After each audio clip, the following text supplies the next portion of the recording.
One final check.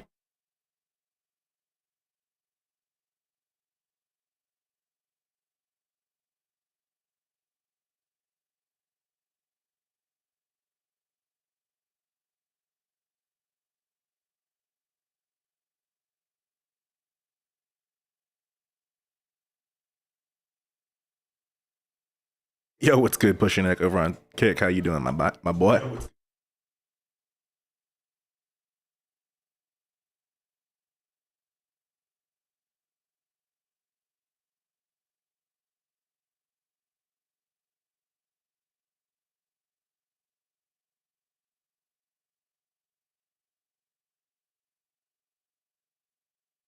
Yeah, unfortunately, the emoji wall doesn't work on Kick. How you doing, Nick? Welcome in. Welcome in. How you doing, Mr. Smoke? I see you with the first.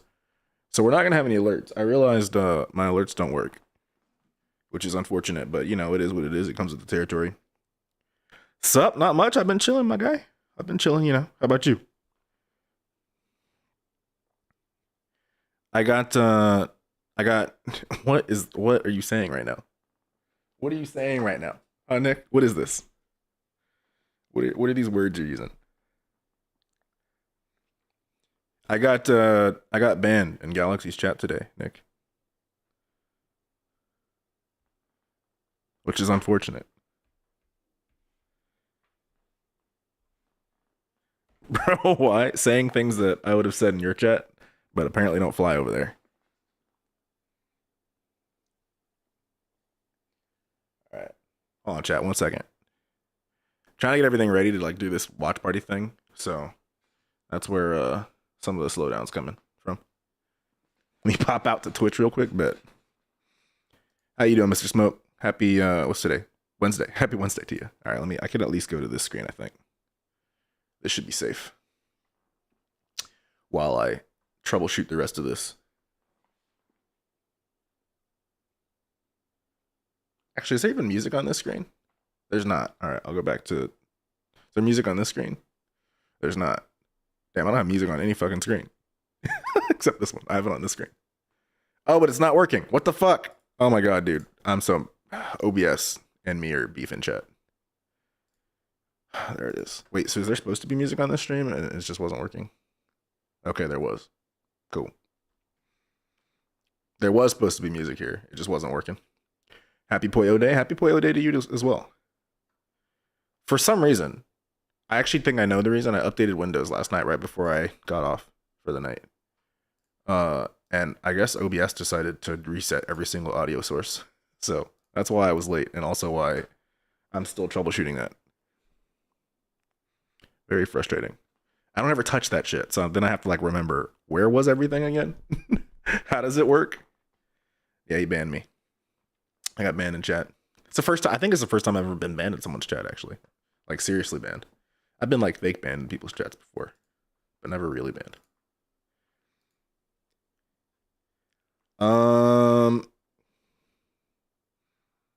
Not just mod. Oh no, I don't think it was him. I think it was his mod. To be fair, I think it was a mod that did it. I don't think it was. I don't think it was him. He was playing actually, so it couldn't have been him. I don't even think he saw the message. What out of pocket thing did you say this time? I mean, just the normal out of pocket things I would say. I don't know that I want to repeat it on stream, you know? Honestly, I might not stream on TikTok tonight on it because I don't want to figure out setting up. If OBS wasn't shitty right now, then I would be okay with it, but I'm not trying to set up the watch party scene over there. Hold on, chat. I'll be right back.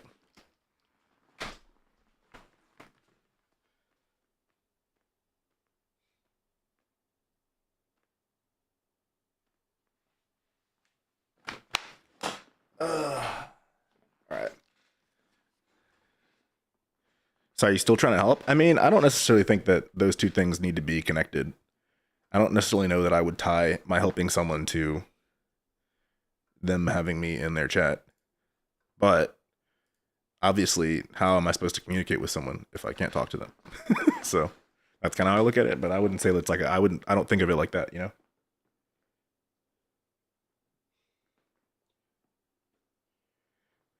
Would I mess you get banned somewhere? Yes, Mr. Smoke.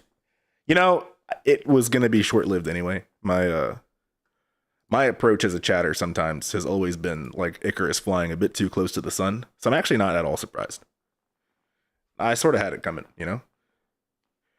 Like, I'm surprised Nick didn't ban me long ago.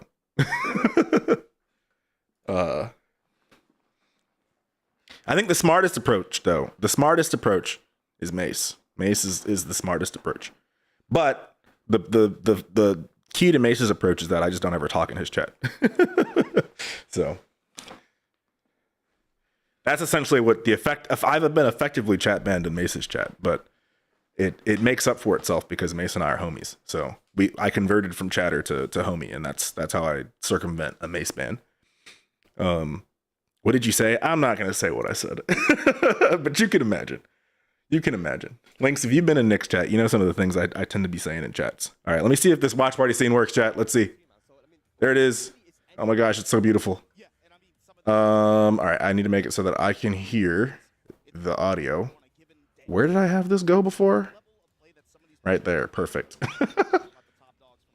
And then I can turn off the music. We don't need that on this scene. How's the audio sound, chat? Actually, let me just listen to myself.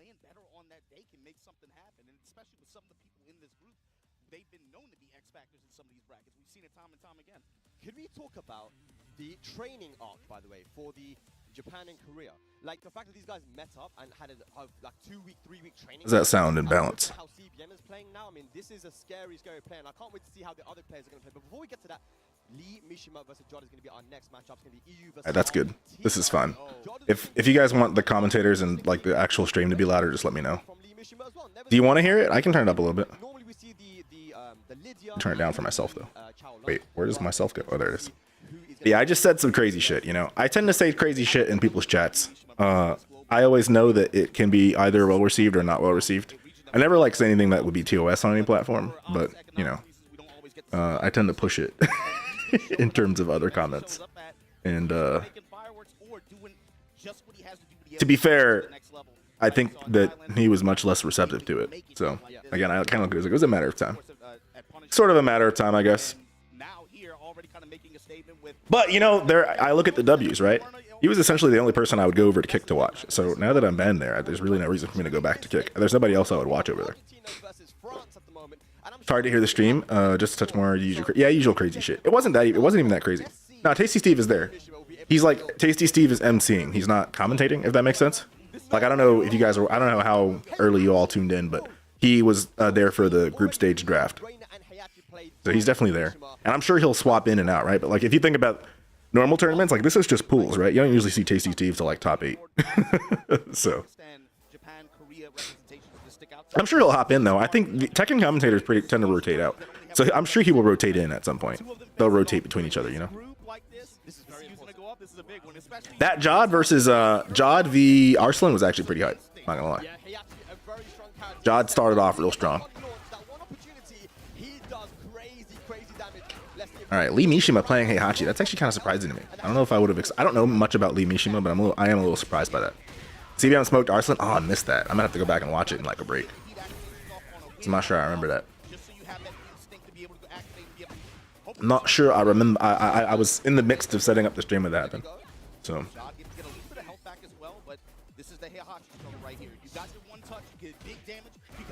2-0 him and no round the second set. Damn. So Arslan got fucked up, huh? That's crazy. That's actually crazy. Right, hold on. Let me go over to. Oh, also, I shouldn't be recording. I don't need that. I'm just gonna fill up my files, and then let me just look at Kick stream. Looks good. YouTube stream looks good. All right, cool. We chilling. We chilling. Damn, Jod's kind of getting fucked up by this Heihachi. Kind of surprised by that, honestly. Olson was saying he was considering Heihachi as his next man after drag nerfs. Yeah, that's fair. I mean, I think even in Arslan's tier list, he had Heihachi pretty low. The problem is that he just does so much fucking damage. Like it's to the point. It's like at the point with Heihachi, I feel like where like double perfect is crazy. Double perfect is wild. it's one of those things where it's like, yeah, he's weak, but like that damage though, that damage almost makes his weaknesses not matter. Because it's like, yeah, he has to work to hit you, but when he does, like, you're actually dead. I feel like Heihachi is like how people think Yoshi is. And like the difference is that Yoshi has slightly less weaknesses. Not slightly. Yoshi has less weaknesses. So he doesn't have to work as hard to hit you. But when he hits you, he's not doing Heihachi damage. Mishima gets downplayed hard in Pakistan. That makes sense. I guess if they don't have really good Mishima players there, then that makes sense. But also maybe explain. Well, I guess, are there any good Pakistani Jin players? Even if he's been on a plane for 36 hours to get to the other side of the world. That's what you have to do, man. But here we go. 1-0 right now for Lee Mishima. Let's see. Yet to get around. Oh my god, crispy electric. I like how every time he gets started, it's from a different. It's almost, I mean, it feels like Jod doesn't, it's almost like Jod doesn't know. I'm just surprised, actually. To do so well in that first game against Arslan and then like to be just getting completely beat up by Lee Mishima is kind of wild.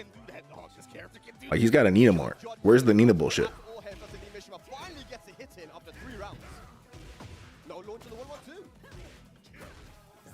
I also think it's kind of funny that people are like, I mean, I get that it's not so easy to just pick up another character, but like if people think Yoshi's broken and they want to win, like why wouldn't they not just pick him up and win, you know?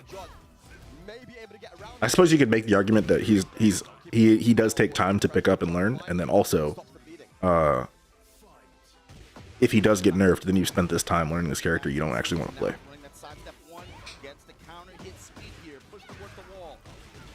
But I don't know if the barrier to entry is in learning him is that hard that a pro wouldn't say, I'm just going to take Yoshi and win everything with it. To me, that means that Yoshi's probably fine then, doesn't it? That's my hot take on Yoshi. If he's the kind of character where when you look at him as a person who wants to win things, you say, I don't want to spend all that time learning him to win. You can't really complain that he's broken. Because there are easier options like Dragunov. Oh, for sure. Don't get me wrong. Like, oh, so you're saying it would take a Dragunov level and Dragunov easy level character, right? I mean, I guess Nina's kind of the same way, right? You don't see a lot of pros picking up Nina. You know, I think a lot of people also agree that Nina's really good.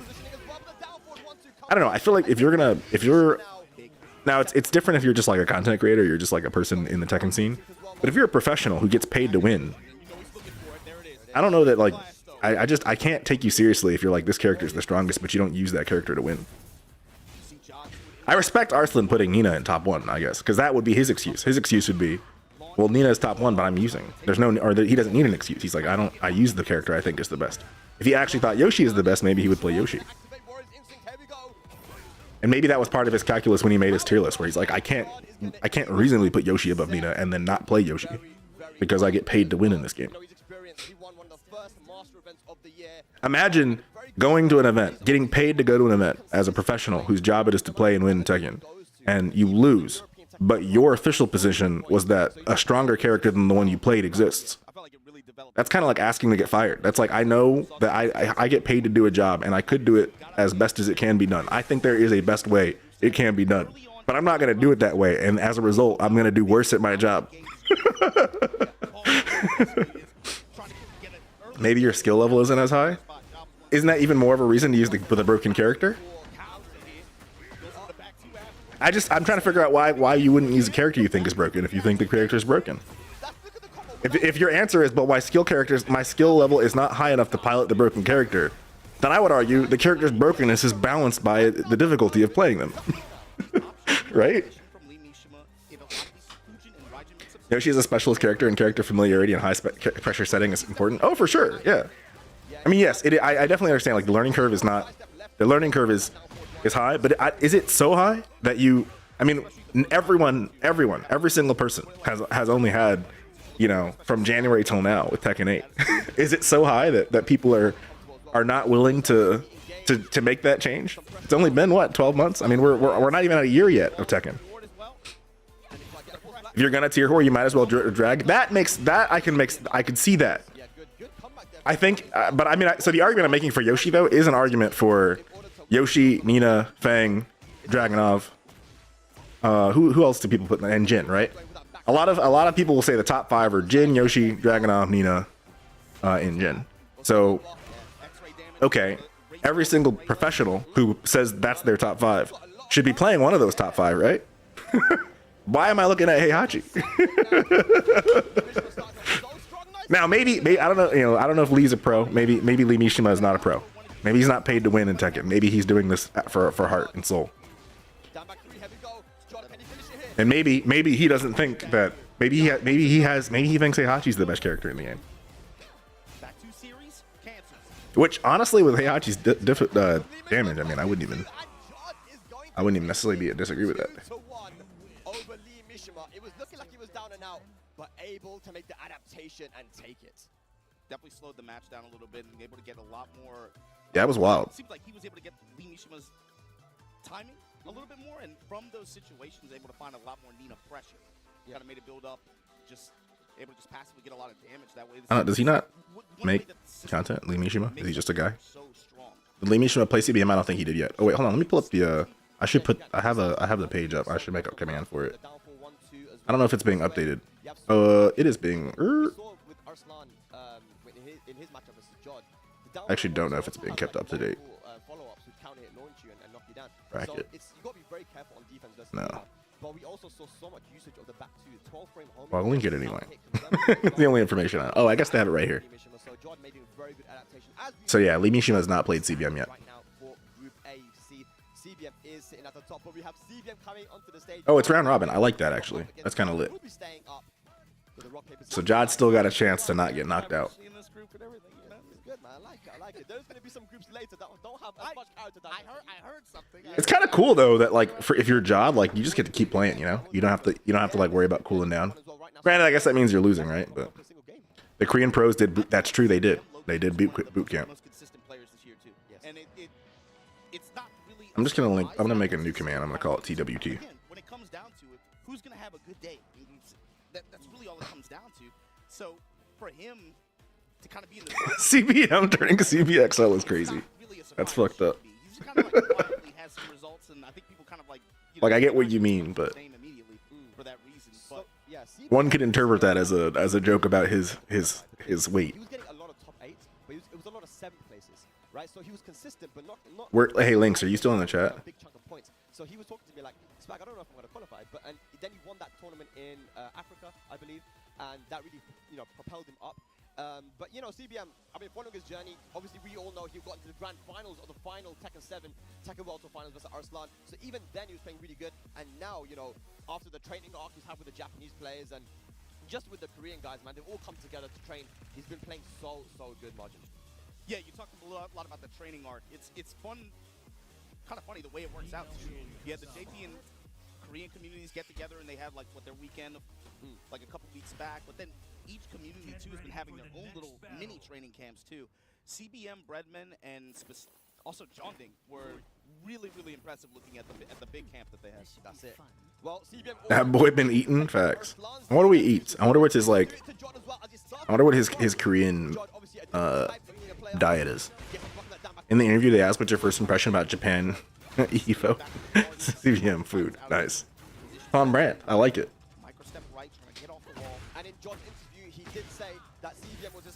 I guess is it fairly common for? I mean, I don't know. Maybe it's making a big assumption, but I would imagine that.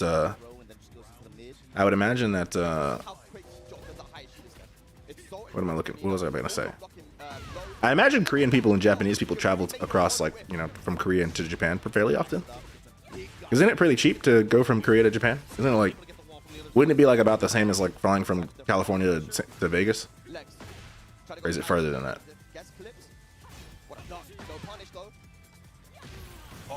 Cheaper to go to Japan than to Jeju? What is Jeju? That's so pretty. For the shot to finish it off, 2 rounds up, John. Jod is feeling warm. Okay, Jod is showing signs of life. He's like, I may be losing to, I may have lost to a Nina and to a Heihachi, but I'm not getting messed up by this mofo Jin. Jeju is a Korean island off the southern coast. Ah, okay, got you. Oh, that reminds me, while we're doing this. I don't know if an ad is run yet, chat, so I'm gonna run one to make sure pre-roll is gone.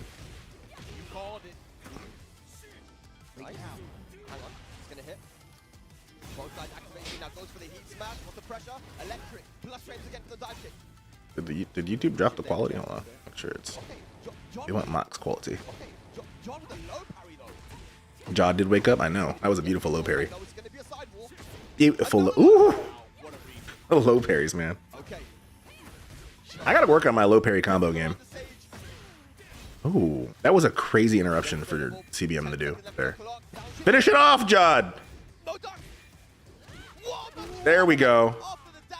There we go. Chase your lead, goddammit. Don't run from your lead. I do that same shit. I get to like that exact same point and then I just fucking stand there. Oh my gosh, I hate it. But we were talking, Martin, you mentioned it as well.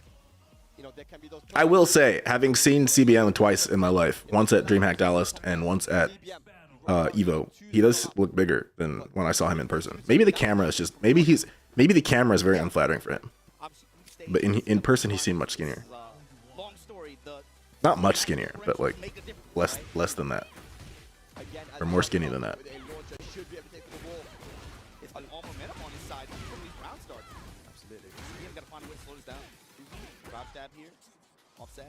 Okay. It's interesting seeing this because, you know, I think I would say that Jin's pretty BS and strong, but also Jin has kind of a predictable game plan. And I guess the fact that Nina's also really strong, it's kind of makes it seems like if Jod decides to turtle, it can be hard for CBM to open him up.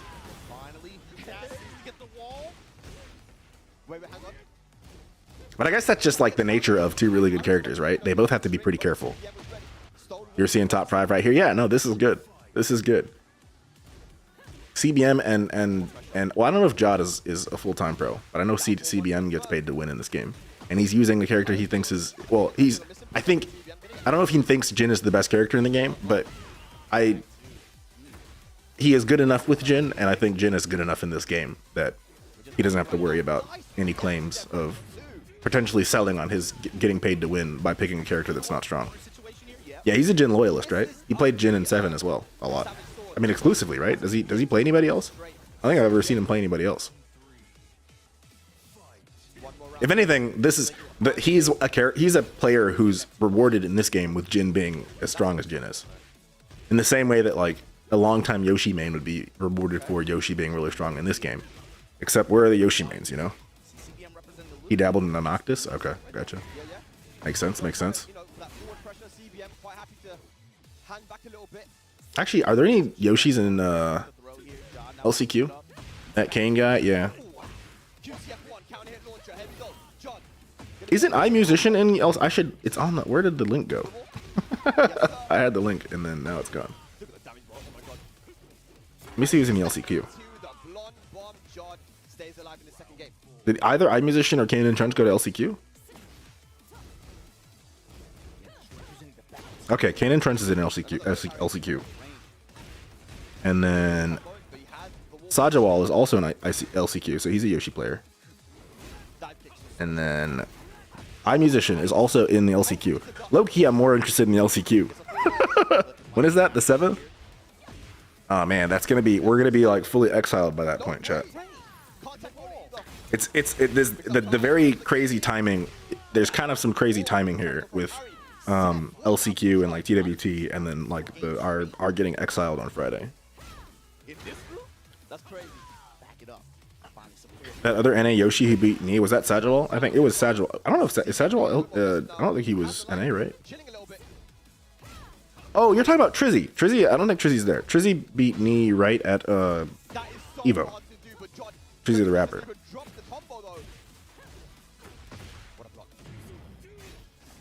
This tournament makes no sense. They have to go through all of the stage first. I mean, I like the group stage round robin format before they go into the last day. I kind of like that format.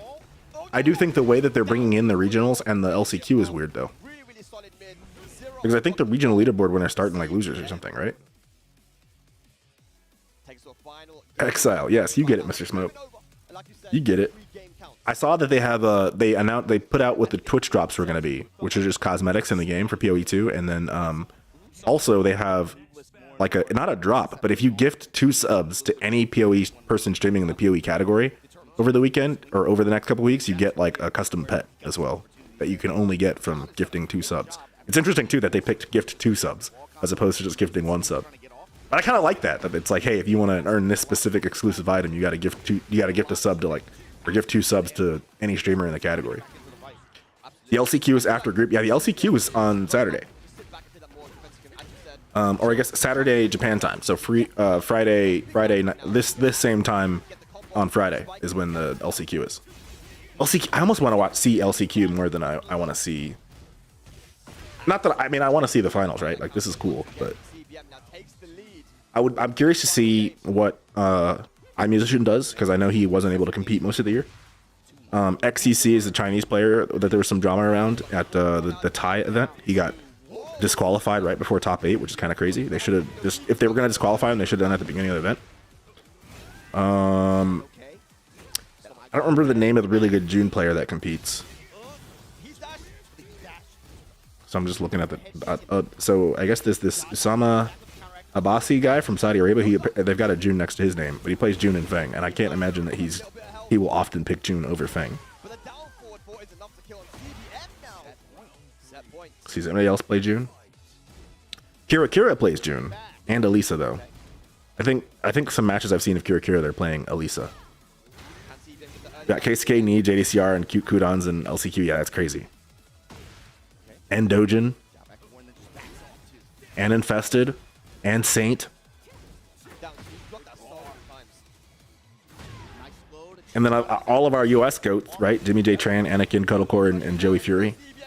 Also in the LCQ. Yep, Tetsu, Sephi Black, Awais, Bilal, Super Akuma, Ayo Richie. That's cool that Ayo Richie went. I don't think he really competed that much, did he, this year? I don't think he was like out and about at all the events. K-Wiz as well. Oh, he's not sponsored, so I guess that makes sense. It's cool, it has the sponsor logo. See, I'm okay if someone's like, you know, if they're not sponsored and they're just like, I'm just gonna go to this tournament and see if I can win with my character. That's cool. And then I'm like, okay, cool. Somebody's sponsored though, where it's like, hey, you get paid to win.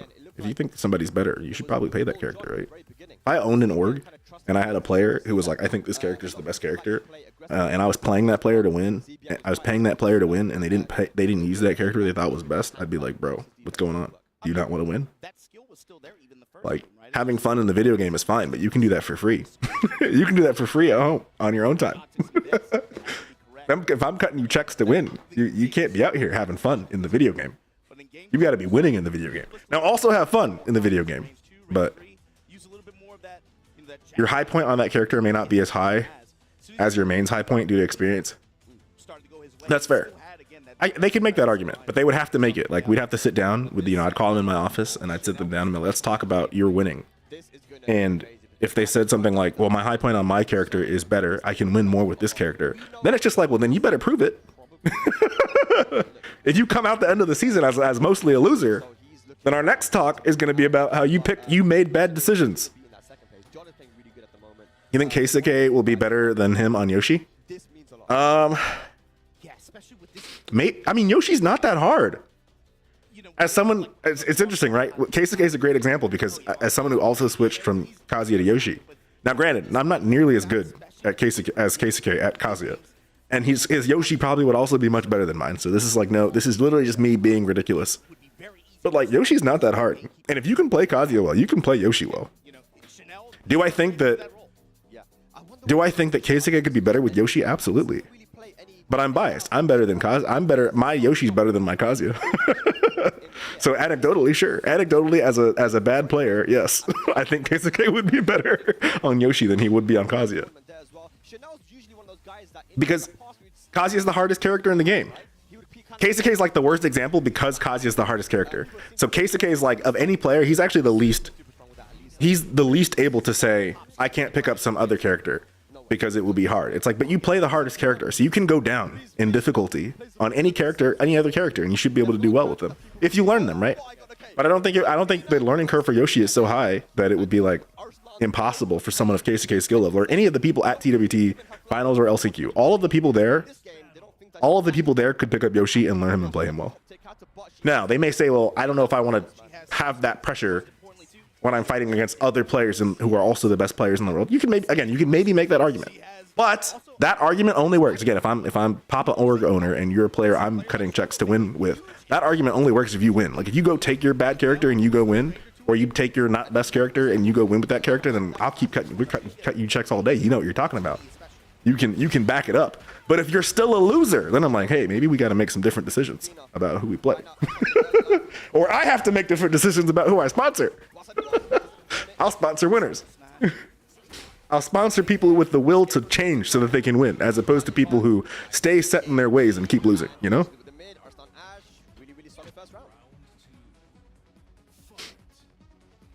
The only other argument I could see is if they say, we know Yoshi is not going to stay this strong, and so we're going to throw away season 1 and we're going to say, hey, I want the freedom to lose with my worst character in season 1, because I think that Yoshi will get nerfed and my character will get buffed, and in season 2 I will become a winner. Then okay, maybe I would be fine with that. But if Yoshi doesn't get nerfed and their character doesn't get buffed, then it's like, I don't know, man. That's the approach of Knee versus Ulsan. Yeah, that's fair. Ulsan will always tier whore. You think so? Was he a tier whore before? I haven't followed Ulsan until this year, so I don't know much about Ulsan. I know that Knee is like, I mean, Knee is the kind of person. See, I think Knee is the kind of person where maybe I would even more seriously ask why Knee wouldn't pick a character that he thinks is the best to win, right? Because Knee can play everybody. Didn't Knee get every character to like Tekken God Omega in Tekken 7? Was he like the first person to do that or something in T7? So Knee is a multi-character genius. And again, if Knee was out here just losing, I'd be like, Knee, why would you not just pick a character that you could win with? And now he may say the difference is not. I mean, and that would be the other good argument, right? The other good argument would be, and this is essentially like I would say like probably someone like the main man's argument is that the distance between the good characters, the viable characters, the distance between the best viable character and the worst viable character is not so big that you should pick a whole new character. And that would be the best argument that I could see for not changing to the best character. At least right now, and he probably thinks his skill ceiling with skill ceiling is the highest with Brian. I mean, Brian is fucking busted, so I could see it. But I mean, he's probably harder to use in a competitive environment. But in my opinion, I think Brian is like the sleeper best character. I think if they nerf the top 5, you know, the characters everybody says are top 5, Brian is waiting in the shadows. He's waiting in the shadows to come out with that Brian laugh. Pakistani boys want Jin and Brian nerf next. Yeah, I think I saw Arslan tweet that, right? Jin and Brian are the next best if they nerf top 5. Outside of the tarantula low swipe, he hasn't had the best luck with lows in mid-range, just like in neutral. So we got Arslan versus, who's this, Chanel? I didn't know Chanel played Zafina. I guess Chanel is another person who plays a lot of characters. Doesn't Chanel play Elisa?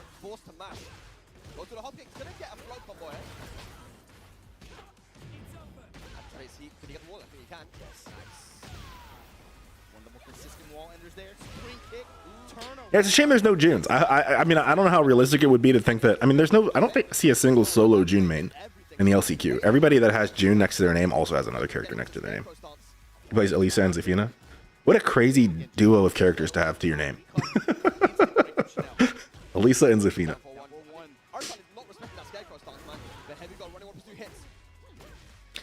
It will be interesting to see which region wins TWT, right? It's cool to me that the Koreans and Japanese players had like a boot camp before this in preparation.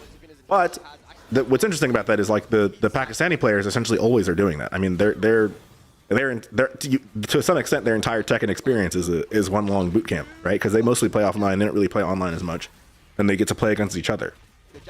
So I think for Pakistani players, it's really just a matter of who from Pakistan actually gets to travel.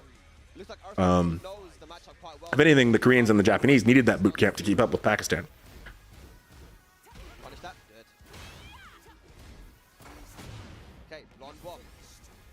I guess it would be like, from a storyline perspective, it would be cool if at the end of the season, Knee ends up winning LCQ and winning TWT, the whole thing, you know? It'd be a nice like comeback story for Knee as the GOAT. Or as one of the GOATs. And to some extent, like it wouldn't even complicate like Arslan's positioning either, because Arslan won Evo. So you could kind of look at it as like, okay, you got Chikrin winning Evo Japan, you got Arslan winning Evo US. Knee comes back, wins TWT. Although Knee coming back from LCQ to win TWT is like also, talk about a great comeback. He's already the gap. He's just or the goat. He's just widening the gap at this point. Yeah, that's fair. Are you talking about Arslan or Knee? I guess that could apply to either. That could apply to either person. Knee, most decorated? Oh, for sure, yeah. Well, Arslan is definitely the multi-game goat. Or sorry, Knee is definitely the multi-game goat. Whereas Arslan's accomplishments were all mostly Tekken 7.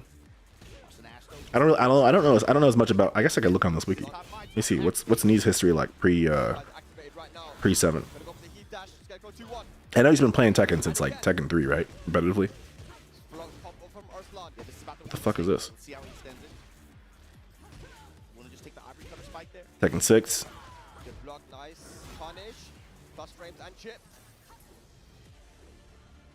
So he kind of started popping off overseas or globally in Tekken 6. Has a lot of wins at 7. Damn, dominated tag 2. Of all the tournaments he went to in tag 2, he only got first or second. That's kind of wild. That's kind of wild, honestly.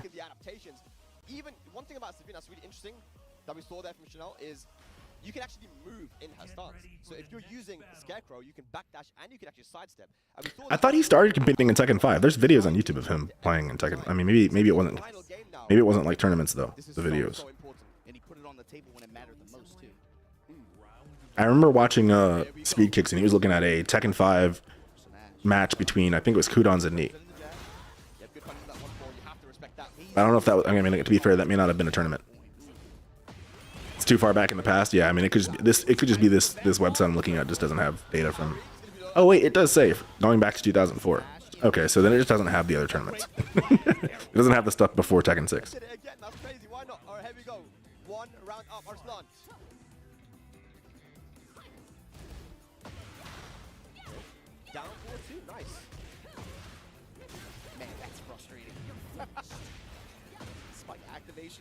Was that his first? Was his first Evo Tekken Tag 2 in 2013?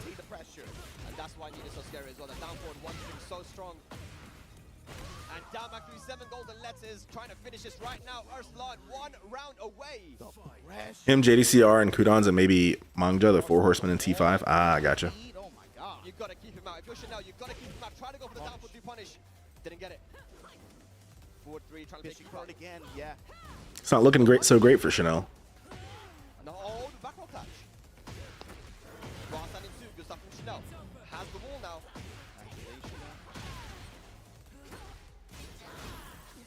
Not gonna use his heat just yet. Arslan woke up too. I mean, that kind of happened in his first match, right? When he fought against Jod and he got his ass beat the first game and then very convincingly brought it back the next 2.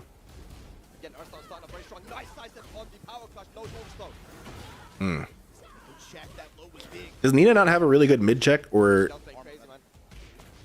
is that just not what you do against Safina?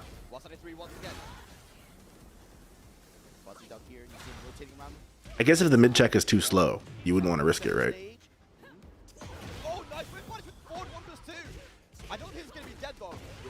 Think about like fake Safina stance pressure, and I'm like, if I were like, you know, Kazi, I'd 1+2. If I were June, well, June doesn't really have any fast, super fast mids there. Nobody really has 1+2. Kazi 1+2. It's such a great move. I continue to believe that's like the best mid in the game.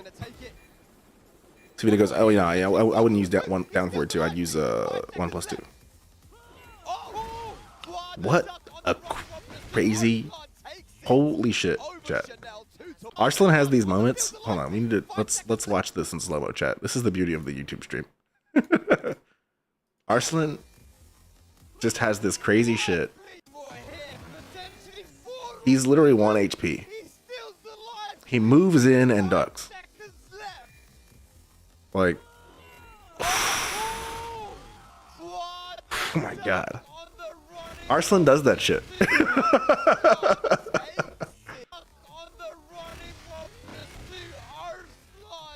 Arslan is the kind of player where like you watch him play and you see him do stuff and it's like, is he cheating? I put it in 2x because that's the best way to catch up, chat, to the live set part. Right now, Lee Mishima That's crazy. CBM. That was crazy. I'm not gonna. I mean, I just. Woof. Moments like that make. I feel like moments like that make Arslan terrifying. Like I see that from Arslan, and I'm just like, this is terrifying. Still seeing the hints of Tekken 7 style. Yeah, I mean, I think. I don't know that. I mean, again, I'm not. I was never really an expert on Tekken 7. I didn't play it that much. But from what I've seen, the movement's not that much worse in 8. It's just you can't. It's just backdash is really bad comparatively. Side steps are better, and then like you've pointed out, like dash guard is inconsistent. I don't know if it's that inconsistent offline though, because I personally can feel a huge difference between offline. I mean, it's like it's actually feels like a different game. There's so much shit offline I can react to, and online it's impossible. And there's I can do a lot of things offline where I can like risk something, and then it's not a risk, if that makes sense. Like you can make a movement and you don't have to worry about getting clipped. Like that never happens offline. And you go online, it's like, oh my god, I can't do anything. Every time I play, like if I go to a tournament and then I play a lot offline and I come back online, it's like I have to start quick play first to get used to online again. Because otherwise I'm going to make all these mistakes. They're mistakes, and here's the shitty part. They're mistakes online, but they're not mistakes offline. So then you have to go the other direction if you go to an event, because you're like, I have to remember that there are things I can do offline, and I should do those things. Those are good defensive things to do offline. So it's unfortunate that the gap between offline and online is as big as it is. And I never went to anything offline in Tekken 7, so I don't know if that gap was there in Tekken 7 between how it felt to play online and offline. But I know 100% in Tekken 8, it's like it is actually a different game. It's like Jin down 2, I would say is like pretty reactable offline. Online it's like hit or miss because it's kind of fast. It's like 20 frames I think, or 22 frames. But offline, like you could consistently like block or low parry it. Throw breaks as well. Offline, so much easier. Online, it's like oof.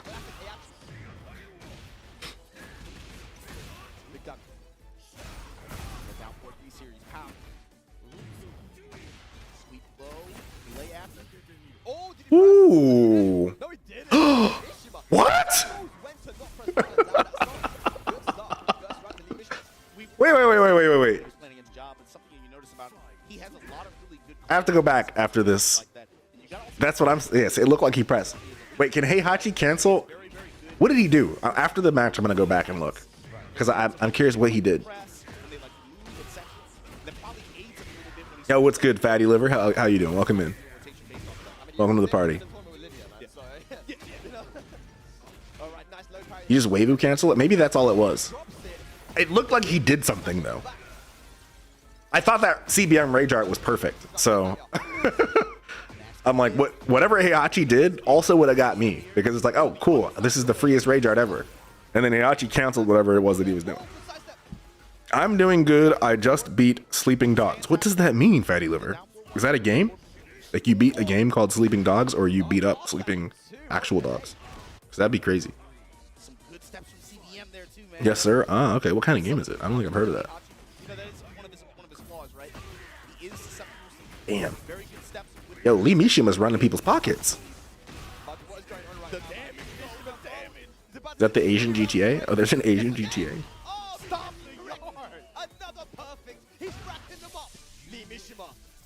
Bro, Lee Mishima? Oh, it is. Action adventure game that looks. It does kind of look like GTA. Is this like a? Who made this? Which country made this? CBM2, we just saw this situation as well. Drops the first Square Enix, so Japanese. Able to slow it down, opens up his option rotation. No. Able to, make it a better fight. United Front is Canadian. The company that developed it is a Canadian company. Okay, where's the setting, I guess? Foolish of me to think that the people who make it. Oh, it's about Chinese. Chinese gangs. Got it. Square Enix bought the IP to try and change it. I got you. It's about Chinese triads. Interesting. So it's like it is actually like Asian GTA, like Chinese GTA. That's cool. True crime series. That makes sense. So I'm watching this, right, and I'm like, is it just me or does it feel like CBM is getting scammed by Heihachi?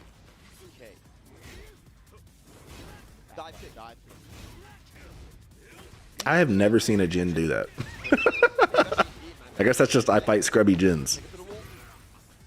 I bet he's like fucking neutral. Not neutral, but I bet he's safe on that move too. Very good. CBM. He went in the stance and did that like tracking high. I think it looked like a high. Ooh, that hop kick. He doesn't use down two because it's like not good to use. It's a good move, but it's not good to, you can't spam it. It's one of those moves. It's like it's honestly like how June's full crouch down forward 2 is. You see me use full crouch down forward 2 much less as I've gone up in the ranks because frankly, you can see that shit coming from a mile away. So if you really want to use it, you have to basically like condition your opponent into a place where they're not worried about that, and then you can use it. And then like you get to use it once because if you're fighting against somebody good, they're not going to let you use it twice. So you have to like really make it count. Like right there. So you see that? That was like where it counted. I thought his down 2 isn't reactable. It's like not, it's allegedly not technically reactable, right? But it's like on the line of reactable and not reactable. So because how reactable things are is it's going to vary from person to person. It's like because that move is on the line of it, some people will react and some people won't. I can react to it. I mean, if I'm playing at my best, I can react to it. Because it also depends on like where you're looking. If you look at Jin when he does it, not only does he like turn his back, but right before he does, his chest glows red. So if you go into practice mode and you practice it and you start to look for specifically chest red, turned down, is that a true react or a read? I think it's a react actually. The move is is super telegraphed. If it weren't a super telegraphed move, then I would say that it's not a read, but it's very telegraphed despite its fastness. It's kind of like Kazuya down 1+2, right? Kazuya down 1+2 is like borderline on whether or not you can react to it, but Kazuya is so like exaggerated when he goes down to do that move that it's fairly easy to react to if you practice it. Same with that Asuka move that she does where she like hits the ground. That move is also really fast, but if you practice it, it's very telegraphed because she like lifts her chest, raises her hand, and then she goes down. Now 1+2 has got to be way slower. No, they're definitely close. Hold on, let me look. I don't know why the TTS didn't play. Although my audio settings have been fucked up. Hold on, let me look. Audio settings were messed up, so I wouldn't be shocked if for the TTS it's messed up. Hold on, let me look. It is on this scene, though. Control audio via OBS. Yeah, I don't know why that didn't work. We heard the TTS. Oh wait, why didn't I hear it? Oh wait, so then if the audio settings messed up, that probably means that my monitor device got reset, probably, and I hear that through the monitor device. Or even is that? Wait, is the monitor device not in the same spot in OBS as it is in Streamlabs? Have I never changed this? No, wait, right? It's not. Oh wait, it is in the right spot. Why didn't I hear it? Oh, let me see something.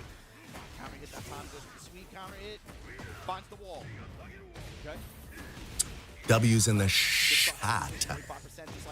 W's in the shot. Okay. Why didn't I hear that?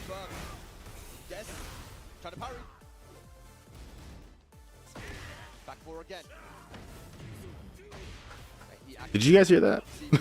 I'm assuming you did. So we see CBM again trying to sidestep right against the stance, but Lee Mishima interrupting down forward 1. Down back 3 in the cover mode 2. Do it! Sidestep 1-1-2. Flash punch combo. Before it starts. Electric. While standing 1 with the follow. I don't understand how you guys can hear it, but I can. That's like not the that's not the combination of unexpected ways for that to go. I would expect. Okay, I have another idea. Let me try this. I don't know if I can do this because I'm not sure if it does it on an exclusive basis. We're gonna see. Bing bong baba booey. Here we go. It doesn't stack up when you're in warrior instinct. Damn, I still didn't hear it. Uh-oh. Look at this. Oh! And that is going to be it. Lee Mishima hands CBM his first loss with a 7 golden letters to Yeah. finish it off. Well, as long as you guys hear it, I guess that's fine. And that's I guess I don't need to hear it. always have that on the table just so you can have one of those Tekken 8 rounds where you activate Oh, wait, and then maybe- just go nuts, right? And the way that set works. Where's the audio mixer? There it is. As time went on, so far Lee Mishima. Nah, I'm definitely supposed to hear it. I'm getting scammed. I mean, I feel like his option wheel rotation and his I'm getting scammed. presence of mind and defensive habit reads on his opponents. He's had really. So you send yourself a test alert before you stream. Yeah, I didn't realize my audio was fucked until after I started, or until I was about to start. So, and I don't run through checks like that because my audio setup literally never changes. So I haven't had to do that in so long. But you know what? I also recently, because of the second channel, I also recently had to rework some of the setup, in particular alerts, because I had to decouple some things. But that one was not decoupled, so that's why I'm like, why didn't I hear that? I mean, based on the settings, I should be hearing that, and I'm just not. So it must be like you're saying, Mr. Smoke. I maybe just need to restart OBS. I probably should have restarted my whole PC after I first realized there were audio issues, because I tried to start the stream and I ended up stopping it and restarting it. And at that point, I probably should have just did a full restart, and I didn't. So it's my own fault. So I should make a note. Fix Twitch alerts, because my Twitch alerts are not set right now. Fix Twitch alerts. Fix sound alerts and TTS. We don't have a lot of Zafinas in Europe as well, you know, that play, but there are quite a few Elises, so I feel like he'll be... Even if my settings don't change, sometimes the browser switches just want an OBS reset. Yeah, that makes sense. Sometimes it needs a little refresh. Started following your second channel? Hey, let's go. I also see you joined the Discord, I think. I saw you hit the command anyway. I don't know if you actually joined, but... Maybe. We saw Elisa out of him before, though, so it might be a matchup thing. You know, I think he thinks that maybe versus Nina because of... But I appreciate you either way. Elisa and Zafina both have really good movement. So I can't even say it's... Appreciate you either way. The options. Or maybe it's just comfort. Sometimes it's just who you're comfortable with on the day, man. So let's see... And it's so much more fun watching Tekken than playing Tekken. Jod versus Nah, I'm kidding. very, very, very... It is much more chill watching Tekken than playing Tekken, though. Yeah, I mean, Far more chill. You gotta just assume that you never want to be in a situation where you're like, oh man, they won the first game, I'm gonna clock out. No, bro, you gotta play the whole. Nina Williams. Terribly before. You gotta play the whole. Wait, so game differentials matter. I wasn't paying attention. Who won that? Did CBM win that, or did Lee Mishima win it? France versus Korea. The same character matchup. Let's see how Jod approaches this differently than Arslan would, or what tips he could have taken from Arslan's earlier. Yep. Especially Arslan was Lee Mishima, but CBM got robbed? Damn. Especially outside the range stand. Yeah. You took that away from Chanel. So Lee Mishima decided to just come in and tear everybody up. Oh, whoever runs the Liquipedia is not updating the scores, which is unfortunate. And if I knew how, I would, but I don't know how. Oh wait, they are updating them. I'm just dumb. Gen 1-4 didn't wall splat on sidewall? Damn. Oh, 2-4? Does 2-4 always wall splat? I guess it does, doesn't it? It should anyway.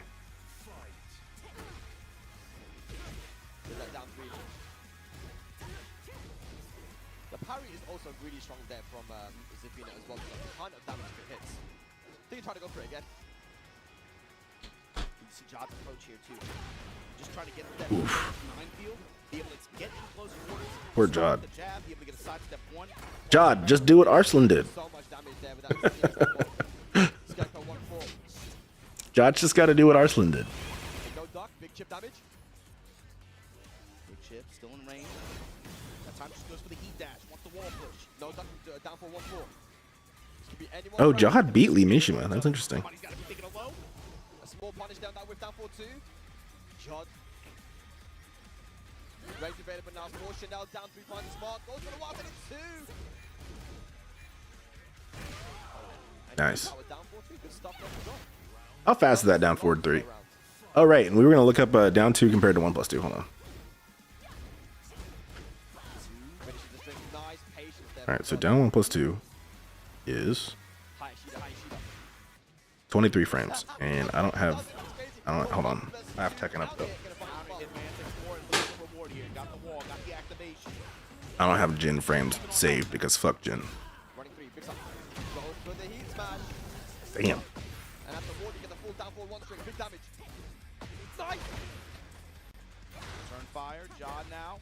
Back to the wall. Maybe I should join the dark side and become a Jin player. He's going to be recovering health as well here, Jod, with this combo. Go from the mother to the son. No! That'd be like the craziest turn of events in my Tekken career to become a Jin player. Considering my history fighting against Jin. Lay low. I like it. Nice, very good. John, 2 rounds to 1. Living long enough to see myself become the Tekken villain. Any whiff punish if you can. Whiffs on Okay. running 1+2. Small punish then for John. Okay, so the official verdict, Aquasnapple, is that Kazuya's down 1+2 is 22 frames, and Jin's down 2 is 22 frames. So, excuse me, down 1+2 is 23 frames, down 2 is 22 frames. So they're about the same speed. Finishes with mid. Final round, first game. Using to take it. Chanel, Sugar to get these stance pressure really well. Now, of course, that tarantula stance so much stronger than before. Nice punish from John, though. Gonna get the wall here. And what's interesting is that Kazuya can cancel down 1+2. I don't think Jin can cancel down 2. F1+2. Yeah, Jin has to commit. So for 1 extra frame of speed, Jin has to commit. Good interception so far for Whereas for Heat smash. as the 1 more frame of startup, Kazuya does not have to commit. One opportunity. His combos are so optimized, man, but Chanel is playing so patient now. Chanel 2, gotta be aware. John's in rage. Doesn't have to. Okay, there we go. And Now, hold on. And both moves are negative 14. you can see that compared to Tekken 7 to now, Zafina has that mid-range. So basically they gave Jin down 2 to have something to match Kazuya's down 1+2, which is interesting. Three to kind of mix that up as well. If you're trying to sidestep, you know, the running 3, you get hit by the 1+2. But then if you're not sidestepping, then the running 3 pressure, man, is chip damage, pressure, plus frames. And Chanel used that mid-range game really well there with Zafina. Excuse me. Yeah, big departure from what we were used to seeing, like you said earlier, with 7 especially. But it's not to say that she doesn't have merit. This gameplay has merits, obviously. Yeah. You can see John getting a little bit more flustered, man. Normally he's so like stone-faced, but he knows how much is on the line here. He needs to make this comeback. Can he do it? Can he do it? I believe in Jod. He's just got to channel his inner Arslan. The offense early on here. That's crazy. A lot of down. Chanel representing the mid. He's getting a lot of mileage out of that down forward 1. Keeping him out, man, and out to the pressure. Look at that downboard 1 from Mantis. And goes for the sneak edge. Nice block. He's got a pixel. What's he gonna do? A pixel with no dream. He risked it for the biscuit. For the kill, Chanel in the driver's seat. He risked it for the biscuit. Okay. Yeah, I'm pretty hyped, Mr. Smoke. I'm hyped I'm hyped to get exiled on Friday. But Chanel wasn't ready. Goes for the throw. And again, He went back for it again. And now I have 4 extra keys to give away. Little heals, the pressure at the wall. and then sidestep 1 to finish it off. All right, here we go, John.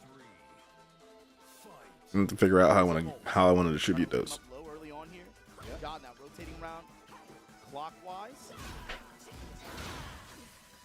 You're loving on PoE 1 right now? Really? You keep playing it? Zell attacks. I figured I knew it was gonna happen, Mr. Smoke. The reason I didn't play it was because I knew I would like it. It felt similar to Elden Ring. I actually liked Elden Ring when I played it, but The mid comes in. then there was like the annoying bits, and then I'm like, I can't play this because of the annoying bits, and I'm mad that I like it. So I kind of feel like with PoE 1, I know that the annoying bits are gonna make me not want to play it, Help with these pokes. but I'm gonna like it enough that I'll wish I could have played it. So in a way, PoE 2 is like perfect because it's like they're addressing. Hearing Jonathan say that he never wants to see a comment about how bad the combat is again, I'm like, oh, bro, you're speaking my language. Like, give me something I can love. Give me something I could pour 1,000 hours into. Your final round now here for Chanel. John wants to at least get 1 game on the board, but he really needs 2, man. I don't even know where I would put, like, if I wanted to consistently stream PoE, I don't even know where I'd put it on my schedule. But right now I've got 3 days going to Tekken. Maybe I'd do like 3 days for Tekken, 1 day for PoE, and then 2 days for music. I don't know. We'll have to see. Activate here. Maybe I won't like PoE. Maybe I won't want it to become a part of the rotation, you know? Fish with the forward kick in. And that's going to be it. Chanel taking it over. John But my guess is that I'm going to like it. with that smash. Very, very well played. That Zafina is looking so I mean, it's not even a guess. I know I'm going to like it. Now it's an interesting situation. I mean, I don't know where we are right now, but I mean, Chanel has been playing super well, and Arslan That being as as well well. could come into play. Yeah, definitely. Maybe I won't like PoE. Yeah, I mean, I feel like Arslan's exactly. got kind of two ones. I mean, you never know. It could be. I will say the one thing that makes me apprehensive is that they release the ascendancies, and to some extent I want to play blind, but I'm also like I'm so new that I'm like I don't know that reading about the ascendancies is going to hurt me, and also I don't like the idea of making a decision that is permanent without having being somewhat informed.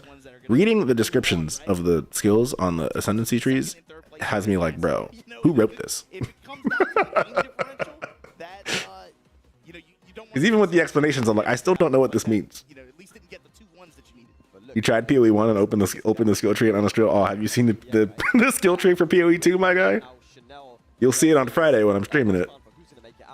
PoE 2 skill tree is even bigger than PoE 1's.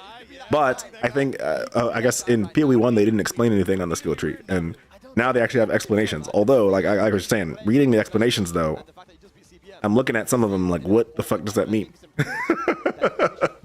The way they choose to use certain words.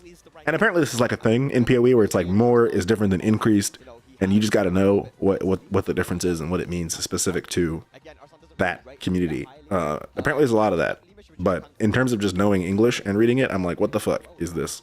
This does not make English sense. So I guess there'll have to be some experimentation in there as well.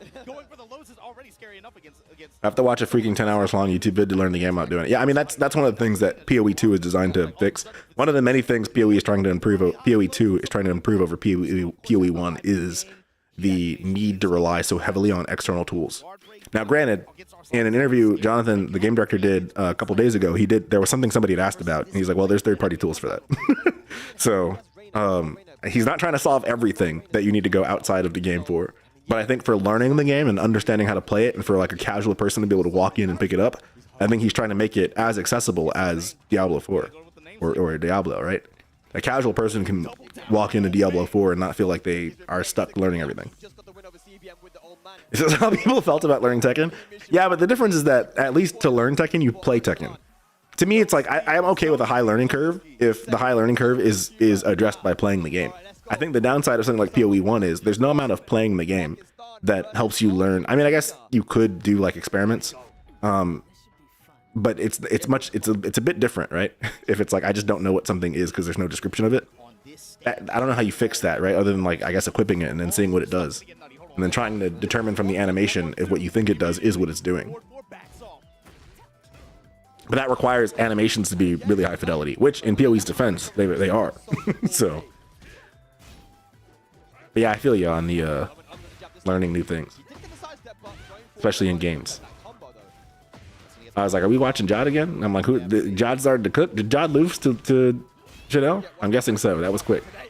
That was so fast. I missed it.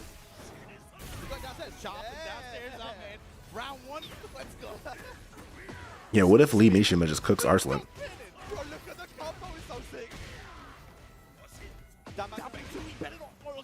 Okay, it hasn't been updated yet.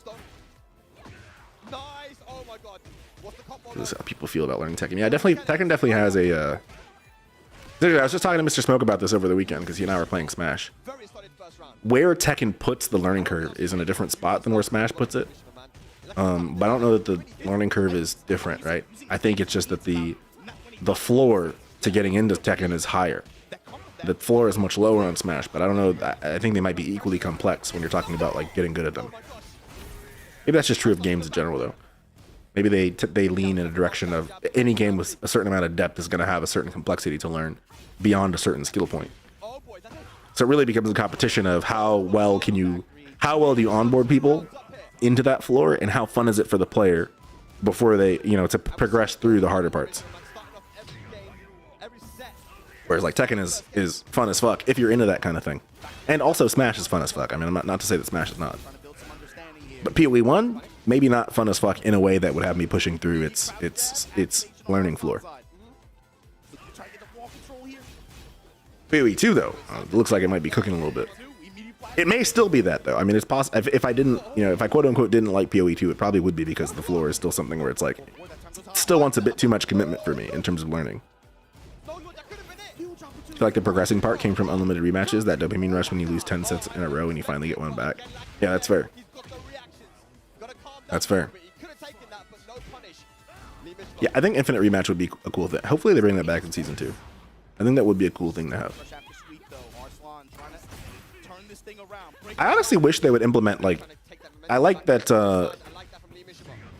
you know, outside parties have created like the Weibo rank site, but I ideally Tekken would just implement that in the game, so the rank system is based on something a bit more what's the word I'm looking for?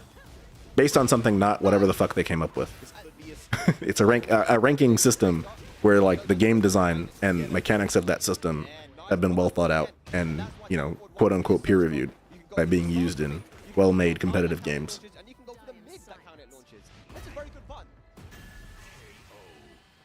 Especially in conjunction with the rest of her toolkit at that range too. What a sidestep down forward too. To the sky real quick. Ghost already exploded here. That was a crazy random jump. Ooh. Oh my gosh, he has Warrior Instinct. That's crazy. Ooh, what a sidestep. Holy shit. That third dimension. Oh, and he gets, it's all permanent damage. Oh, hey, Hachi's ridiculous. Okay. Ooh, why is that poison? Oh, it doesn't knock him down, though. To be fair, it's not as good as Yoshi's. That was the cancel he did. He just did it. That was what he did against CBM. He did Weibo into, what is that? Horse stance? Weibo horse stance canceled in the block. I didn't know he could block cancel that.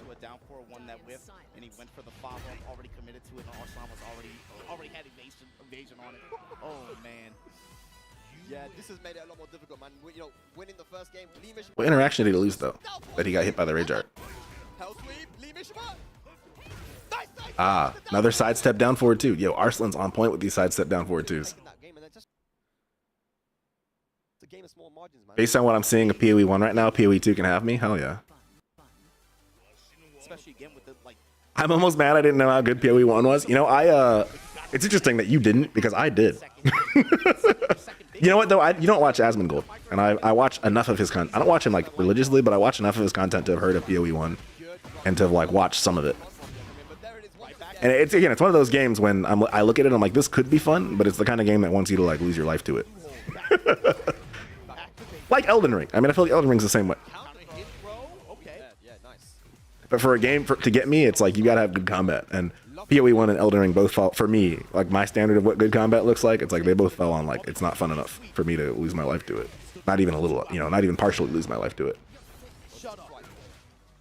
And whereas like PoE 1 doesn't have a dodge roll and Elden Ring does, but then PoE has better spell casting and Elden Ring doesn't. It actually has, it gives me, reading so much about PoE 2, actually gives me more of an appreciation for Diablo 4. Even though, you know, PoE is supposed to be like the better Diablo to some degree.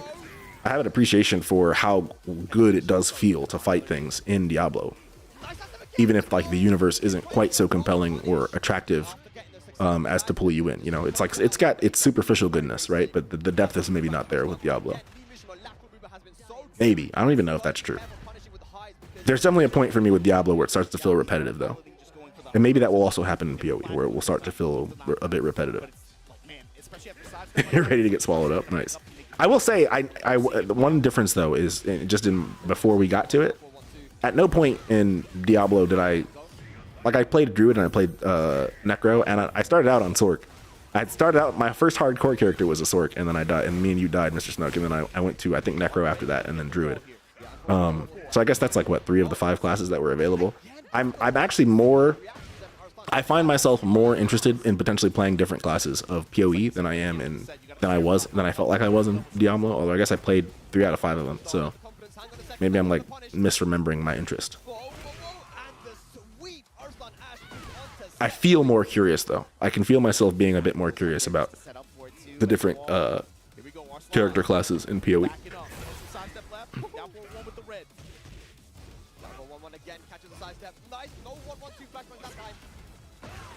I think I might do the same thing I did with Diablo, where it's like I had my on-stream Necro build, and then I'd had my like off-stream Druid. I might do a similar thing, where it's like when I'm playing, you know, most of the time I'm playing, or like playing with folks, I'm playing the Monk, but then maybe I do like a a ranger or mercenary. I think the mercenary looks kind of cool. Give it a second life.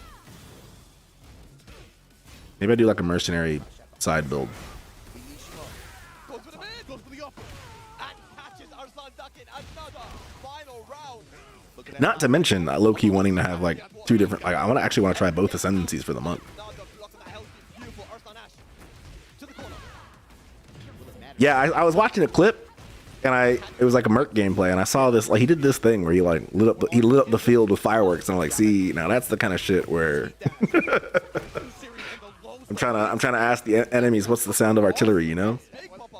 Merc seems like he brings that to the table. Don't get me wrong, being an avatar or bringing the darkness, it seems like a great time, but there's something about hitting a bunch of fantastical creatures with a shotgun, you know, and artillery and explosions and boom booms. Especially if the sound design is immaculate on that. He made it fun to watch, especially with the way he was using Heihachi pressure at this level, right? You know, like it's really easy to get distracted about doing things, but he was showing you also how to play by not doing things. So the way he was using Fujin stance, be able to just cancel to nothing, wait and react and see what they're going to do. That was a good set. And then be able to make Fujins to the Beautiful Arslan Ash. Lee Mishima had put up a really good fight there against Arslan. Stance isn't just what he does from the stance. Sometimes it's what you don't. It's what you don't do. Yeah, yeah. And I think that's a good example for like Heihachi players to say, you know what? Yeah, you don't.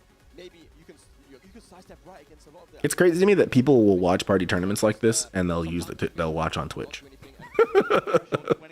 You can't rewind or nothing. Oh, there's a step here. Check. Yeah, You know? and that so that was really good. I like that from Lee Mish, which is supposed to show how strong he is, man. He can play multiple characters at a high level, but Oh, why is my controller in my hand? the calculations Honestly, I right should now, close I'm Tekken. not quite sure where we are, who won that, but Arslan looked really happy. I don't know. I don't even really know why I opened it. Never do math on stream. Never do math. I ain't doing it on stream or off stream. I'm sure UK education system is a lot better than where I came from. But don't trust us to do the numbers on stream. We'll get you guys an update in a minute. But yeah, the way this group worked out was pretty fun. I'm glad, especially like you said, Lee Mishima matches were really fun to watch. Especially Heihachi, again, because of when he released. Up until now, we haven't gotten too many opportunities to see him played at this level and what that looks like. But he gave us a little taste, and you know, with a little bit of different spice because of where he comes from, obviously. What have you guys thought of the matchup so far? Dude, Lee Mishima's killing it. That's what I think. Oh yeah, they can take against anyone. You've already taken out the #1 in the group from CBM as well. I think I've heard of Lee Mishima, but as watching this, I'm like, I clearly should have been following this guy much sooner. That would be 1-0 for him. He went for full cash down 1 instead of down 4-2. Does he always play like this, or is he popping off right now? That's what I want to know. But I can see the people in the lab Does he just consistently play this well? calculations right now. Arslan is like really in his face, like what's going on here? What is it? What does he look like? Arslan's like, he looks happy. Look, bro, he looks like a math teacher. He's like, yo, show me the math on that. Show me the math. How did you do the calculation? Let me see. Hey, carry that too. I felt bad for the first game last round. He fumbled so hard with 2 launches. Yeah, it happens, you know. I feel like has made it in. Winning 3 out of 3. I mean, some of that is Arslan forcing a whiff too, right? Arslan is very good at that, it seems. like you said, man, consistency. I mean, it's interesting, right? Because I feel like it's hard to feel hype for Arslan because he's just like, you know, he's the big boss, right? It's like MK Leo in Smash Ultimate at Leo's prime, where it's like Leo is just that guy that he wins everything, so you're almost always rooting for whoever's fighting against him, just for like the hype of the upset. And I kind of feel that way about Arslan, but then you watch Arslan play and it's like, God fucking damn it. Like that sidestep down forward 2 in that last round, it's like, bro, this man's timing and like use of movement is just, it's immaculate. It was the same at Evo. Evo top 6 for Tekken was like not that hype, except for Grand Finals, I feel like. And Grand Finals, Arslan versus Asif, that last like round of the game before the potential reset, it was just like that last like 15 seconds. That last like 15 seconds of Arslan playing against Atif, it was just beautiful. Arslan just made every decision right. And it's crazy to watch him do that. He just has these bursts of like craziness where it's just like every decision he makes is the right decision. And there's just nothing you can do when he's playing like that. Except I guess to play the same way. But then like I don't even know if you lose. I don't even know if you beat him if you're playing the same way, right? It's like somehow when he does it, it's just he automatically wins. Arslan was complaining. Yeah, he was very cocky. I found it funny. Facts. Why are you in that chair? What are you trying to say, Reaper? What are you trying to say? I really like the performance even just from all the players in this group. Those are some really fun to watch matches. And here's the breakdown of it as well. So CBM ended up with 4. Rooting for CBM, honestly. You want to see Ulsan? Yeah, that's fair. It actually did matter. I mean, in this group, I don't know that I'm particularly tied to anybody winning this group. Out of the finals just yet. They are actually going to be able to enter the LCQ. I would maybe say Jod, but I feel like Jod has not been playing super well. Lee Mishima, though, is hype as fuck. I do want to see Lee Mishima do well. You explaining the format all weekend. I can't wait to hear you. You better be on point with how you explain it. TBM came out swinging. Yeah, that's true. That's what I do, you know? I'm gonna make sure you guys Top 2 players in each group advance to winner's side of finals. Remaining players are sent to last chance qualifier. Oh, interesting. I don't know if I like that. It is what it is, man. It's triple. I don't like that at all, actually. I'm thinking about that, and I'm like, I don't know. I don't like the idea of But yeah, they're gonna have a shot in the LCQ. That's the big thing to note here. It's not just about the people who flew in. someone qualifies for finals and then gets eliminated, and then they get to go to LCQ. LCQ should just happen before finals. I'm sorry. Their shot to get back in there as well. So I don't. I see what they're trying to do, right? I get it. I want to know. I see what they're trying to do. John Shadow, Chippin, Joker, Mughal. Group losers go to LCQ. Yeah, I get it. It's kind of like, I mean, so LCQ, that's a tough one. semantically, Is probably what it's not a last chance qualifier if qualified people can be brought into the bracket. see right throughout the year. Yeah. I feel like especially even compared to players Qualifier means qualifying for the finals. This is like we started the finals, he's been and here then for a few months. it's like the second chance qualifier. It's like the second. It's the last chance qualifier for people who didn't qualify, but then also for the finalists who did qualify, it's their second chance. That's just, I don't know. I don't know how I feel about that. X factor because I mean, it does open up the possibility, right, of someone gets eliminated from finals. Somebody who qualified for finals gets eliminated into LCQ and then loses to someone who didn't even qualify for finals. From the finals, from a finalist perspective, once you're out of finals, you're out, right? So to some extent, it's like it is cool that they get the LCQ opportunity, but I don't know. I feel like maybe the LCQ should have came first. That's going to be it from this. The Group A concludes. Maybe LCQ should have came first. On to Group B, but we're going to take a short break before that, ladies and lads. The Tekken World Tour Finals continues after this break. I mean, Mishima needed his warm-ups. He's cooking now. His first matches were kind of bad. Yeah, I mean, that was his worst match, right, against Arslan. Who else did he? Oh, he also lost to Jod. That was not a good match for him. Okay, so Jod, CBM, and Lee Mishima are going to the LCQ. And one of those two is gonna get this medal right here. First and foremost, make some noise for your first. Is that right? person making it out. CBM. Matches were absolutely crazy. I am definitely a Jin fan. Let me make sure my guy gets this. Oh, CBM made it out. I don't know about nobody there. Congratulations. Wait, did CBM not lose a match? He didn't. Wow. He didn't have to fight Arslan, though. Oh, wait, no, he did. He lost to Lee Mishima. Oh, he beat Arslan. That's right. Eating good food. That's a good win. CBM beating Arslan, that's a good win. Group A, your two players that make it out, two of the best in the world. Don't have to worry about the. I like CBM. CBM's a cool dude. Already in there, so I like watching his Jin play, and he's also a nice guy. players in the world you're seeing right here. I remember at DreamHack Dallas, there weren't as, I mean, Evo was just a fucking madhouse. But I remember at DreamHack Dallas early in the mornings, like when AK was out there early doing friendlies with people, and then like CBM was another person who was just hanging out, running sets with any old buddy. I'm glad Steve told him don't bite it. We don't know about the microplastics and all. It's cool too because he was helping other Jins. Like CBM was going around to like Jin players and like helping them out throughout the tournament. It's kind of a cool thing to see. That's a big deal, especially if you are eyeing the prize for this event. You cannot falter. You don't want to go through the losers route. You don't want to. Yes, Chat, we need more high level June representation. I gotta get good so I can represent Mama June. Let the world know. Let the world know who their queen is. You know. Sorry, I'm not clued up like that like you are, man. But yeah. Yo, what's good, Justa? You didn't see me down there? Yeah, I am kind of down at the bottom of the camera. Maybe that's what Reaper meant when he said, "Why am I not in the chair?" I'm kind of leaning back. I'm kind of chilling, you know. I can make it even worse if I do this.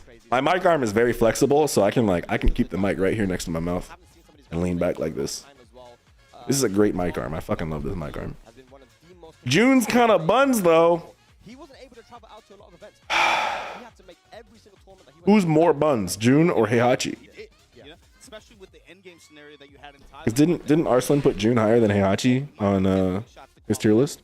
Pakistani passport, guys know the drill, right? You might only get one shot to be able to punch your ticket. He went there and he dunked on it. Yeah. You know? In the Dubai Master, Abu Dhabi Dubai Master event, Emirates Showdown, there wasn't many Pakistani.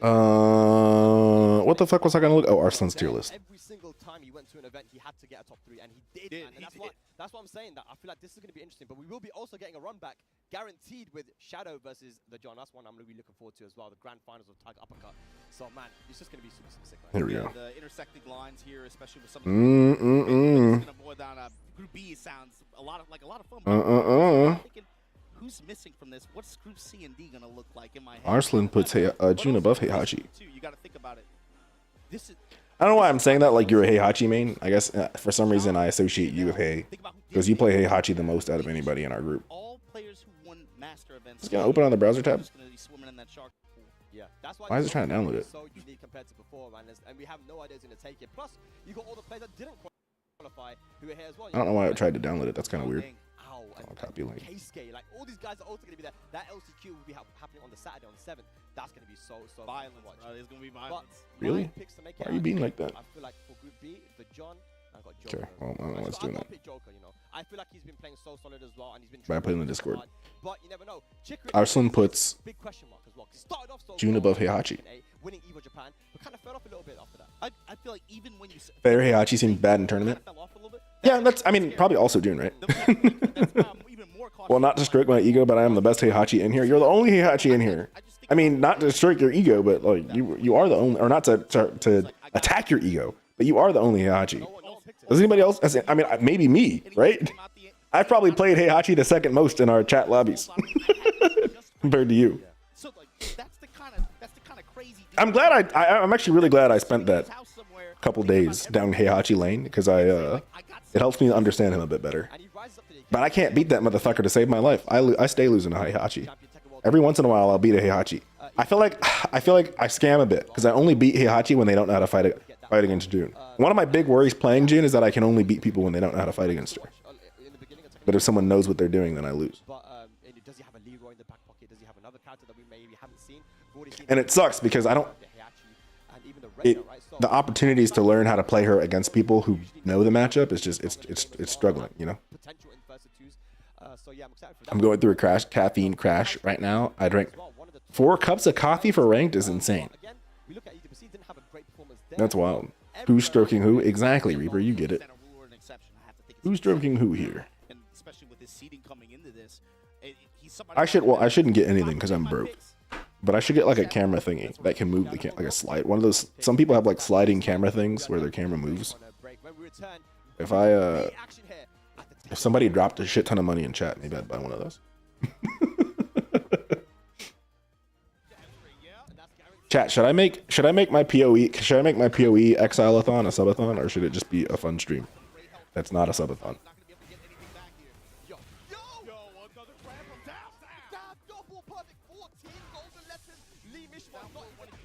It would be a really good time to be doing a subathon just because of the PoE rewards for gifting subs. But I'd hate to do a subathon and then like have nobody sub. Whatever helps you enjoy the game more. And I mean, I'm not going to care either way. I could enjoy it just fine off stream. I played Diablo 4 more off stream than I played it on stream, honestly. I do feel like action RPGs are not that fun to watch, probably. Because as a viewer, I think you have to, I think you could not know shit about Tekken and watch Tekken and be like, wow, this is hype. You understand what's hype. I think for something like Diablo or PoE, if you don't know that game and you're watching it, you're probably just like, what the fuck is everything on the screen? You see the cool effects of the spells, right? But I don't know if beyond that, that can get kind of crowded too, I think, and that's true in both Diablo and PoE. Where if a bunch of shit's going at the same time, it's just flashy particle effects on screen. So as a viewer who doesn't know anything about the game, it's like, what's going on? So I guess it's like, but then being in that category, I guess then you start to get the PoE people who like that game showing up. It should be a fun stream, but if you start getting sploogered with subs, you could do a subathon. I mean, if I was gonna do it as a subathon, I'd want it to start as one. Because then what I would do is I basically say there's a timer, and I'm going to put a default amount on the timer, and that's just going to be like if the time runs out, then I end the stream, right? And then the subathon part would be as people sub, it extends the timer, and then I'd make the default timer like, I don't know, 6 hours or something ridiculous, or something, you know, reasonable, I should say. And then if people want it to go longer than that, they would, you know, drop subs, and that would extend it. And then have like an upper limit on how long the stream could be, obviously, because I can't stream forever, unfortunately. Well, not even unfortunately, I wouldn't want to. So.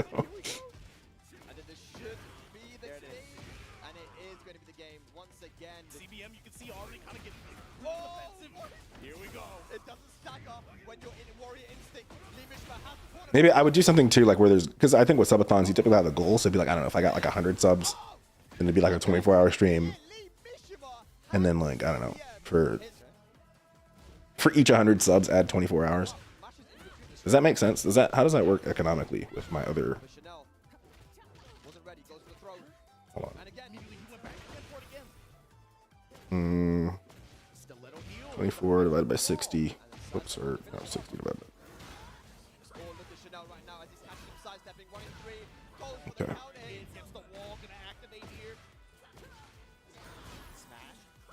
That's not that far off from my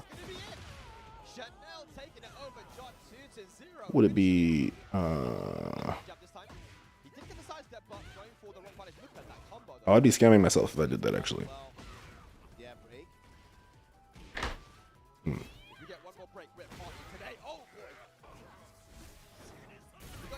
I played one cause match, got matched with a panda, I just gave up. Wait, you let the panda beat you? Can't be letting panda beat you. How many subs to do jumping jacks in all white clothes while soaking wet? 1,000 subs. I don't actually own all white clothes though, Reaper. So, like, let's say I want to do that right this moment. I don't know that I even own. I don't know if I own a single white piece of clothing. Honestly, I might have a white T-shirt. I think I bought a white Summit tournament for the final Summit Smash Ultimate Summit tournament that happened. I think I bought one of their T-shirts, and it's white. And like that's how you know I don't own anything white, because like that's like the only thing I can even think of that's white. I don't have white underwear. I don't have white shorts, white pants, white T-shirts. I stay wearing all black.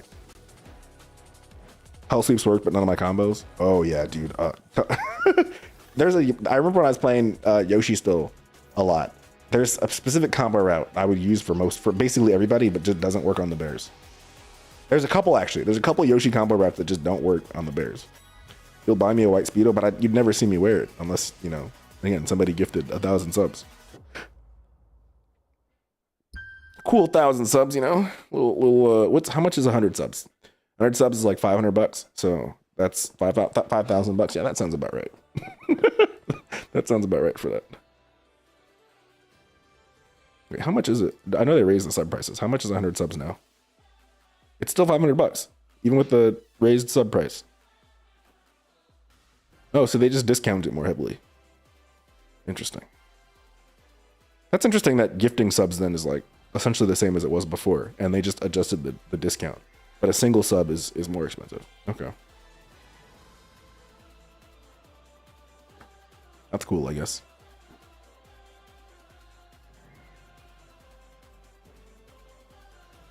$6 bones for one? What does that mean? Oh, for one sub, yeah. But it used to be what, 5? 5 for one sub? But it's not like they made it so that 5 subs is $30, you know? It's still 25.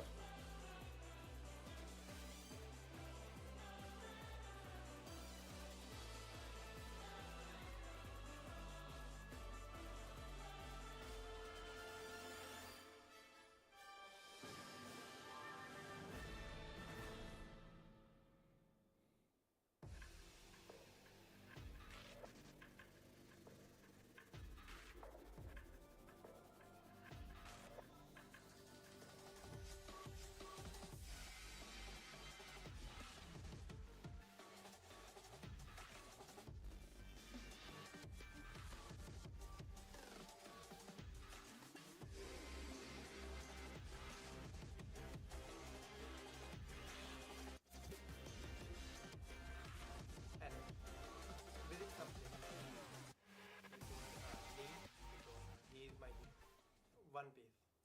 The King of Fighter. 15.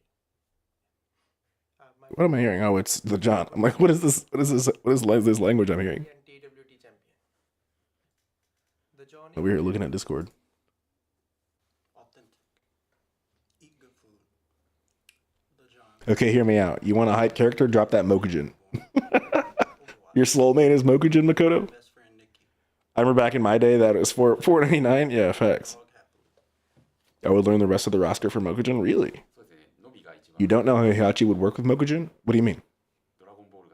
Oh, because he wouldn't be able to. Well, yeah, I guess Mokujin just would. Mokujin wouldn't be able to get any of the installs with the characters, right? That wouldn't make sense.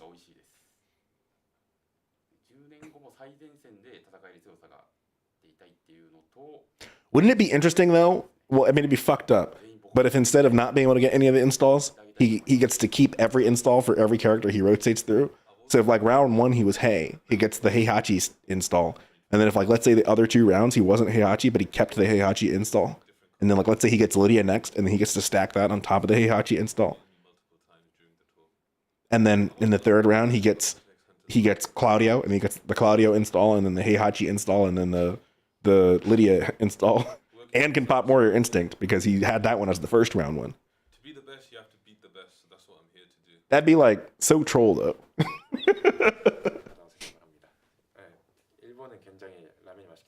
Oh, see, Mogul's my kind of guy. Eating ramen. That's what I'm hoping to get out of Japan. Eating ramen. Do they not have good ramen in Korea? I would have thought that. Again, maybe I'm just. Maybe I'm assuming they're. In my head, they're like super close. Favorite anime or manga is Yu-Gi-Oh. Okay.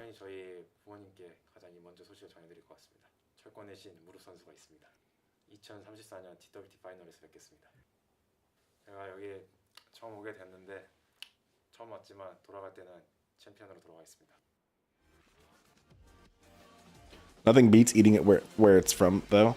Yeah, but I would think that. I mean, I don't. What do I know? I'd have to think that there's like Japanese expats in Korea who make ramen as good as it gets in Japan, right? Korea has Ranyum. Yo, what's good, Sensei Blaze? Welcome in. Welcome in. How you been? How you been? That's fair though. I guess yeah. There's something about eating a dish at the place in the place where the dish is from. I guess there's something about that that's somewhat unique.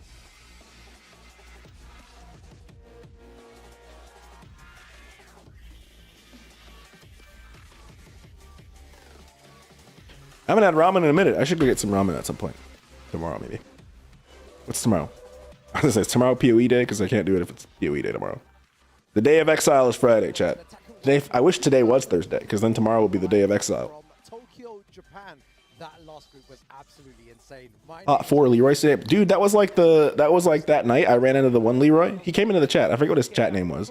But he came in, and then I ran into like 3 more Leroys that night. And I was like, what the fuck? I haven't seen Leroy in ages, and now I ran into 4. Those same 4 Leroys are probably the ones you ran into. They're just out and about now. They're still in, but just not the same in. Yeah, exactly. They're in the LCQ, so you know you still got another chance, which is good.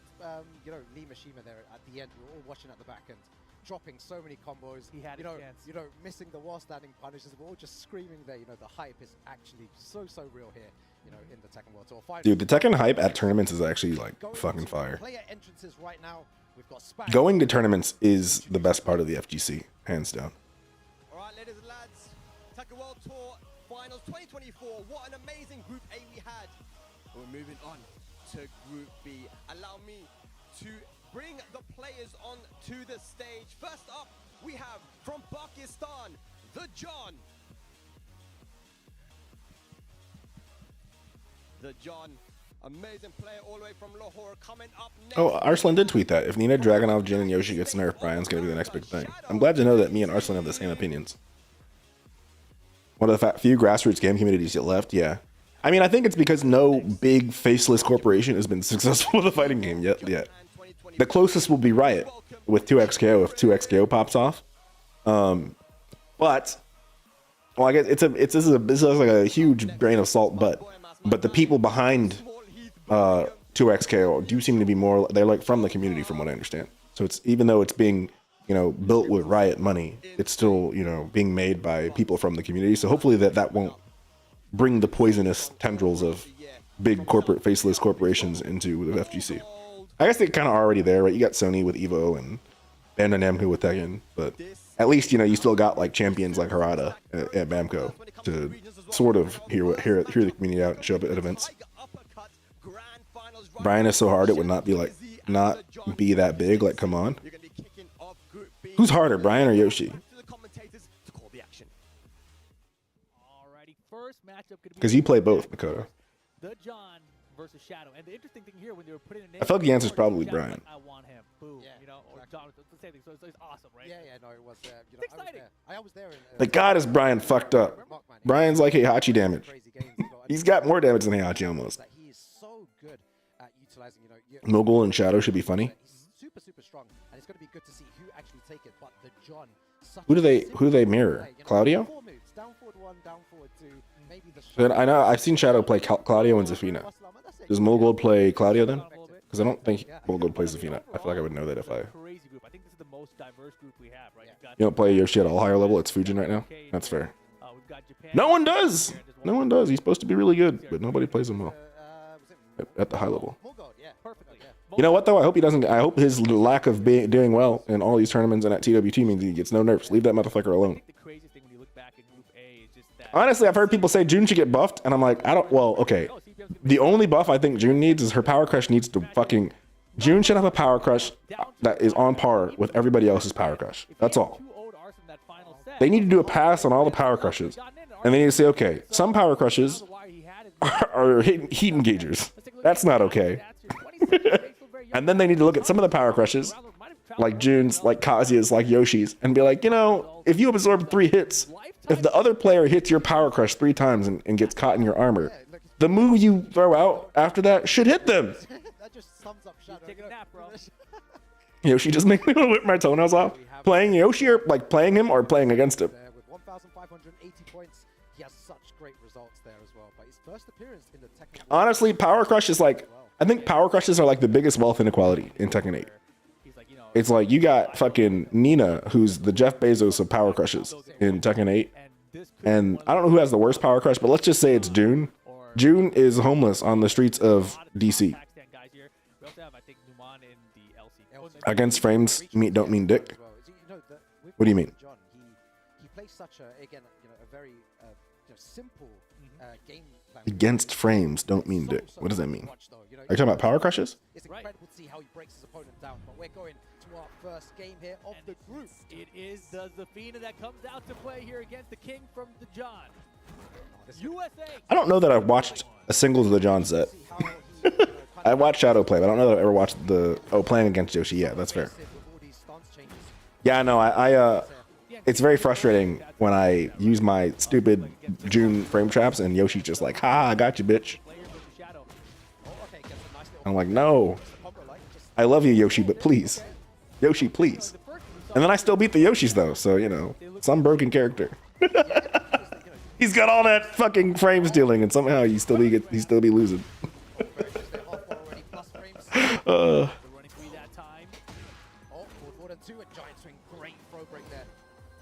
I guess it's as the internet says, all the Yoshi players are just ass. And none of the players who aren't ass want to pick him up. What a crazy place for a character to be. That was some great patience by the John. The John's good. If I didn't hate King, I like him more. Yeah, I don't really watch. I guess I don't watch any of the like good King. I don't really watch that much of the Jake Man either. He's a SoCal King player. And then Jasandi. Jasandi also plays King and competes here and there. Also from SoCal. Are there any U.S. SoCals or U.S. King players who are not in SoCal? There are a lot of King players in SoCal. Tiger Mask also is in SoCal. I don't think he competes as much, but.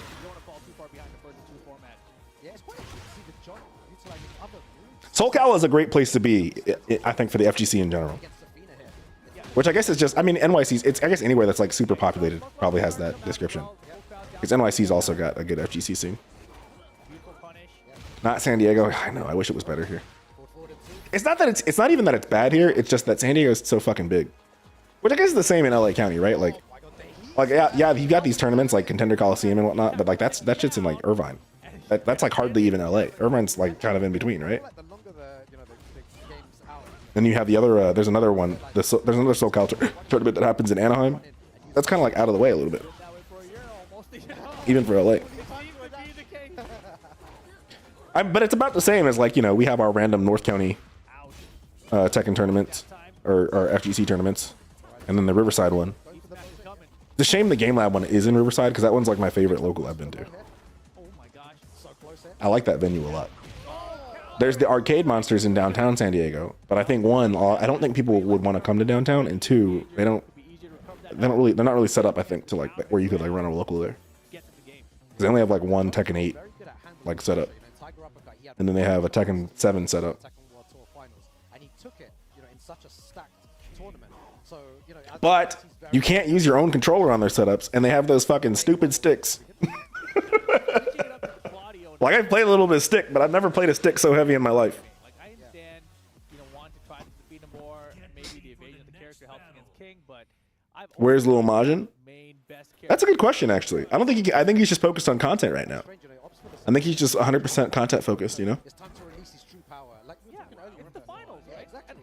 Which honestly, like, it's so much easier to just chill, and it's so much logistically easier, I should say, to sit at home and chill and make content than it is to like travel. Especially this, do you guys see this last season? These tournaments were happening like every weekend. Every weekend you'd have to be like in a different, if you're trying to like go to everything, you'd have to be in a different country like every weekend. That shit gets expensive if you're not getting paid to do it. And if you're like a content creator and making content creator money, that's not like not enough money to also fund traveling all over the place and travel, because that hurts your ability to make content consistently. Wish Lil Majin came back. That run got me into. I think a lot of people wishing Lil Majin came back. I constantly see people in his chat saying they want him to come back. People say Tekken 8 is an aggressive game. Both of them super passive at times. That's good plus 100 there, and the low to take it. But John looking so strong right now. Yeah, in a game where offense and aggression. And Majin was legendary. Yeah, absolutely. Yeah, if you can be successful with your defense, it's gonna pay off. Yeah, and I think both these characters. I guess there's also some level of though, like, would he be able to do the same thing in 8? You think? Sometimes rounds are over with 15 seconds, but you can see, you know, the timer does go down a lot more here. Very nice heat engage at one. Oh, Shadow lost the first game. Okay. The disrespect there with the hop kick. Oh, what? What was that? What happened there? And the round for Shadow. Taking down those Koreans one by one. Facts. Shadow does.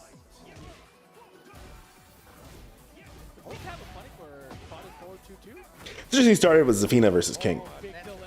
Yeah. That's the danger with that move. If you challenge, you have to at times. Yeah. You're gonna get hit by the second hit. Damn. Oh my gosh, low splat. Oh my god. It's a good King player right there. The John is doing shit I never see King players do. Nice quick get up.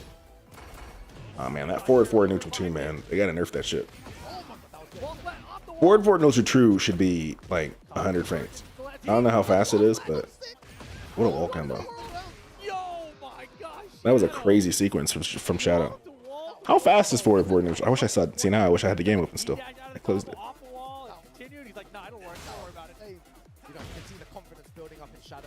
Where's my I'll use my controller for this. That was an interesting test there against the muscle armor. Oh, check. Back one, landing that so many times every single round here. Oh, no mix. Shadow way behind Rage. Did he get him? He did. That's going to put him in a bad situation. Super dangerous here at the wall. If he ducks, they're going to risk it in a back one here. The wall fetch. This is where Claudio's best. Oh, nice jab. Gotta get right here. It's the mid. And just like that, it is set point for the John. Let's see if Shadow can hang on here. Against both of them super defensive. Great throw break there. Yeah, he needed it. He's been getting thrown a couple times. I tried to put it out of the air. He stuck it with nothing. He didn't do anything with it though. Oh, break on the flying swing is going. It's going wrong rip. Now looking good for Shadow way behind. Raw heat for attack. Activates back. Muscle armor twice in a row. Into the heat dash combo. This could be that. It could be done. How many times has that landed? Way too many times. Back whoa! One, two, wait, this is the John's corner. Yeah, remember that. god, this is so tense. Can't count Shadow out. Oh, Punish. minus 10. Very good punish Got there. enough health back from that Colt, but not for the back three. The John 2-0 over Shadow 20Z.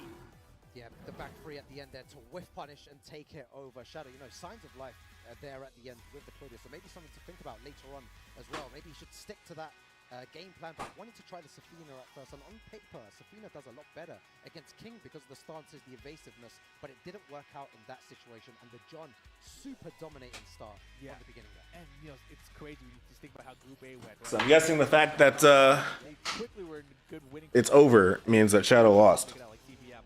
But the other players, like Arthur, starting off 0-2, it's like really hard for them to barely make it out. And now Shadow's in that position, right? Every game matters here. So being 0-2 is a terrible start, actually, for Shadow.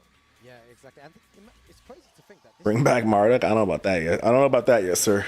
group stage game, but that was You want Nita to win TWT? He's been doing so well lately. That would be kind of cool. the first game in the group. I don't think that would be the best comeback story of the season, is for Nita to win TWT. My grand finals run back? Okay, let's get it. Yeah, that was crazy. Very good game already. Be like Nee's way of reminding everybody, like, hey, I'm still here. That many people have spoken about. I'm still a threat. Can win the whole of the Tekken World Tour, in my opinion, if he's playing, you know, at the level he's playing now. How do you think he's doing right now, based on what you just saw? Amazing. He's I think he's playing so playing good. Yeah, he's a great start as well. Like, you know, you can see him over here. He's just chilling. Yeah. Sending a few voice notes. So maybe, you know, some friends and stuff like. He looks super calm. No, without a He's going doubt. to do some damage. Yeah, we'll see what happens for the John and the rest of the group. But Mighty the Mashoka. rest of the players, and it's going to be a hard one, right? You still got Chikurin and Joka, which may actually be our next match in a second. And you've also got Mulgol, right? And remember, Mulgol, he actually stood up during the draft and he said, I want to be in this. Wait, so is These other groups are going to be later on, but he was the first one to step in and said, Shadow's not out, is he? close out Group B, and it's going to be Mulgol. So here we have. Okay, that was just the first match. All right, he's still got. Chikurin here, and Joka, of course, from the UK, your boy. Like, yeah. what do you think about him here against Chikurin? You know what? The thing about Joker is that he's, you know, very, very consistent. You know, around Europe, he performs super, super well. Around the world as well, you know, getting multiple top 8s.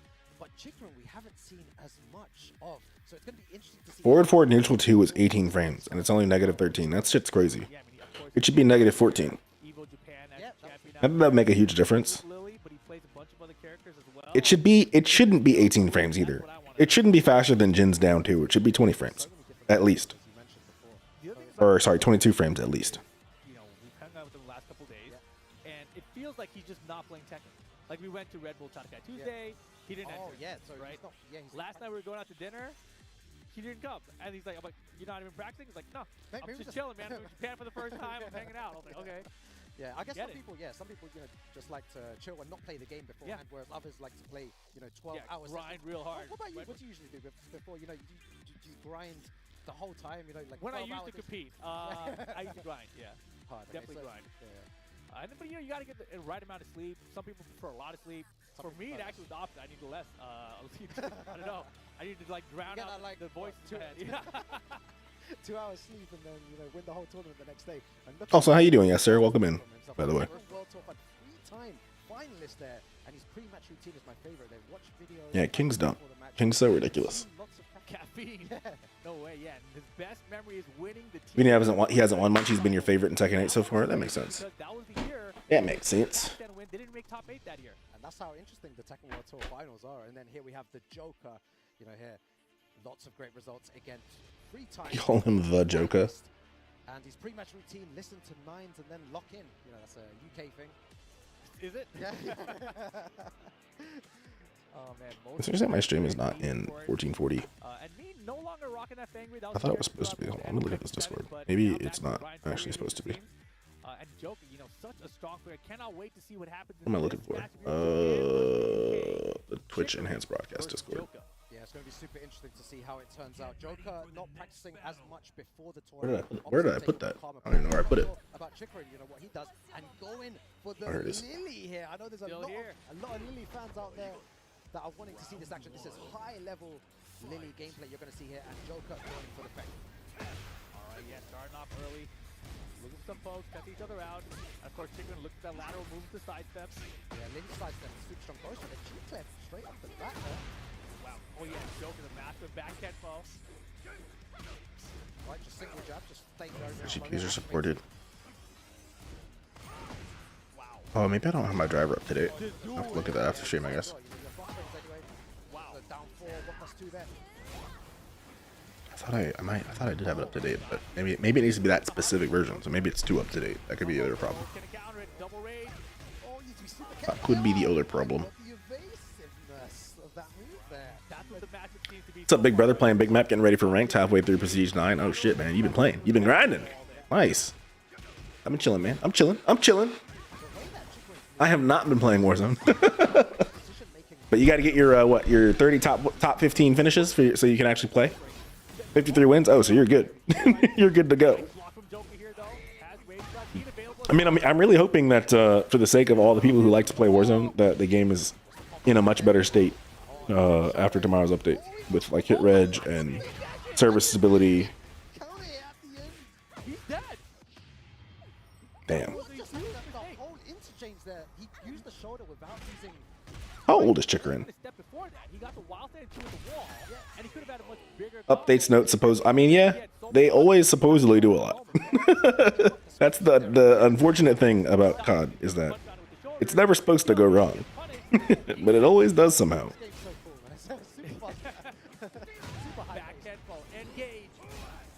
Damn, Chikrin's 35.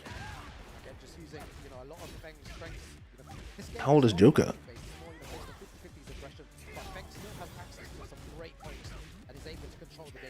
27. Okay. Come on, Joker, you can't let Unk beat you.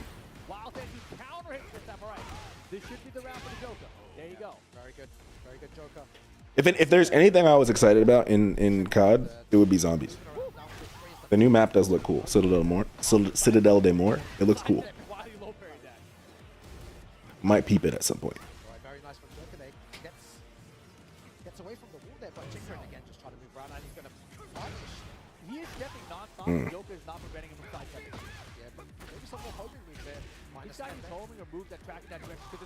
Damn, what a sidestep. So what was that noise? Can't let these young bloods throw their weight around. Show me senpai Chikrin. Facts. He's got that Red Bull.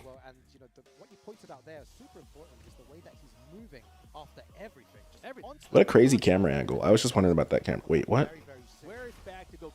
What the fuck just happened to my... He's the one to do it. What's going on with my gaming PC right now? He's smiling at what's happening, I guess. I don't know. Not truly Joker friend, I guess. B. All right, here we go, guys. Turn the main menu. Next game. Let's see what Joker does to adapt to Chikrin's gameplay. And again, the same situation. It's not a flattering close-up. Yeah, I saw the little camera there, and I'm like, did I actually switch to that camera? And they sure did. Ooh, nice hop kick.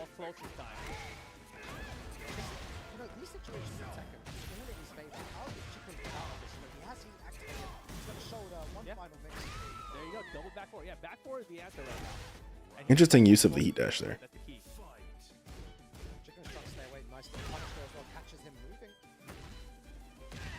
Man, the timing from Chikrin right now. Nice.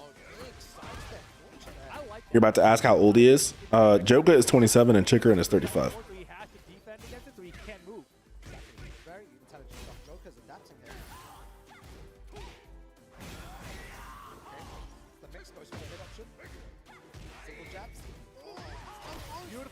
Ooh.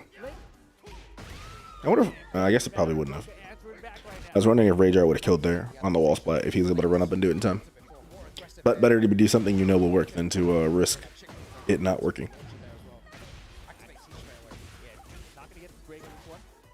Another top 5 picked. True. And Lily is like arguably top 6. So. Oh, I don't know where Arslan had Lily. Where did he have Lily? Oh, he had Lily much lower. I don't know if I agree with Arslan on that one, if I'm being real. Because Lily's kind of messed up. Nice grab. Oh. Ooh. Grab for grab. We'll say with the patch note, extremely happy with the weapon buff nerf. Yeah. Again, assuming it all works, you know, assuming the changes they intend to have happen actually take effect. I feel like one of the worst things about Call of Duty right now is that there's things they intend and will put in the notes, and then those things don't work. Or they'll put out a blog post and it's like, we're doing this, and whatever they said they were doing isn't working. I guarantee you with the SR, I was in I don't know if you like follow Pulse Check at all, but I was in that Zydriel, like Tyler's chat, the COD dev, the guy who worked on Ranked, and we were talking about the SR, the way it works now, and it's like there's just so many ways for the SR calculation to work that I guarantee that shit's gonna be broken. Like the way it tracks.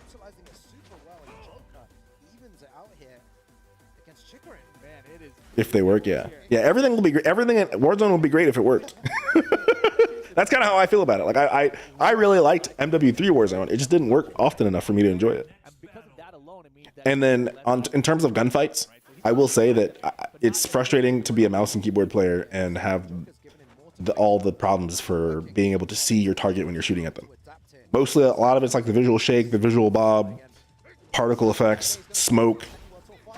It's a lot better than it was in MW2, but it's still pretty bad if you're a mouse and keyboard player. And then you go back and you look at clips of Warzone 1, and it was so... every time I look at a clip of Warzone 1, I'm like, damn, I could actually see. It's so important to be able to actually see when your gun's not going to track for you. SR is going to be bad. I actually like the way it's the system. Like again, assuming everything works, I think the system is actually a good one for ranked. The only thing that's like maybe questionable is the SR cap being where it is, along with the max deployment fee being a little too low. Maybe I think it probably needs to be slightly higher, and then maybe the cap should be. Well, I mean the cap is fine, I guess, where it's at if they make the death fee higher or the deployment fee higher, but that's not going to matter except outside of top 250 because most people outside of top 250 are not going to be hitting, are not going to have issues.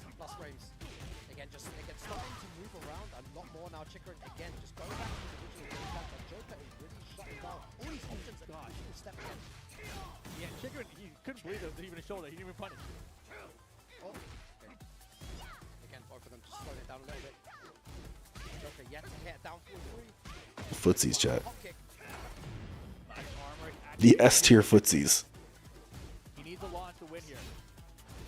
Joker doesn't use a lot of what is it, down back 3 from Fang?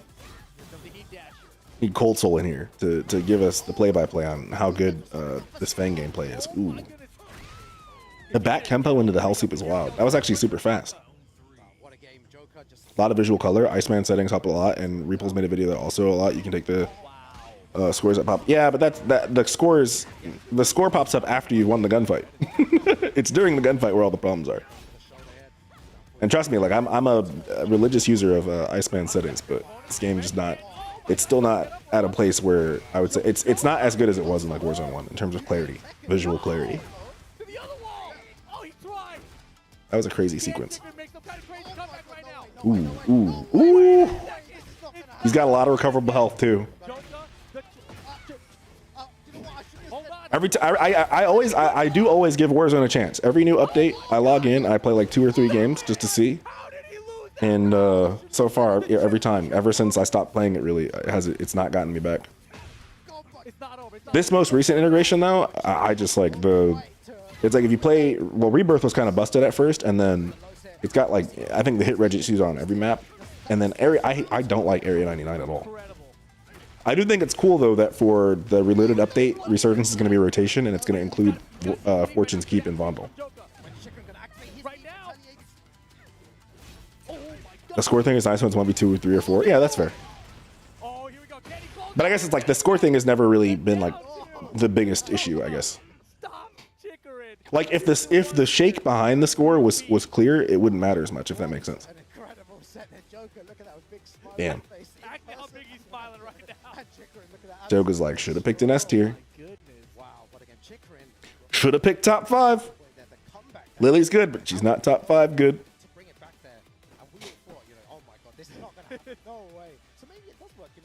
I were like a commentator who like could interview players as they were like leaving the stage. And every time someone lost who was using a not top 5 character, I'd be like, so why didn't you pick a top 5 character? Like, did you, where you showed up and you're like, I'm gonna lose, or like, what's going on? Talk to me. So a decent start for both, and you know that comeback he made, Chickman made. He's a TWG champion, bro. You know, you got it. You can't never count him out. So well played to Chickman, but he's got a tough road ahead. Yeah, there we have the. It's not so bad though. 2-1. It's not like he just got completely beat up. You know, 2 points at the top there, Morgul yet to play, so lots more Tekken action still to come in this group. But both of those first two. Chikrin did play Leroy during Tekken 7 Leroy era. Oh, really? Okay. I wonder if he thinks Lily is stronger than Leroy now. Okay, I just lost him, but okay, I can beat the Maybe she is, actually. Leroy's pretty, or Lily. Leroy is, I think, good, but Lily is also, like, just crazy. Leroy's got crazy damage now, ever since his buffs. I think people just don't want to play him, because he's hard to use, I think. He's got to work a bit too hard. Oh my goodness. All right, Pakistan versus Korea incoming. You keep hearing Leroy is trash. Well, he was on launch. I think they buffed the shit out of him, and I think it's that he's decent. It's just he's outshined by a lot of other characters, if that makes sense. And that's kind of June, right? June is decent. She's just outshined by, you know, damn near everybody, except a couple characters. But she's not bad, right? I would say like Leroy is like probably viable. He's just not good. On the spectrum of viable characters, he's towards the worst end. And I don't even know if that's true. I think it could be that he's just harder to implement in this system. Because I think what Leroy and June have in common is they both want to be right up on your face. And that's not good in this game. Being right up on somebody's face is a dangerous place to be. Why are we getting this buffering happening?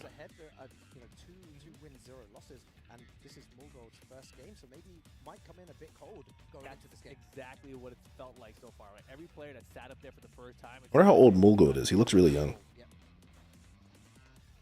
Oh, it says they're 26. Yeah, it says their age. He's not that young. First appearance in TWT finals. Recent non-Tekken hobby, watching YouTube.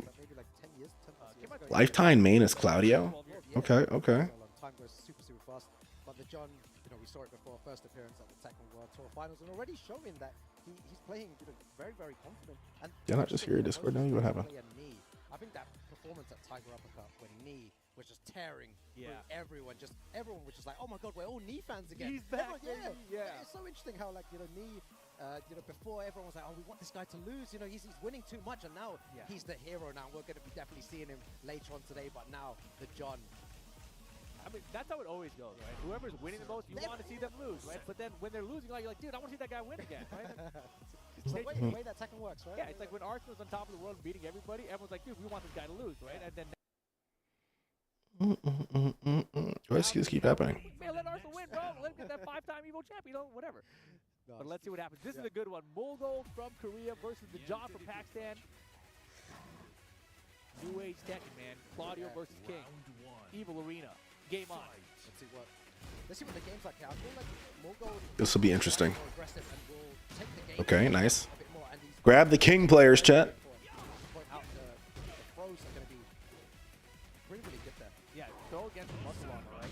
The way all the Paki players play, the way all the Pakistani players play King of Fighter City, the Wolves Pro Circuit might be wild. Do you think they're all going to play that? I think Arslan's going to make a KOF return?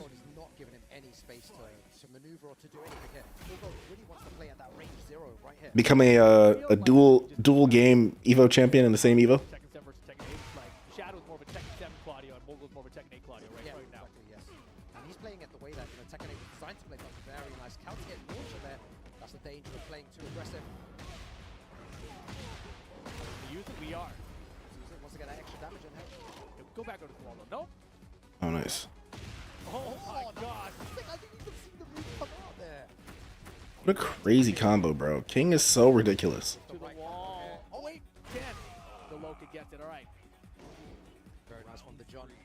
We just watched Mogul get robbed. Ooh, he's ready for it. King pulled up with a gun and was like, empty your pockets.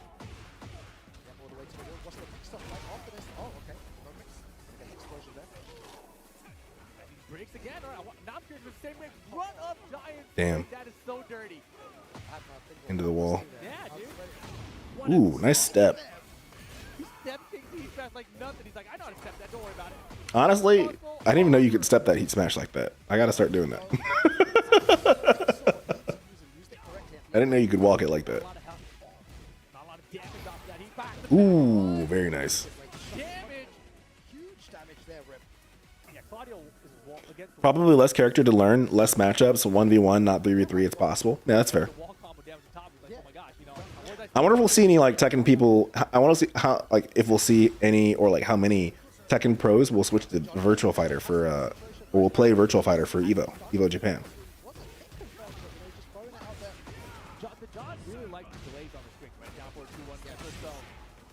Mogul to step in, he's stepping the shit out of him. Honestly, I watch this, I'm like, I'm taking notes. I'm like, so this is how you beat King. You just gotta step that motherfucker. I wonder if I'm curious, right? Because the Koreans and the Japanese players did a boot camp. Are there any Korean or Japanese King players? Maybe somebody has like a pocket King they can use to practice, because it looks like he seems to know what he's doing. I mean, I guess at that level you should know what you're doing, but he seems to like, it's almost like it feels like he has like experience, right? Like it looks like he's like very well versed in this matchup. So it made me think like if he has somebody who plays King to practice with a lot. Let's go. Back one again. Just trying to down forward ones, down forward twos as well. Still working out here. Yep, all the way to the wall. Crazy Wavu in the grab. Nice wall split. Ooh. That's that Claudio Shoryuken. Oh no, that's not what I want.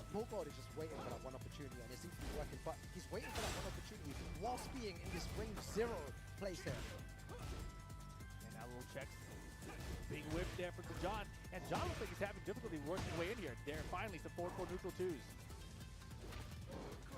Nice break. Very good. I guess he's using the muscle armor to yep. I was gonna say he's using the muscle armor to disincentivize the running two from Claudio. It didn't matter though. That's a dangerous situation to be in. How much damage is this gonna be, Rick? Oh my gosh, I don't want to know. I don't want to know. Damn. Final mix there. 15 seconds remaining. Claudio seems, you know, like a perfectly fair character, right? And again, right? Every game matters, especially early Damn. in the group. Actually, it's not even early. It's at every stage of the group. What a duck, I know, right? Nah, Mogold is Mix, good block. got a little block. Mogold is out here frying right now. He's just putting so much pressure on down jabs on the He's playing like his life depends on it. anything. Beautiful combo throughout the wall. He has to get out. He has to get out, Rick. Oh, he gets caught by the low. He's back. It's looking like it's all Mogold right now. Can the John find a way back? He doesn't. Damn. 2-0 for Mogold over the John right now. Bro, playing like there's money on it. Isn't there money on it? Or is there not? Yeah. Is there money on it? There is money on it, right? I mean, not for the group stage, but I mean for TWT in general. That close and just taking it to the John in that situation, and that's why I believe, you know, See, what's the prize pool? very convincingly as well. $100,000 first prize? Damn. Down the muscle armor in game 1. That's pretty good. In game 2, reactionary with it instead of preemptive with it. Yeah. So I think that was a big change. And It's not EWC good, but that's still good. I mean, that's basically more than any other tournament, right? success with those to find all those lows. Any other tournament during the season. Compared to the shadow set. Yeah, exactly. Yeah, he was It's good for Tekken, yeah. Yeah, I mean, that's even more than Evo, I think. to try and shut that down, but he just wasn't ready for And the wall pressure from Mogold was fantastic too. Perfect. I mean, short of EWC was what was ridiculous, right? With 300,000 for the first place. But if we take the Saudis and how much money they're willing to pour into sports and gaming in general, if we just take that out of the picture, then 100K is actually not bad for a first place. It's no Capcom Pro Tour $1 million, but you know, it'll do. You could, I think, reasonably, I mean, especially depending on the country you're from, with 100K, I mean, that's enough to focus, you know, on competing in Tekken for the next year. If you wanted to make that your full-time gig. And if you do that plus content, you know, you can start to build out a nice little bit of income flowing for yourself. today. It's a lot of Tekken action for one day. You know, this is cool. So all the guys at home, you know, they're all watching, you know, eating some Chipotle and, you know, getting to watch the Eating some Chipotle. I like the call out to the sponsor. hours and hours of Tekken. I like the call out to the sponsor. They're at home, you know, eating some Chipotle, playing hours and hours of Tekken. Tomorrow is the regional leaderboard round robin phase, and then on Very subtle. Shibuya, right? We're gonna have the live crowd there. That's gonna be the last chance qualifier where everyone who is knocked out of these round robins will be entered into the last chance qualifier with like 500 plus other people who are trying to get their spot. What is this vocal effect in this song? I don't think I've ever heard this song play long enough to hear this vocal effect. To do things. Oh yeah. Super interesting to see, you know, some of these guys already we've seen being eliminated. Jod, you know, Lee Mashima, Chanel as well. All right, Shadow, we're gonna need you to wake the fuck up and beat Chikrin's ass. They're just eliminated. They're not eliminated. Yeah. Not that he's asleep, but I'm hoping to see more of a fight from our sole U.S. representative in the finals. Right now, if you lose here, you're tied with the regional leaderboard. Yeah. I think. I think so, yeah. Okay. Going to lose. Yeah. I'm just here looking at you. I'm like, wait. Let me process that all. Who does he pick? He picks Zafina. Okay. You're the loser bracket, right? Yeah, you're already. But if you lose there, then you nailed I like this stage's song. You're the loser bracket. Yeah. So right now, even if you lost All right, let's see how it goes. Let's go, Shadow. You're the same. All right, yeah, game on. Zafina all over this Lily. Oh, June has that move. Both these players already are a lot. Or that animation anyway. June doesn't heat engage. Oh, you can cancel that, huh? Beautifully timed wall jump that time. No break. Ready to change position there. Damn. Shadow with a heat engager. Going for plus frames, and he's opted to use that. Actually, Great escape, right? Yeah. Ooh. Yeah, here, all conversion of the wall. Oh my god. Damn. Big conversion of the wall. Yo, Zafina also has kind of some crazy damage, right? just moving around here. No one doing anything. Just pressing buttons, everything getting blocked. No dark with the B+4 there. Shadow is Oh my. What was that? patient right now. Time winding down both versus rage. 10 on the clock. Is it Shadow time or is it Chikrin time? Both of them. Someone needs to take risks. Who has more health? Okay, there we go. Time. 5 seconds to go. He gets those. They were kind of close. I wasn't sure. Shadow closed it out. Within 10 seconds. I was just Ooh. thinking, you know, I love that you said like something has to go. Like, you don't have to go, Liu Kang. That's Liu Kang has to go. You know? Yo, Zafina's pressure is kind of wild. Pressure and chip. Take risks. Like, Liu Kang take risks. Like, yeah, of course Liu Kang would say take risks. He's gonna help you again, of course.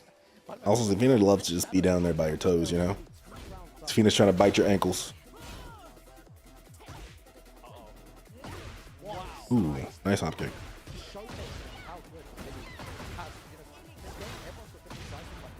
Mm. Oh, easily, yeah. It's been tested, measured. Nice. Beautiful counter, too. All right, Chikrin press the button, now fight. That's it. And he That, Nice step. damn, just let him know the Matterhorn. You know, I'm didn't have to do that. Yeah. I'm gonna Matterhorn you. Just so you know, don't ever just throw those heat bursts around me.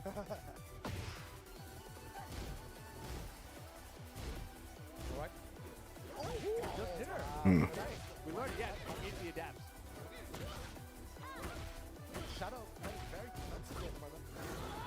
And Mm. beautiful sidestep, you know, his Okay. body is, you know, very good. You can see that. He's doing everything correctly. I guess his stance is essentially supposed to side to left, right? So you can see Chikrin going left every time Shadow goes in a stance.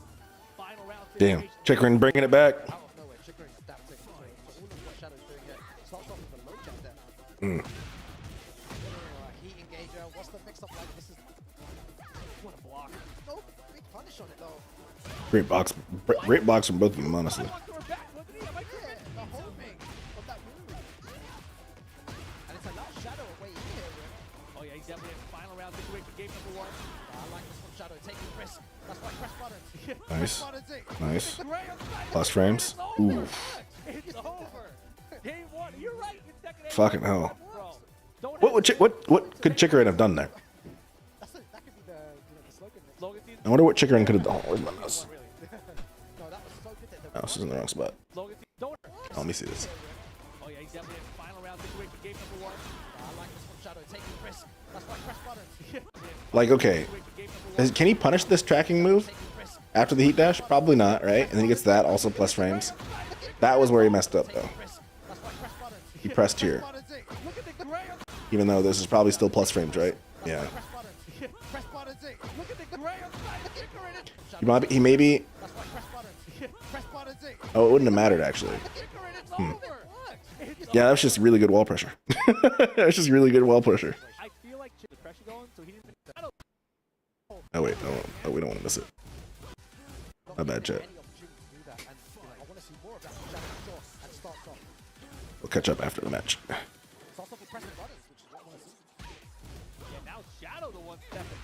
Okay. Nice hop kick. Nice steps. Oh my gosh. These steps, though. I've learned I'm really good with the Frostline Sniper. Had a lot of double digits and 20s with it. Damn, okay. Yeah, the Frostline's kind of goated. When the little bit I did play BO6 Warzone, whenever I picked up the Frostline, I'm like, damn, this sniper's kind of good. Sniper's kind of good.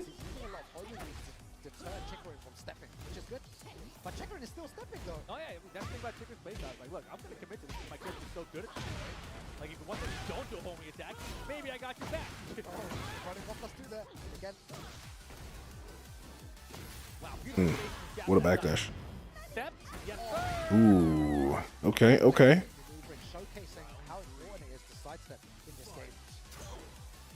Gotta be on your side steps.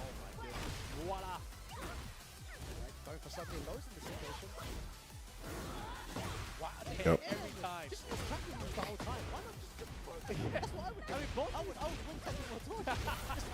I noticed Shadow likes to do that move when he wakes up.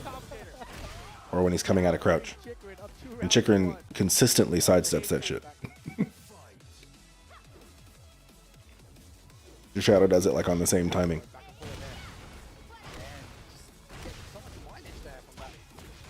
Okay.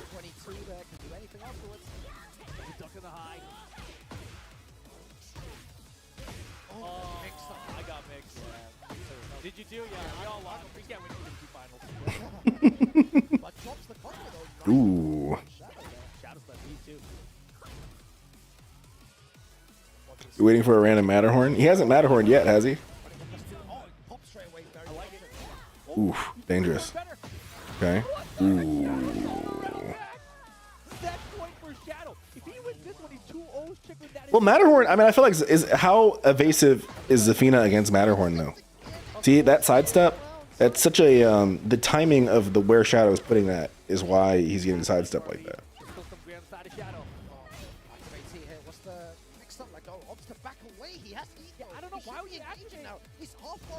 He didn't want one of those a whip punish. I got you. I know she's hella plus on that move, but does Zafina not really get much in the way of good follow-ups after that? I guess the idea is to just watch and see what your opponent does, right? Come on, Shadow. Come on, Shadow. Okay, nice step. Nice step. Okay. Okay. Okay. Okay. Lily has such crazy moves to get in, though. Wow. What a sequence. What a slow-mo sequence, chat. Oh my gosh. Good shit. Good shit, Shadow. Let's go.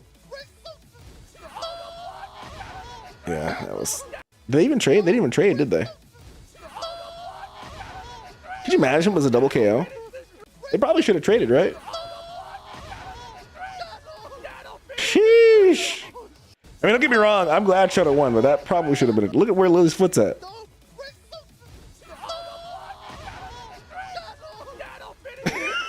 That's just a crazy interaction. I'm not gonna lie. I do think Zafina gets that there, right? Block low and still get hit. That's some BS. Yes, I agree. But Zafina is one of those characters that has some of those low strings like that, where even though you block the low, she's got a follow up. I mean, June's kind of like that with her can, right? You can block the low of June's can and still get ate up by the high. I don't know who's going to make out this group. It's so difficult to tell between these players, but Shadow is looking very, very different. Which match do you want to see the most out of the players, though, in this group? Has to be Shadow versus Joker. I am glad though to see a Shadow W. You know, Shadow is our only U.S. representative of in the finals. You've got I think Fear of Silence from the regional leaderboards. So there are some other U.S. players, and you've got like some U.S. players in LCQ, but still, it's kind of cool to have Shadow. It'd be nice to see Shadow make it out of groups, you know. was a bad loss, but you got to remember that John just had his bad loss a second ago too. So they're kind of tied, even though Chicken's way behind. Yeah. Just too early in the group to tell. Yeah, it's difficult. Who's your pick? You should have joined. Oh man, I would have got toasted, Makoto.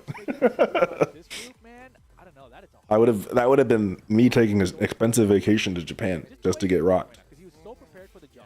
If this is the kind of TWT finals is the kind of thing that I want to only go to if I qualified for it outright. I don't think I would travel to LCQ. Claudia used to know the character against Shadow, right? Then Joker with the fans. I don't think that's for me. In Korea, they're pretty good. Like, I think that knee guy, he kind of wrecked shop for a couple years there, so he got the experience there. But I feel like Joker's style of Fang, it's a little bit more aggro than other Fang players in general. So I feel like Joker still got a chance against him. So I'm really curious to see how that one goes down. Yeah. But I still feel like Mulgo's my favorite, I think, in the group right now. I think the whole year as well, the way that Mulgo's been playing. Yeah. If anyone should have joined Makoto, it's you. That he has entered throughout the time. He always performed so well. Right. Now as well, he's looking very, very dangerous. He is someone to look out for, someone who could win the whole, Tekken World Tour as well. It wouldn't be a surprise. No. So Tekken World Tour champion Mulgold. It's like, oh yeah, we knew that was gonna happen. I think that for me, it's interesting, right? Because I'm cheating a little bit because I know that Mulgold doesn't have any losses in the group so far. So I'm like, oh, he's leading. You got family in Japan. You probably could go. Oh my god, you have even less reason not to have gone. I mean, we don't know where it'll be next year. We got room back there with the whiteboard. We keep track. Spend $5,000 to test yourself at the LCQ, and you get knee as your first match. Oh my god, could you imagine? Hey, yeah, that's the other thing. Everybody going to the LCQ is cracked. It's not like you're going for free matches either. You're going to immediately get thrown into the gauntlet. We'll be back for some more Tekken 8 action very, very shortly. Don't go anywhere. See you guys soon. Oh, this is so tense. Can't count Shadow out. Oh, punish. -10. Very good punish Got there. enough health back from that Pope, but not Damn. factory. The John 2-0 over Shadow. All right, chat. I'll be right back. I gotta hit the restroom. Plug IRL. It's not over just yet. Joker, hold on. Good block. Oh my God! The man! How did he lose that round? Right now. Oh my gosh! Just do it! Oh, here we go. Can he close down? He's gonna get it! The down two! Joker! Stuck! He's just putting so much pressure on down jabs onto everything there. Not letting him do anything. Beautiful combo throughout the wall. He has to get out. He has to get out, Rip. Oh, he gets caught by the low heat smash. It's looking like it's all Mulgold right now. Can the John find a way back? He doesn't. 2-0 for Mulgold. No go. Shadow with the chance. Down 3. The slide. Oh, the other way. Shadow's still in it. Still low. Rip! I don't know. No! Rip! No! Shadow finished the string. Such a genius. Everyone wants to block. How can you say no to this? You make it fresh every day. Absolutely. We keep it fresh. You can't have AAA without block.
Plug my life support is crazy.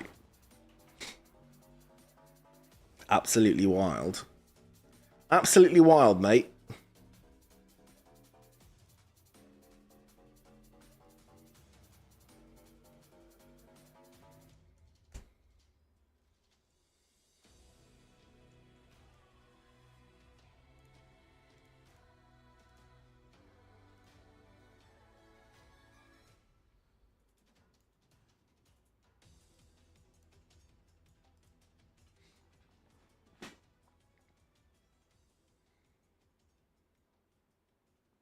Imagine if Main Man went. Yeah, I don't know how good he is competitively, right? I mean, I know he's pretty good, but is he a competitor like that?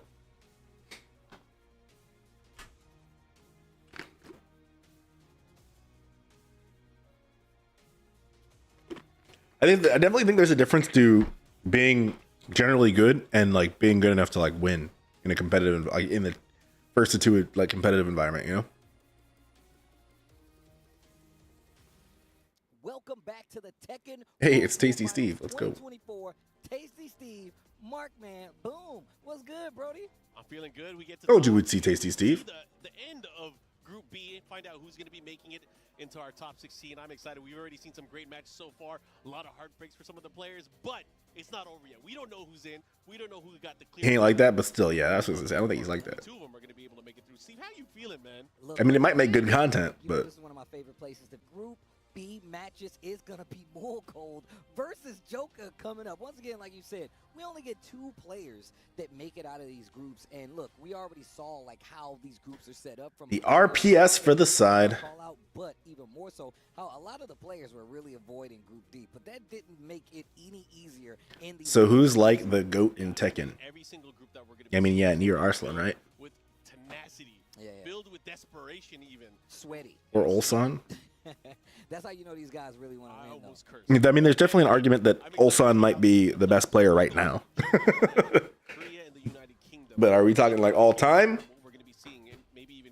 I think even all time, I don't know if it's fair to say. I don't even know if it's fair to say Arslan of all time. I mean, Arslan does have 5 UO wins though, right? They have used multiple characters throughout the entire year. Do you think this is All time is knee. I don't know about. I don't know if all time is like. I don't know if it's so obviously knee, right?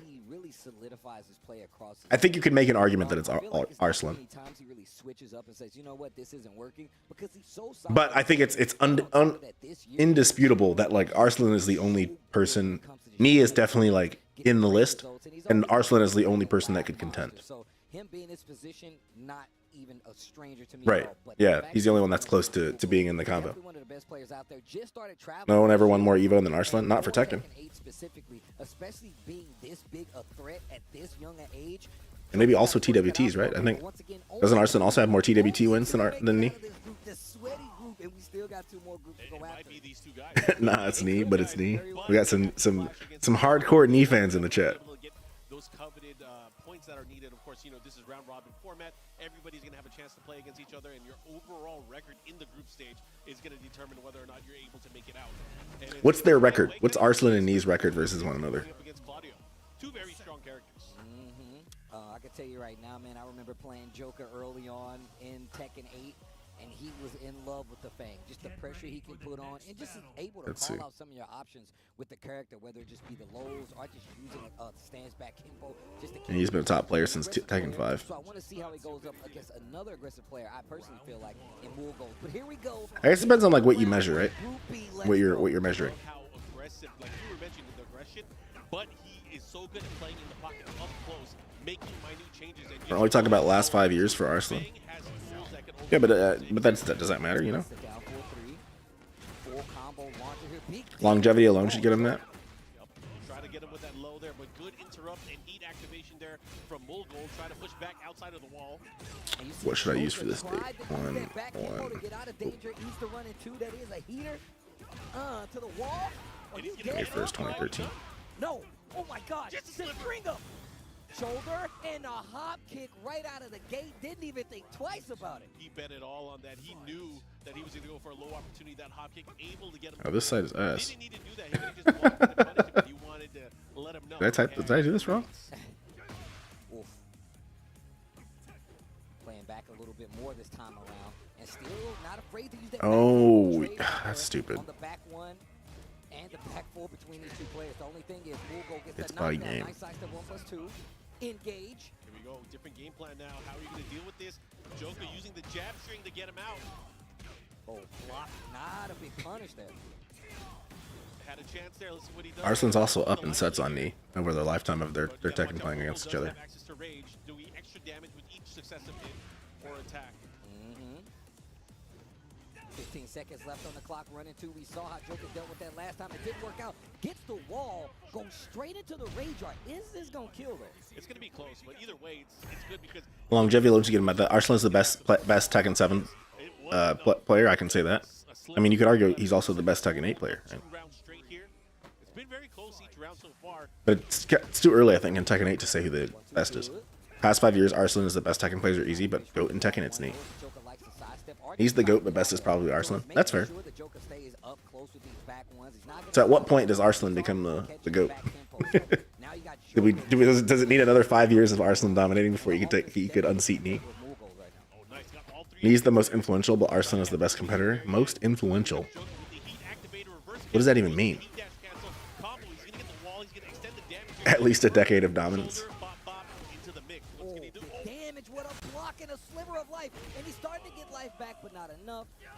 At least a decade of dominance.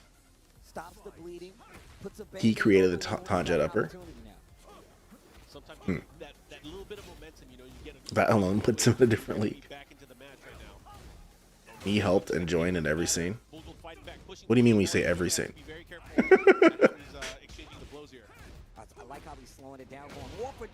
I don't know. I guess I don't know what that looks like, what that means, and what that looks like. Like, what's Knee's experience in the USC? Helping and joining in the scene.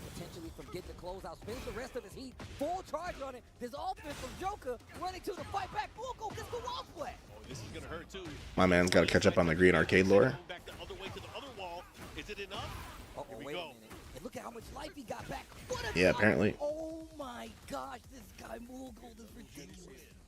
Let's see. Green arcade lore. If I Google that, will it come up? And Mulgold on the scoreboard now. And we're going to character select from Joka. Doesn't necessarily mean he's going to be swapping characters. That's an arcade in Korea. Needs to, think a little bit about how he's going to approach going up against this Claudio. You know what I like the most about what we're watching right now? There's no coaches. My man's just up there solo dolo. It's a 1v1 coaching game. himself. It's coaching himself. Got this. Me and Feng Wei. The Mecca for Tekken? It was. All right, he's going to go back into it. We're going to get a random... The Mecca for Tekken in Korea, though, right? Up 1-0 right now. Mulgold is. Very close set so far. But we're going to the Ortiz farm. Like, I guess I look at it as like, are we looking at the green arcade and what it is in Korea, and we're not saying that, and we're not acknowledging about the green arcade in Pakistan, the green arcade equivalent in Pakistan because we don't know it exists.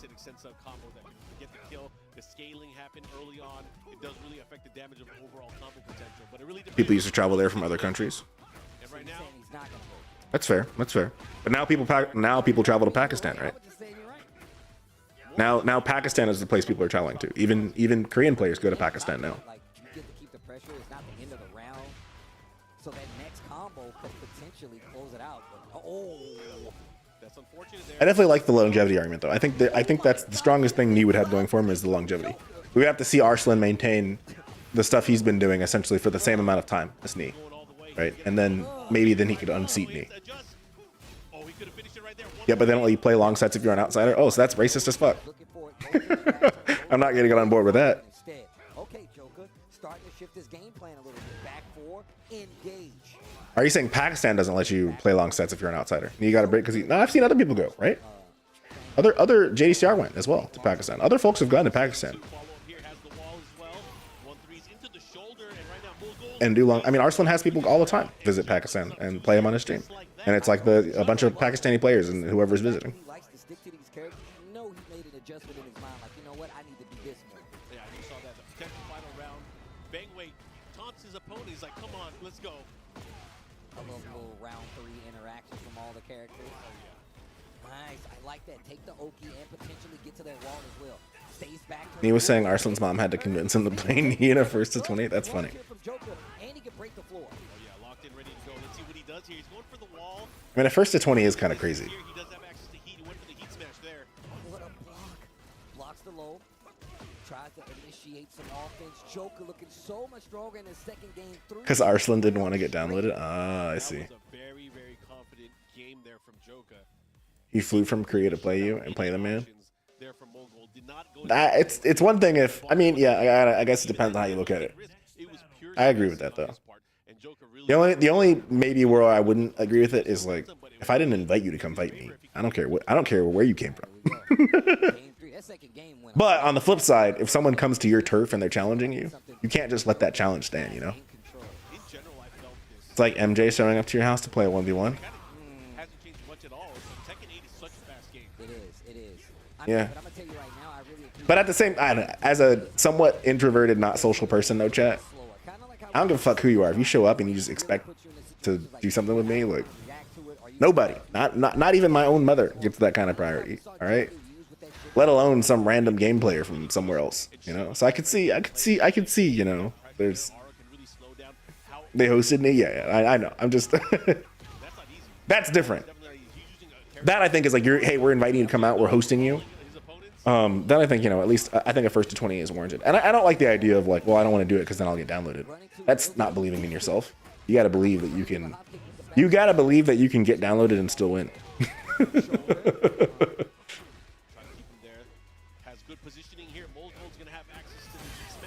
Because if anything, that means that after the download, you now have an opponent who is going to force you to have a different playstyle and to improve even more.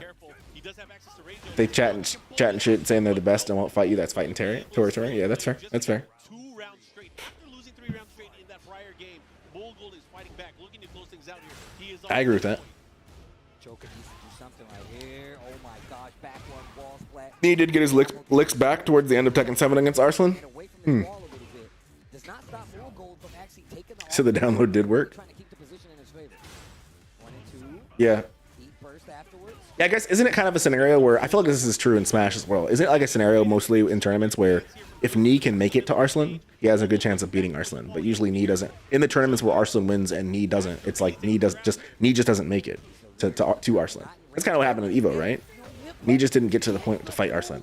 But it's like, if Knee can fight Arslan, you know, Knee can be an Arslan slayer, but he's got to make it. And in Smash Ultimate, I feel like it's the same with like Tweak, where pretty much every time in Smash Ultimate's history, I don't know how many like you guys keep up with the Smash Ultimate competitive scene, but in most of the Smash Ultimate competitive scene, you know, Tweak has been hovering in like, you know, top 5s to top 10, and he is specifically someone who is consistently able to beat whoever the current best player is, but his problem was getting to the best player. It's like if he can get to whoever the best player is, he can beat that person. But he would always end up falling prey to some person who's not the best player, like further into the bracket. Knee has Tekken 7 PTSD. Yeah, Knee be losing to randos. Yeah, that's fair. He lost to Trizzy the Rapper Evo, which is kind of crazy. I don't know. I would say that I personally don't think we've seen the best of Knee in Tekken 8 though. I think he's gonna get better. He's trying to download in a first to 2. That's fair. That's fair. It's. I mean, I do think that Knee probably is. I think everybody's probably better in a longer set, right? Maybe people who, I guess the players who would not be good in a longer set are the players who are worried about getting downloaded. Like I think for me, I'm probably better in a first to 5 than I am in a first to 2.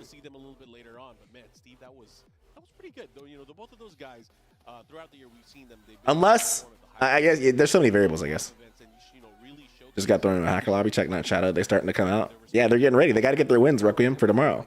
Because you got to have your 30 wins, right? Or your 30 top 6s or 15 top whatever it is to qualify, right? The hackers got to get, you know, they got to get ready.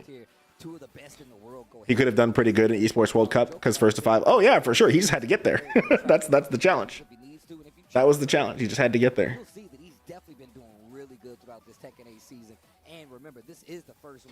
Yeah, I think I like the idea of Knee being the GOAT and that it's just too early for Arslan. If anything, I almost say like it's almost not right to even have like one GOAT. It's just like, you know, you've got your Mount Rushmore of Tekken, and right now Knee and Arslan are on it. You know, and if you have to fill out the full Mount Rushmore, I think you add in like JDCR for sure. Seems like another contender for the Mount Rushmore of Tekken, and then I don't know who the fourth would be. It's tough to call who's going to be able to get out. Because JDCR is like the easy, obvious. Like he's the next one. 2002. They are pretty close. Chickering looks like he's probably one of the only players that is in real. Beyond that, though, I'm like, who comes next? Ulsan coming in that list in a few years. If Ulsan keeps it up, definitely. If Ulsan keeps it up, Chickering, really? I don't know enough about Chickering's like competitive history. But it's so much harder to turn that momentum around, especially sometimes these guys are coming up and playing right back to back again and again. We saw it in Group A. We've already seen it in Group B. So I feel like that's what the players want, though. They want to be able to be engaged. They want to be active. They want to be. Who was that just played? I like wasn't paying attention at all. Oh, it was Mulgul versus Joka. Yo, what's good, Mafa? How you doing? Oh, I got a raid. Yo, Plonk, thank you for the raid, my goat. Now we got YouTube buffer and shit. We're doing a little Tekken World Tour watch party going on right now. Sorry, my alerts are not working right now. That's why I didn't get an audio signal for it. But yo, welcome in. Thank you for the raid. I appreciate you, my guy. How was the Balatro stream? even if you qualified, you still can enter the LCQ. That says a lot about what these players are trying to achieve, right? Either it's practice or it's getting that position, and that's really what's all on the line. Meep, what's good, Mafa? Welcome in. What's good, me coconuts? Welcome, welcome. Welcome in, Raiders. We're just doing a little Tekken 8 Tekken World Tour, the first Tekken World Tour finals for Tekken 8 happening right now in Japan. So we're doing a little bit of a watch party for that. Hanging out, chilling, you know, watching some good ass Tekken happen. You're putting Kudon. Yeah, I don't know if I would put KSK either. I'd never heard of KSK until Tekken 8. So, not that like me not hearing of somebody is an indication of how good they are, but like I'd heard of JDCR and Knee and Arslan, and I'd never heard of KSK until 8. So it was very fun. You think it can win Game of the Year? Oh hell yeah! I know it's nominated, right? I've heard a lot of all the commentary I've seen about games at the Game Awards. I have seen the most positive commentary about Balatro. I don't think it's the only game that was nominated that I haven't heard anything negative about. Valid. I like who did you say? Kudons? I like Kudons as the answer. Kudons, JDCR, Knee, and Arslan. I like that. Or chat. How about Arslan, Knee, JDCR, Jimmy J Tran? Maybe. Have you ever heard of a Kaz in a grand final? That is true. I have not. That's true. We have not heard of the Kazuya. KSK took Kazuya farther than Kazuya has ever gone. Mogold's so sick. Oh hell yeah, me coconuts. I'm glad you're a fan. I'm glad you're a fan of the Tekken competitive scene. No? You would put Jimmy J Tran up there or Anakin maybe? No US players? You know, he plays the character, so he's definitely going to have, you know, some intel. KSK run was awesome, dude. KSK is awesome. Dude or dudette, I guess. Kudons has won tournaments as Devil Jin. Not in 8 though. but it is true that he has in the past. Didn't he win TWT one year? Kudons is a TWT winner, I think, in multiple years maybe even. Okay, all right. Well, I guess we're gonna find out. Game 1, Liquid Shadow. Let's see, where's Kudons at? Let's go. The lone representative in our no American sire. I mean, that's fair. We certainly haven't had that U.S. representation recently. It's hard out here for American Tekken fans. We're out here in the gutters a bit. Double Jin was so good in 7. Wasn't he really good in Tekken 5 as well? Big damage with the string ender. Pressure in his favor in the armor to kill it all. First blood, Shadow 20Z here versus Mulgul. It was just enough. He still had to follow up afterwards, just in case. Right now, Liquid Shadow putting it in. Look at this offense. It's over. Tries to sidestep. Look at you talking about combat play. Look at recently ever. Damn. That's crazy. I guess that's true. We've had some Americans like the little Majin breaking out, but we don't have them dominating. You know, we don't have like an American Arslan or an American Knee. That's why group play is so important. You have to be on point every single set. Good block there from Shadow. Goes to the low. Okay, so it doesn't look like he's won a TWT, but Kudons has won an Evo. He won Evo 2005. Tekken Tag Tournament 1. Another opportunity for Mogul to maybe Damn, he goes back that far. That alone is like Kudons. I think actually, Kudons might come before JDCR. Honestly, well, but his lifetime performance though. Defensive side that Shadow is displaying right here. Oh, nice. Heat burst. Kudons is that guy. Well, it's like he has these moments, but overall though, his record overall is not like isn't it's like it's not like a knee record overall. 3 rounds to 1. Yo, Shadow. Let's see what's JD's. Damn, JDCR dominated the fuck out of Tekken Tag 2. And Gold once again has the best. That's crazy. In this group. This could be a big thing here if Shadow can win this second game. Gold definitely not gonna let it go easy though. I'm gonna tell you that right now. And See this looking at JDCR's record, I'm like, this is more obviously impressive. Kudons has his moments, but I'm like JDCR's got a lot of firsts on here. Also, JDCR is like one of the nicest people ever. Not that Kudons isn't, but we all know JDCR is one of the nicest people ever. I think Kudons is also pretty nice too. But right, he's sitting. I like that. Knee Arslan, Kudons, JDCR. I don't really know if there's like any other players that I would say are like, not off the top of my head, are like definite contenders for that. And the perfect on top of it. Yo, jeez. Do we Americans have an Evo winner? Little Majin won an Evo. Didn't Little Majin win Evo 2018? And wasn't that his run? And then didn't Jimmy J Tran win an Evo Japan in what year was it that Jimmy J Tran won Evo Japan? Trying to duck or do something. Slash kick once again. And he's running out quickly. Hop kick call out. We've seen this a little earlier versus Gold. He will do that. I'm gonna find this. If you actually pressure him enough, but here we go. Yep, he should be able to push towards the wall here. One more mix can do it. Wait, am I tripping? Jimmy J Tran has not won an Evo. I thought he did.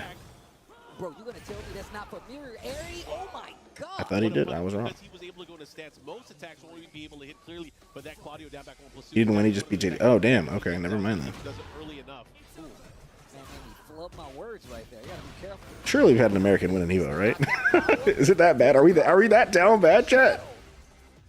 Oh, that's sad. It's in our country too. See Makoto, Makoto's not even American. I was to say Makoto, we gotta get you to. You're young and you're good at Tekken. We gotta get you to grind so you can win an Evo. Jimmy won in 2004, Tekken 4. Really? Okay, so that might not be on here.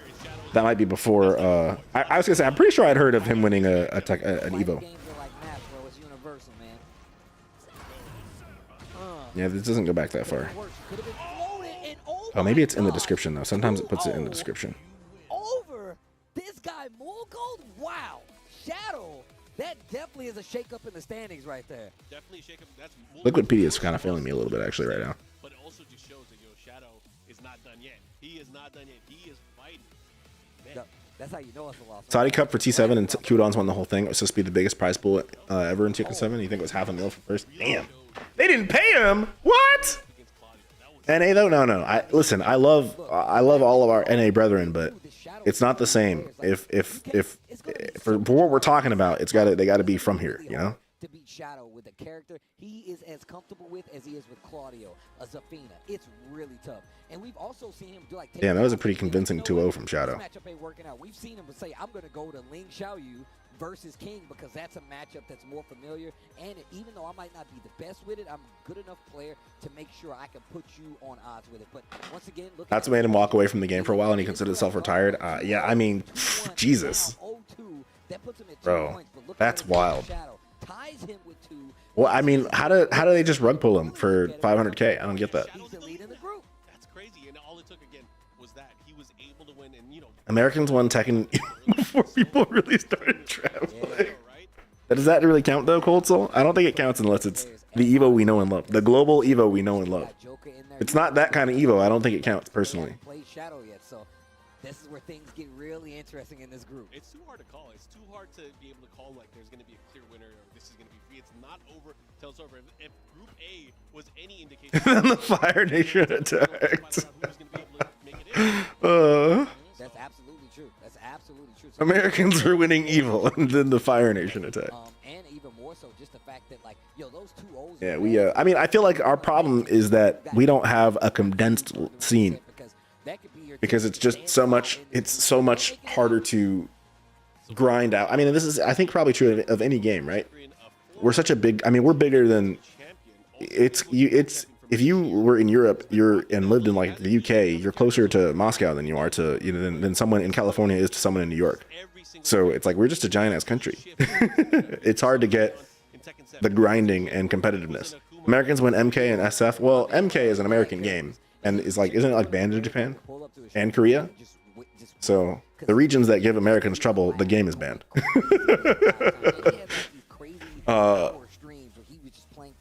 Street Fighter is actually the best example. Because an American just won Street Fighter 6 Evo. We were there. That was awesome. Punk. Also, Guilty Gear Strive's winner this year at Evo was also an American. So 2D and anime, Americans are all over that shit. If Sonic Fox did Tekken more, I feel like he'd do pretty well. Yeah, I agree with that. I do agree with that. He does compete a little bit in Tekken, but he's obviously not like grinding it like he does MK. Excuse me, they are not grinding it like they grind MK. My bad. Oh, and he still got it big damage. That's half-life already. From one counter hit down 4-2, back 3 wall splats. Oh, tries to keep him there. Goes into the crouch dash, muscle buster, and splits Lily wide open. Bro. And on top of that, I was about to say, muscle busted. Shout outs to the boy Rip. Who do I want to win this? Are you a Ghostbuster now? Yeah, man. I don't like Lily or King, so I think I want Chikrin to win.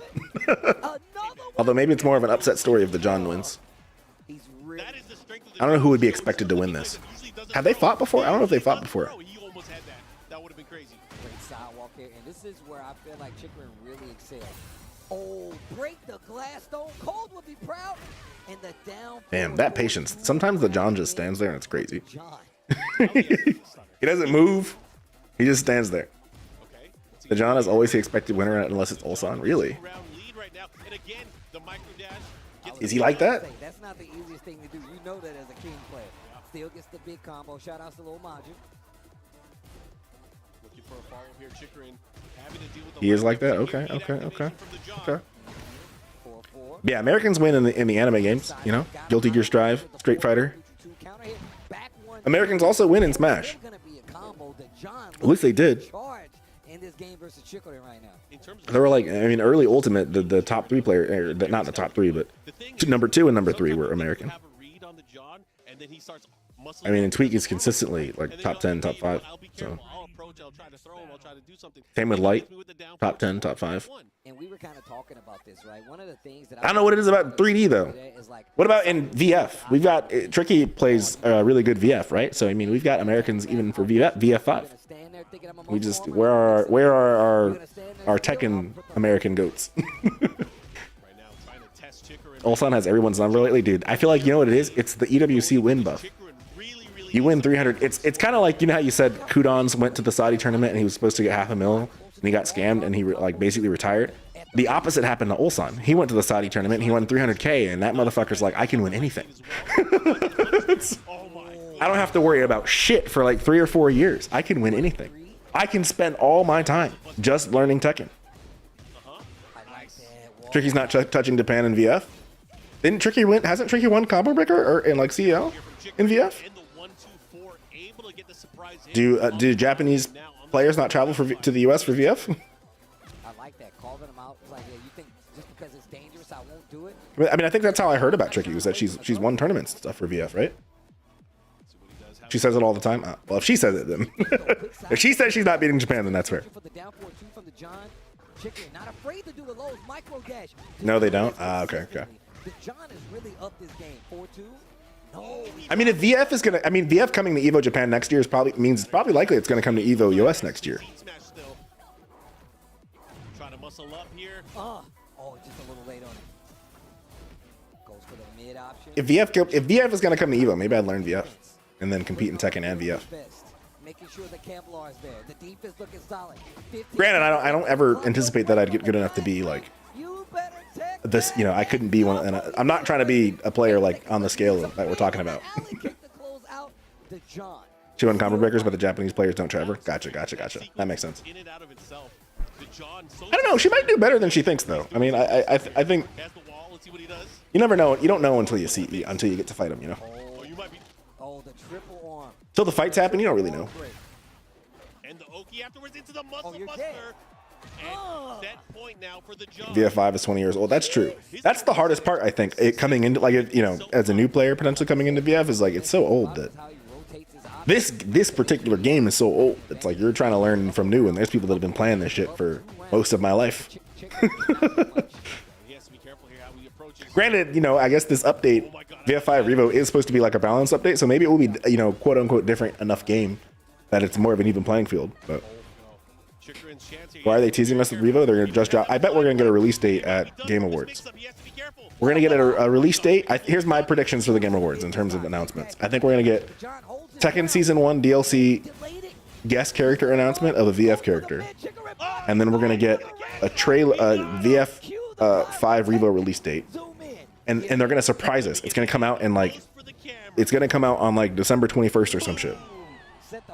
That's my prediction for VF. They're gonna announce it that it's gonna come out at the Game Awards, and it's gonna come out like fucking this month. And that to me is the kind of thing. That's why they would delay announcing a character at TWT, because it's gonna be a guest character. It's gonna be a VF character. It's gonna be a VF5 character, and they're gonna tie the announcement of this character as a guest to announcing the release date at the Game Awards. That's my predictions on announcements. If it's something else, I can't conceptualize if something else happening. So you are getting a VF guest? I mean, if we didn't, I could see, okay, alternative prediction. If it's not that one, I think that one's more likely, but if it's not that, maybe we get a guest character from a different series this season, and we get a VF character guest as the first character of season 2. That would be the only other scenario I could see. Or maybe they tell us all of the characters. No, I don't think they would tell us all the characters for season 2. You know, the tracking hell sweeps were a good idea at one point. Those devs aren't logical dudes. I think from a balancing perspective, there's definitely things about Tekken where you're like, what were they thinking? But from a marketing perspective, I actually think Harada is, and like the team is pretty good about marketing decisions for Tekken. I think he has a really good sense of, I mean, arguably, is he more successful because of Tekken's balance, or is he more successful because he knows how to manage the industry and the perceptions and the marketing of the game? I would argue that Harada's strength isn't necessarily like the game design and the mechanics and the balance. Harada's strength is the salesmanship and the marketing of the game. And then his stubbornness and persistence in willing to like be the game's champion. But I think he pairs being the game's champion inside Bamco with knowing that he has to be really good at the sales and the marketing of it. The only way it'd be cool with the VF characters is that we got like multiple VF characters. So there's not like one VF character, which was that VF character, you'd be like, cool, we're good. His best marketing tactic, don't ask me for shit. Yeah, but the community loves that shit. The community loves Harada for that shit. That's why every year he gets up on the Evo stage and he tells the crowd to shut up. Full of DOA5 and give me a Kyria, Jackie, Pie, and Sarah. Okay. Plot twist. The last DLC character is actually 5 Virtua Fighter characters. That would be crazy, actually. That actually would be maybe a single new VF character would be not hype. But maybe, plot twist, we're giving you 5 characters and they're all from VF, would be hype as a last character announcement. Because one single VF character for season 1, that wouldn't be as hype as 5 VF characters. Didn't the new Steam change mean they have to tell us all characters in a season pass? I think, so I don't know for sure, right? Because we're not Steam's legal team and we don't know how they would enforce that. But if that is what that means, I think they would just sell the characters individually and not give us a pass. Right? The easy way around that is don't have a character pass and instead just release characters individually. And then you have an individual DLC that people pay for. I think you'd have to do it that way if you wanted to have really hype guest characters, right? Like think about Smash and all the hype guest characters towards the end. You couldn't, it would not make sense to announce Joker, Byleth, Pyramithra, Min, Kazuya, and Sora in one announcement. That would just, it would be wrong to do that, I think. I think genuinely it would be the wrong thing to do to announce them all at once. So if you couldn't, if for whatever reason Steam was like, you can't sell a season pass without letting people know what's in it, I think you just don't sell a season pass. You just sell characters individually. Which, frankly, you could charge more. I mean, if you charge $5 per character, maybe you end up making more than than the season. I don't know like what the season pass ends up costing overall compared to like if you sold them individually, but. Technically, I think they just have to tell us what the pass includes, not necessarily the characters. Yeah, I guess that's the part where I'm saying I don't know if the interpretation is that they have to tell us. Maybe they still can tell a season pass and not say what the character is, but they can tell you enough that it meets the requirement. But I'm just saying, let's say in the strictest interpretation, you have to know the specific character, then they just won't sell a pass. 5 DLC characters in 2 stages. If it's a guest character, I want it maxed on jiggle physics because Tekken 8's jiggle physics sucks compared to 7. Do they really? I don't know. I feel like they're much. I guess they're subtle, but they're definitely there.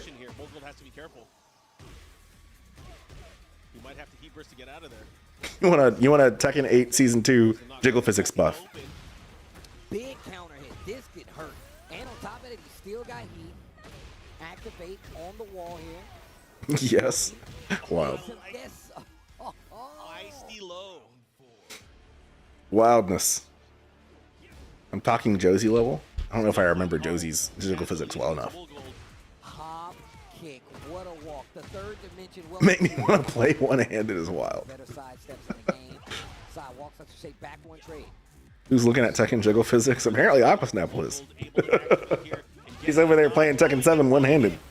He's doing one-handed waivus. He actually tried to armor through it, but the back one clipped him and counter hit him on the wall, so he got the wall splat.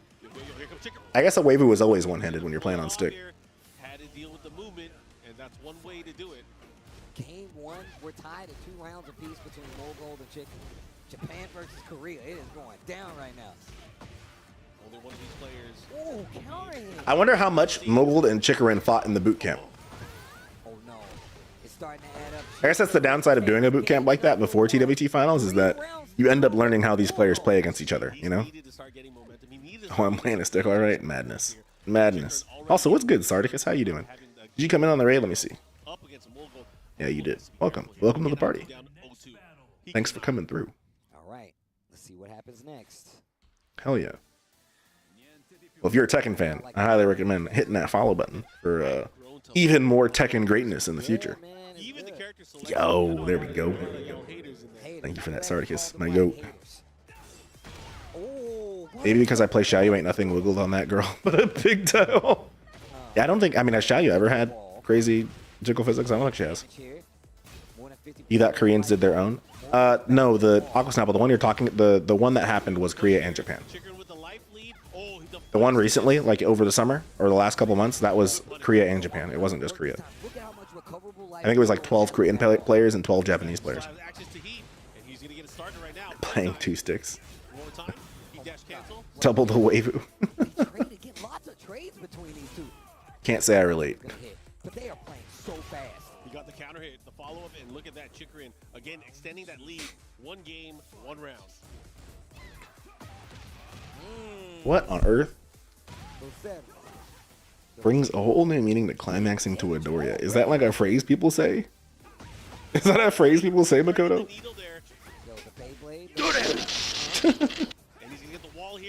What if Kazuya? Never mind.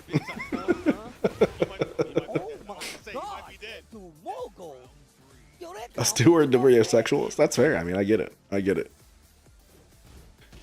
Of all the things one could be asexual about in Tekken, Doria is here, like definitely in the top 3.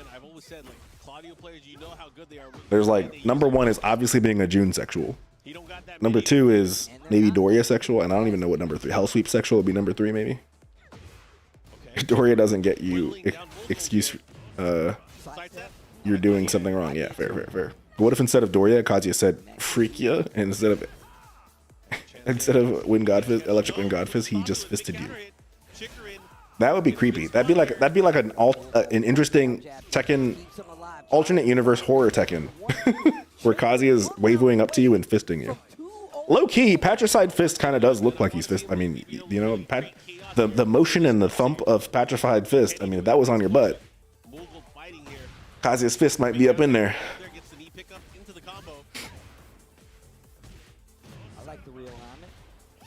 Trying to get to the wall. He's force fitting you his fist, and he's +5 while he's doing it. Kazuya fists you in the +5. Gets the hop over, the follow with the combo. What up? Hey, what up, though? Wing with a baby oil in one hand must be terrifying. That's funny.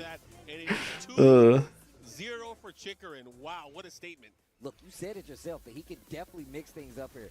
I wish I was Heihachi getting patricide fisted. What? I feel like one of the things is he's been in this situation before. He's used to having the chips stacked against him. So being in this situation versus a player like Moolgold, who up until recently was the leader of the group after losing to Shadow, that says a lot about what's going to happen in this group. And I think Group B has. I feel like Group B is having a lot more shakeups. Yeah, it's going to be crazy because when we look at Is anybody undefeated in Group B? the last two games have completely really shifted The John. what is potential for The John is the only undefeated person so far. Oh no, Mogul beat the John. Nobody in Group B is undefeated. we got ourselves some Tekken. Yo, man, shout out to everybody watching at home, man. It's an honor to be here once again with the boy Mark, man. Is Chikrin out? 1, 2, 3. Damn, poor Chikrin. I think Chikrin's out. Man, it's always good to be on the mic with you, man. You've been a world traveler yourself, man. I like that emote, Sarticus. All around the world too. Let me get me one of those Shrek emotes. Is that a global? It is not. I've seen it. I've seen a lot of channels with that Shrek face as an emote. You can see the John and Shadow in the league currently tied up. One thing I am glad about Tekken 8 is that it really did shake up the player pool you see in top 16. Yeah, that's fair. From the group stage, remember, That's fair. players will be able to make it out on the winner side, and that's where it's really going to be. There is still a lot of consistency, right? Like I don't think anybody here, right? Nobody in this. There's nobody new in Tekken 8 in this TWT finals, right? All these people were also really good in Tekken 7. Now maybe they weren't all making it to TWT in Tekken 7, but these people were all competing in Tekken 7. So it hasn't really like brought some brand new player out of the darkness, who some newbie scrub of Tekken out through the darkness. But throughout the season, I mean, I don't even know if I think this group of people are the people who won everything all the season, all through Tekken, right? We saw some new faces. Yeah, I guess there were a couple. There were a couple like really interesting standouts. I don't know that these standouts won tournaments, but they were definitely in the top 8s.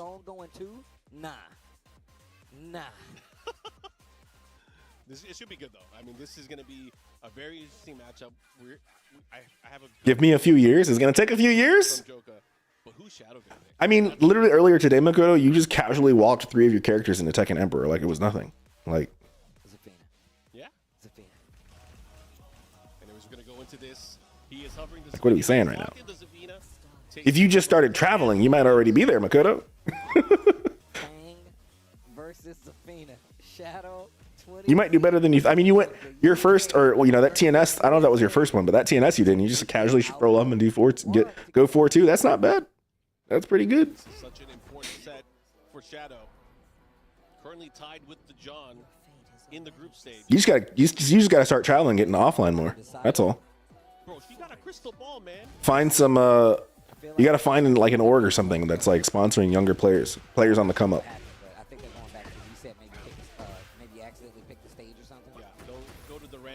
It's kind of unfortunate. You kind of have to like already get good before a sponsor's interested, really. As opposed to sponsors trying to like actually go out of their way to grow talent, like scout and grow talent, if that makes sense. You don't really have like a pipeline, like in professional sports, you have the pipeline of like high school to college to pro. You don't really have that in gaming, unfortunately. I guess you do have some schools that have esports. And even we'll do scholarships and stuff for them, but there's not like a consistent transition, I guess. And maybe that's just the lack of leagues, right? There's no like there's no NCAA for esports, or maybe there might actually be. Let me Google this.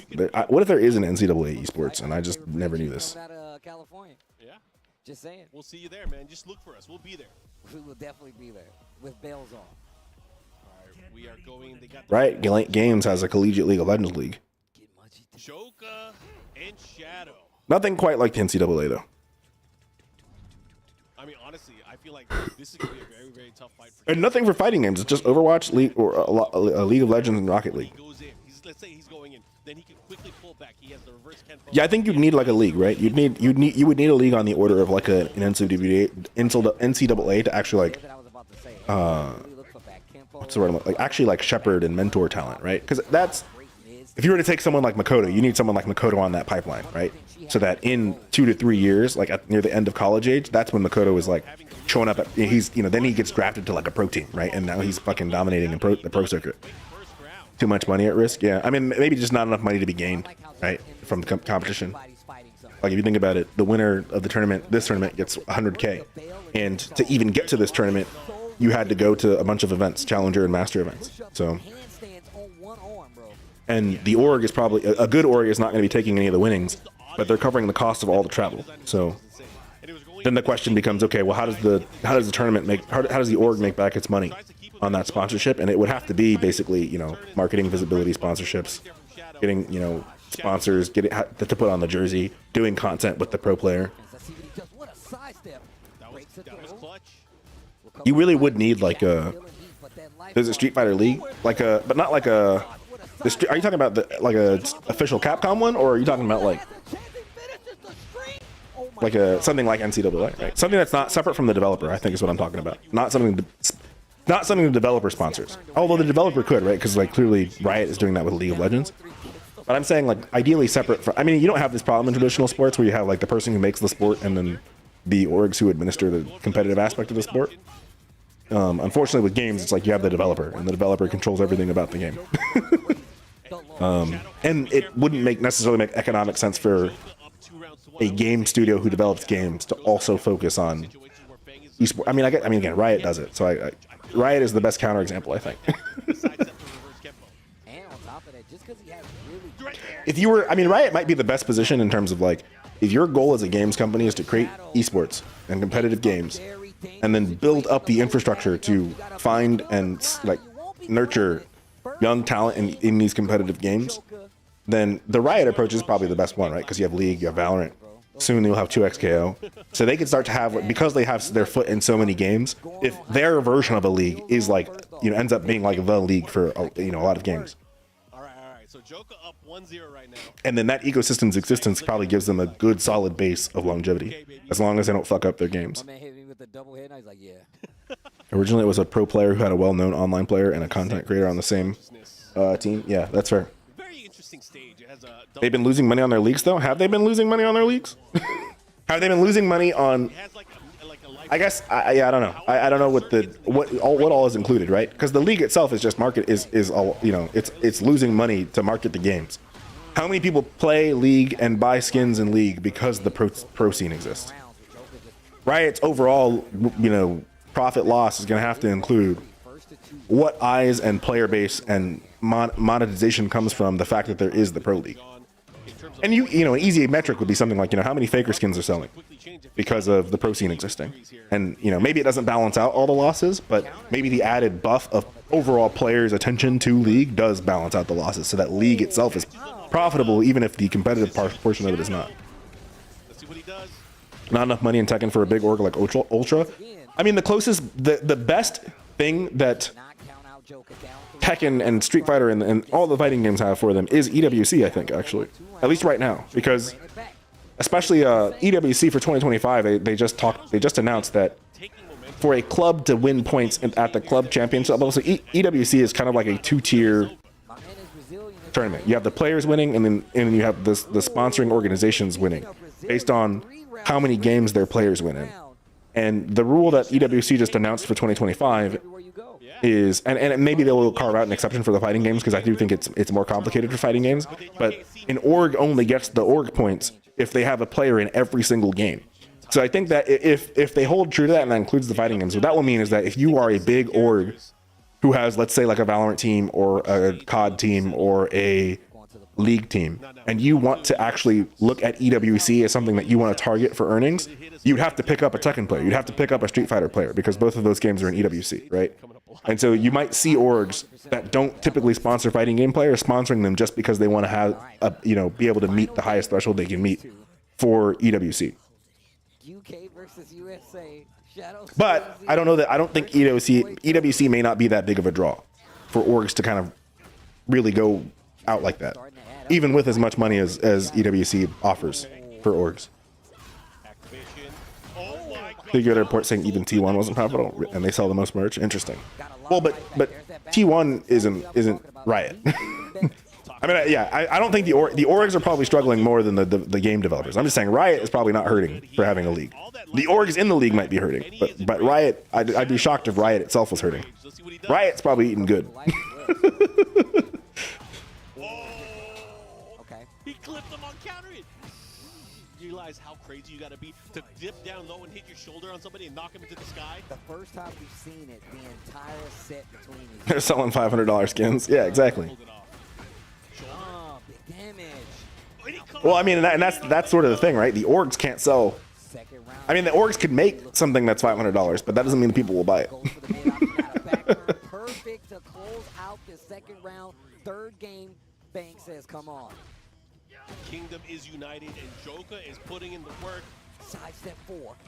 Gets the big counter hit, but not close enough. Yeah, I think like financially for an org, the way it would have to make sense is your strategy is a multi-game strategy, and over the course of your brand existing across the games you sponsor, that is what you find a way to monetize that brand visibility. The complication is that the hard part really does become scouting, recruiting, and retaining players good enough for that brand visibility to actually be there. Because if your players aren't, you can have all the players in the world, but if they're not good enough, then the brand visibility isn't there, and therefore the revenue's not there. I have a feeling. I feel like Rip is behind me, ready to say it. Oh. This pattern we're seeing with the Overwatch League. Nice low jab, but a reverse capo to beat out the option. Wow. In terms of like super expensive skins, or. This is big. Well, yeah. I mean, my thing is like I don't think an org can be successful with one game. I think that's just not viable. I think for an esports org to be successful, they have to invest in multiple games, and then they have to rely on their ability to monetize their brand visibility across those games, because one game alone is not going to be enough. And so you have to basically strategically accept that in the near term, while you're figuring it out and building out the roster, you're just going to be burning money as you try to fight to recruit players in, you know, these different games. And you know, you could probably get somewhat there by focusing on less expensive games to recruit players in. Like if you wanted to recruit a US Tekken player, you probably wouldn't have to pay that much right now, because there's not that much competition, right? Shadow does have access to heat, though. He went for a hop kick. You might have to pay a lot for Shadow. Oh my God. But you know, who's the seventh best player behind Shadow? You know, you don't probably don't have to pay Shadow money for that person. And even for Shadow, you're probably not paying Faker money. It was Spag right in front of me. Orgs losing out money, downsizing league, popular player leaves, player pool stocks going, league gets smaller, boom, no more league. Yeah, exactly. No, there's definitely there's a lot of variables in it. But I think that's also why all of those variables though are game specific. So if you're multi-game, you might be able to find stability across games. But in the worst case scenario, you have all of that happening in every game you're invested in. So that's sort of the big gamble. Yeah, I mean, you basically have to. I think it might be the kind of thing where you have to already be rich, and you have to be willing to like grow the scene itself. You have to be willing to grow multiple scenes itself. You have to like be the vision behind multiple scenes. You have to be the one to pour money in to make those scenes grow and flourish. And the worst part about that is, even if you're willing to, even if you've got the money and you do all of that, the people who make the games can fuck the games up and ruin. And like there's also the fact that at the end of the day, the orgs who might do that, even if someone's willing to, if the developer behind the game ruins the game, what can you do? One bad patch can ruin all of that.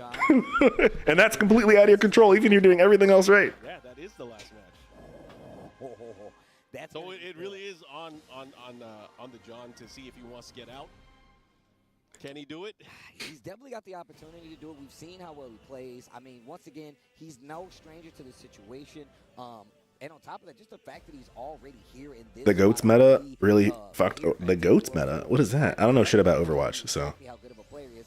And the only King representative we have, so, you know. I feel like we got to cheer for him. That's what I feel like we got to. As King players, right? It's our duty. As King players. As a Leo, I have to cheer for him. Yeah, maybe. But either way, we have that final game that's going to be coming up. I can't call it. That is going to be tough. I feel like. Imagine they drop a new patch for NBA. Yeah, I mean that's the one that if you compare, I've done a lot of like thinking about traditional sports versus esports. You compare traditional sports to esports. The big difference, the biggest single difference, and it's literally the most important difference, is that the games that are played are controlled by the leagues in a way is not something like a patch cycle. because the NBA and the NFL and the PGA don't have to worry about selling a video game. They don't have to worry about retail sales to consumers. Their product is the spectacle of the game being played. Unfortunately, for game developers, studios, publishers, the product is not the spectacle of the game being played. It is the game itself. Those two things are in like such fundamental tension that I think unless you like set out to build a game that is whose purpose is to like be football. I mean, listen. I mean, who invented football, right? Like, we don't know. It's not like we know who the inventor of football is, and we'd say like that person's super rich because they invented football, right? We just know that football is a game people play, and we all kind of know the rules. There's variations on the rules, but for the most part, the rules are consistent.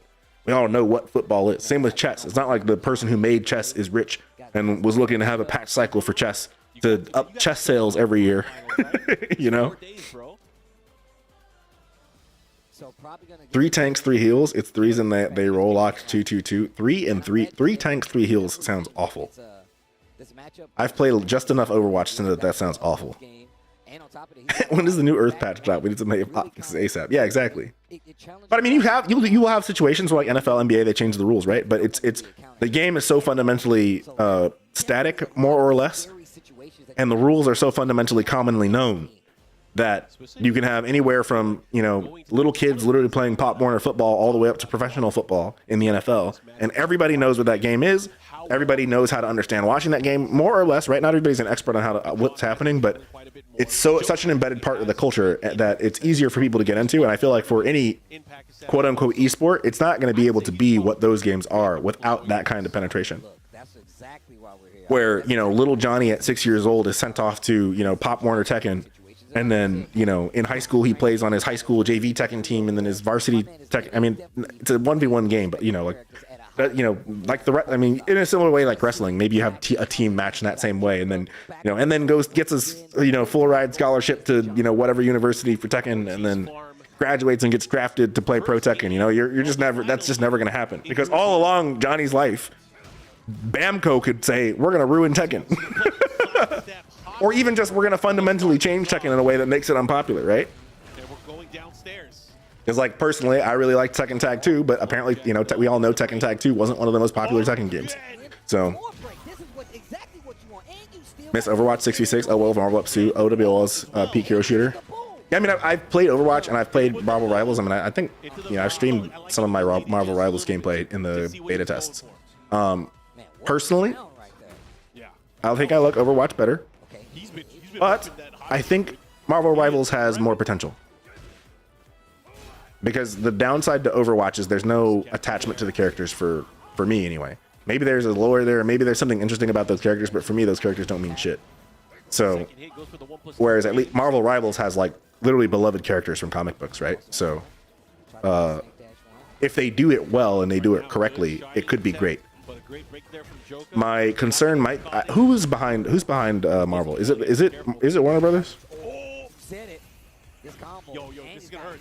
He might be done though. Oh, it's NetEase. And he still gets this other wall. Running exploder. Oh, that's okay. So it's got a Chinese developer behind it. So maybe it'll be successful. Maybe it'll actually pop off because it's got a Chinese developer behind it. As I say, Multiversus has the exact same thing going for it, but you have Warner Brothers at the Big Daddy Warner Brothers suffocating the shit out of what, well, presumably, I don't know what the story is, right? But my assumption is that it's Warner Brothers crushing what Multiversus could be. And it's such a shame because the IP that they have, it could be generationally great, like Smash. It's just, it's in the hands of, people who don't know how to take good care of it. Harada alluded to a Tekken Tag Tournament 3 at an interview, which would be mad. I think it'd be lit. They should just add a tag mode to Tekken 8. However, I mean, really, just say fuck it. And if you look at it like a party mode, Tekken Tag 8. Tekken 8, you couldn't call it that. It's Tekken 8 tag mode. And then you pick your couple characters, right? And you do your crazy fucking heat bursty, double heat burst combos. It is slow as molasses. Bro, he got everybody with that. He got everyone with that.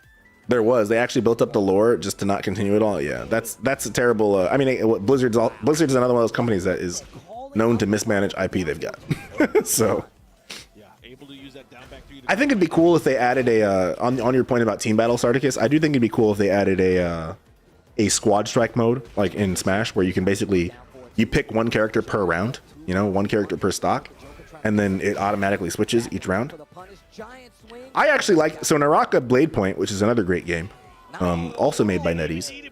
One of the things they do for their competitive scene is that, you know, they have characters in Naraka Blade Point, but you have to, the way their tournaments are set up, you actually have to play at least 3 different characters, because the way the rules of the tournament work is that your points, the points you can gain scale down if you keep using the same character all the way, you know, with the maximum negative points of 0.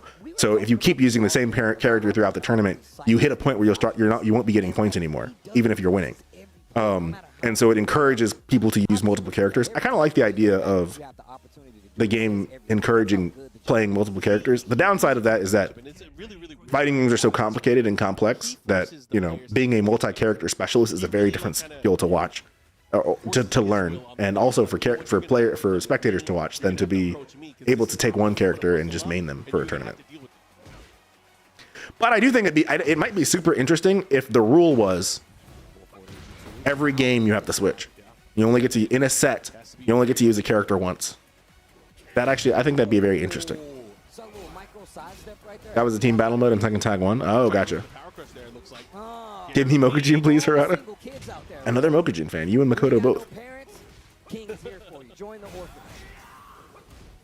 Nice block there from the John. Gets the follow, but this is a big Okay, okay. This is gonna hurt big time. He's gonna get the wall as well. Which joke? I think everybody's won a little bit and everybody's lost a little bit in this group. This group is a lot more balanced than either one. Hold on, where's the score at? Good stuff there from the John. Great presence of mind. Put him into a situation where he got the unskilled. You hate deciding, so with Mokujin you don't have to. I feel that. Dude, the biggest thing I'm gonna have to decide is on Friday when I have to pick my character class in PoE 2 for my first run. And the second big choice will be picking my ascendancy. But I'm excited, chat. I'm excited to be exiled.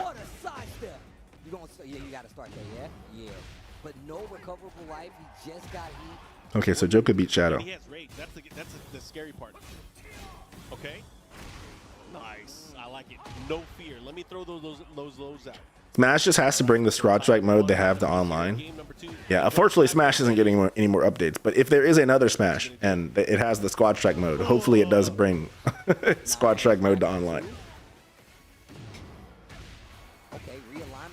That would be sick, actually. I don't know. I like the idea. I don't think it would be popular with the player base, but I like the idea of, if I was rich enough to host a competitive tournament scene and flood it with money, you know, have good prizes to encourage people to play it, I would force people to change characters. And it would the entire bracket, all the brackets would be single elimination first to 5. Man like John. See what he does here.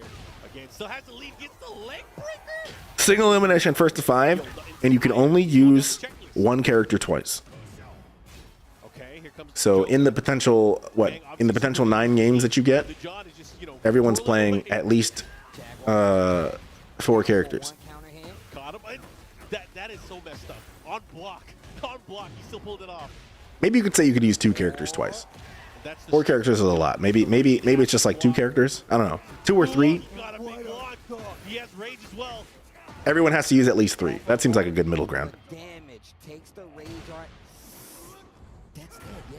No, it's not dead. I don't know, man. I think that's dead, bro. You think so? Headed to bed, enjoy the Poyos. Hey, thanks for hanging out, Mr. Smoke. Sweet dreams and cold pillows, good sir. Right. Tasty Steve. Did that not work? Aim true. All right. It did not. Interesting. Here we go. Final round game. Oh, it was very delayed. Why? Counter hit shove. Guaranteed follow. Oh my god. Ooh, the walk, the sidewalk. It is also crazy. Why didn't he get a wall splat? Did he get scammed out of a wall splat? Joker's got to fight for. Oh. Big chance. Ooh, big shoulder whiff. So he couldn't do a combo afterwards. Oh ooh, my god, here he ooh. Oh, good kip up. Oh my god, the back kempo, chat. The back kempo. What was that? That was a very crazily timed sidestep. Sometimes if you time it just right, when the other character has forward momentum, you'll get that scenario where you end up at the other person's back. Oh my gosh. That's all. It tends to happen too with a character like Fang, where someone has like a a backwards movement, and then you combine that with like in a backwards evasive movement combined with another character's forward momentum, where like the camera will just switch on a dime almost, or the sides will switch on a dime, I should say, because the camera stayed the same. Joker and the reverse combo beats out the low attack. Joker's feeling himself now. Oh, ooh, never mind. He's feeling himself a little too hard. Okay, he's that's a crazy after the break. What the move that he got to do? That's a good block. That was so good. Oh my god. Oh my god. Oh. Do it again. Forward 4. No, goes for the hot knee. How's he gonna deal with it? What's the mix up? Goes for the mid again. Can't you punish that mid? Layoff push. Pretty sure you can punish it, right? Has an opportunity though. He's got range. Am I tripping? He's trying to do it. Back to back. Ooh. 1+2. Gosh, this music going on with the spiders really getting me right now. Tasty Steve. This music going on with this fight is really getting me right now. It's crazy. Oh my god. Dang. That 1 HP, baby. From the John. That 1 HP. See, chat. Stretch it out. Rage Arch should be maybe a little bit slower. I'd like to see I'd like to see all Rage Arts made a bit slower in season 2. Personally, they're just a little too fast. I think the Rage Art read needs to be a hard read. It can't be a panic button. Not when we also have Heat Burst, right? We have Heat Burst and Rage Art as panic buttons. I don't like that. I think get rid of Heat Burst and then make Rage Art a read, not a panic button.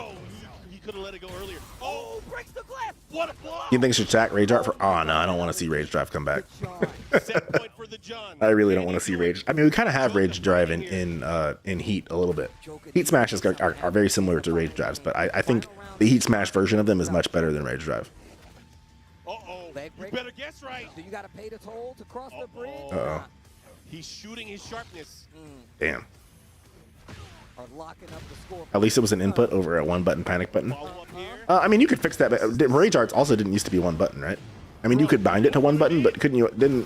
Rage Arts didn't all have the same input before, I didn't think. Heat Dash is pretty much Rage Drive.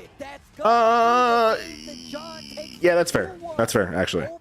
Because you actually still get that. That's another change. Chat, if I'm being more aggressive on nerfs than I would normally be in Tekken 8.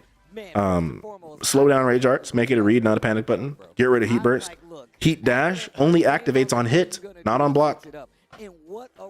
I think Heat Dash should not activate on block. It should only activate on hit. Because then you're in the same scenario where the moves that Heat Dash are the Heat Engagers, right? To hit the Heat Engager and get the health gain, you have to hit the Heat Engager. But on block, a lot of Heat Engagers are not safe. And I think with Heat Dash, your Heat Engager should not suddenly become safe after a Heat Dash on block. It should retain its on block weaknesses and keep its on hit gains by only working on hit.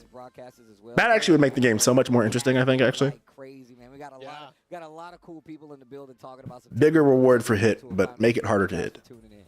Make it require more thought and decision making for hitting. A lot of matches that are going to be happening. We are going to let everybody know who has made it. Imagine blocking a fast mid and still be negative. Yeah, exactly. Block the fast mid, still be negative because of the Heat Dash. Craziness. In Tekken 7, you could bind it to 1 button. I see. That's right. And probably most people did, right? I know there were different inputs, and I don't think I ever knew them because I always just bound that shit to a button. And then in Tekken 8, where it's a universal input, I don't have it bound. I just do down forward 1+2. To look back on, but obviously we need to figure out who is going to make it out of this group. We see the guys with the lab coats, the calculators. They are figuring out who is actually going to make it out of this group. Because only idea that was bouncing around the Tekken streams I watch is add a heat parry, so you burn your heat to parry heat to allow a defensive option. I don't like that. I would rather see heat go away than to add heat counter heat mechanics in heat. that is like adding a mechanic to counter a mechanic, and I would rather we just got rid of the first mechanic than add that. I think if we just weakened heat though, like I think heat burst doesn't need to exist, and then I like heat being used as a way to enhance the properties of your characters. Like enhanced moves in heat is great. I love that. I like heat engagers as a way to recoverable white health. I love that as well. I like chip. I think chip damage is great. Chip damage plus health recovery, I think makes the game a little bit more interesting from a resource management perspective. And then I think heat should only lead to enhanced moves. And then you can add creativity and like depth to characters via their enhanced heat moveset. I think my problem with Heat Burst is it's kind of lazy. And Heat Smash is too. I mean, even though the moves are different, it's like it's still the same thing that goes in the same place.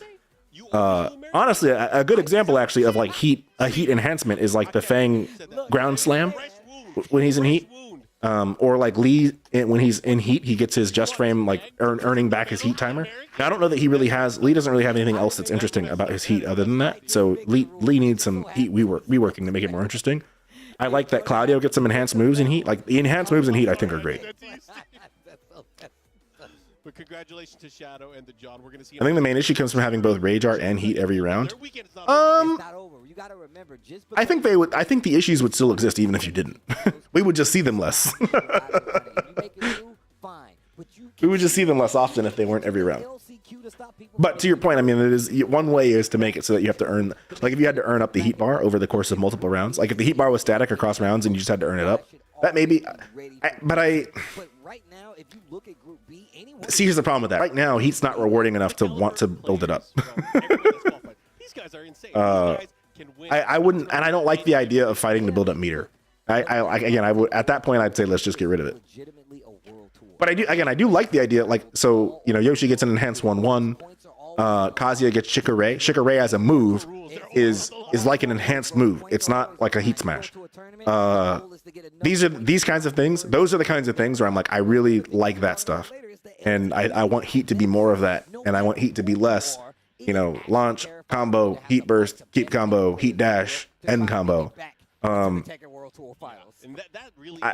are the things that I don't know. I think Heat's just a little uncreative right now. It could be more creative than it is, and I think like Shikare is a great example of creative. The Fang stomp the ground in Heat is a great idea, a great example of that creativeness.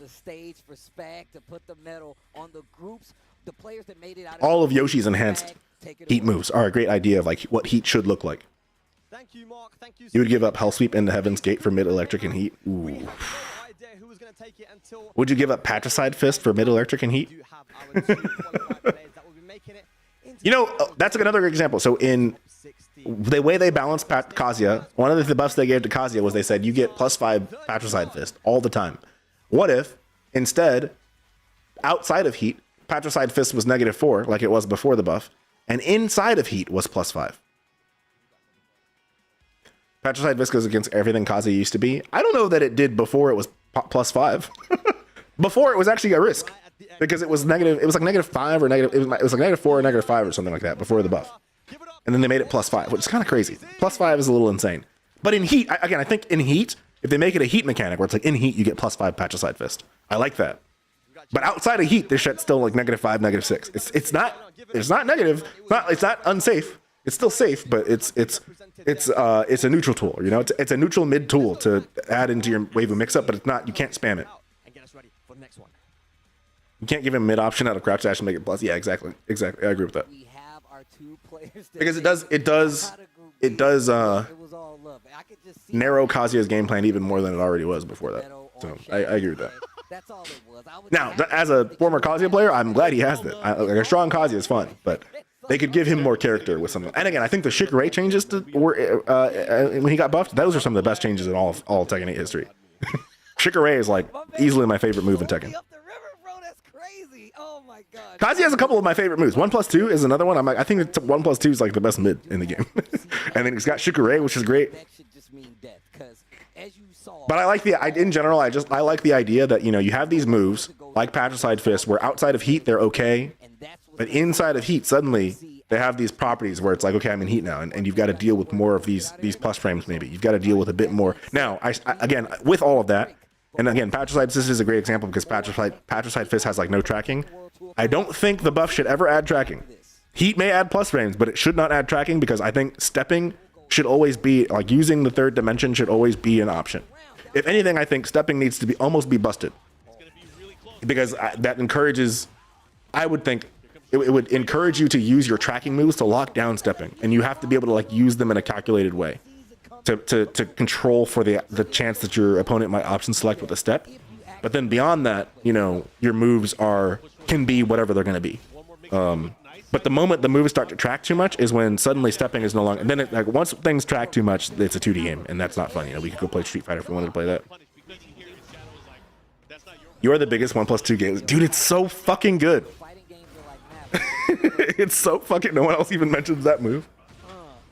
It's so good. Every time I see a Kazuya player lose, I'm like, I look back, I'm like, count how many 1+2s did they do? And usually, the less they do, the more likely it is they lost the set. Too many characters get away with using non-tracking moves to track, yeah, or strings that track mid-string. I prefer VF's sidestep mechanic where it's a stance instead of a hitbox versus hurtbox. Yeah, I think I saw that in some when I was looking at VF. It's like it's a different. It's like it's got like iframes or something, right?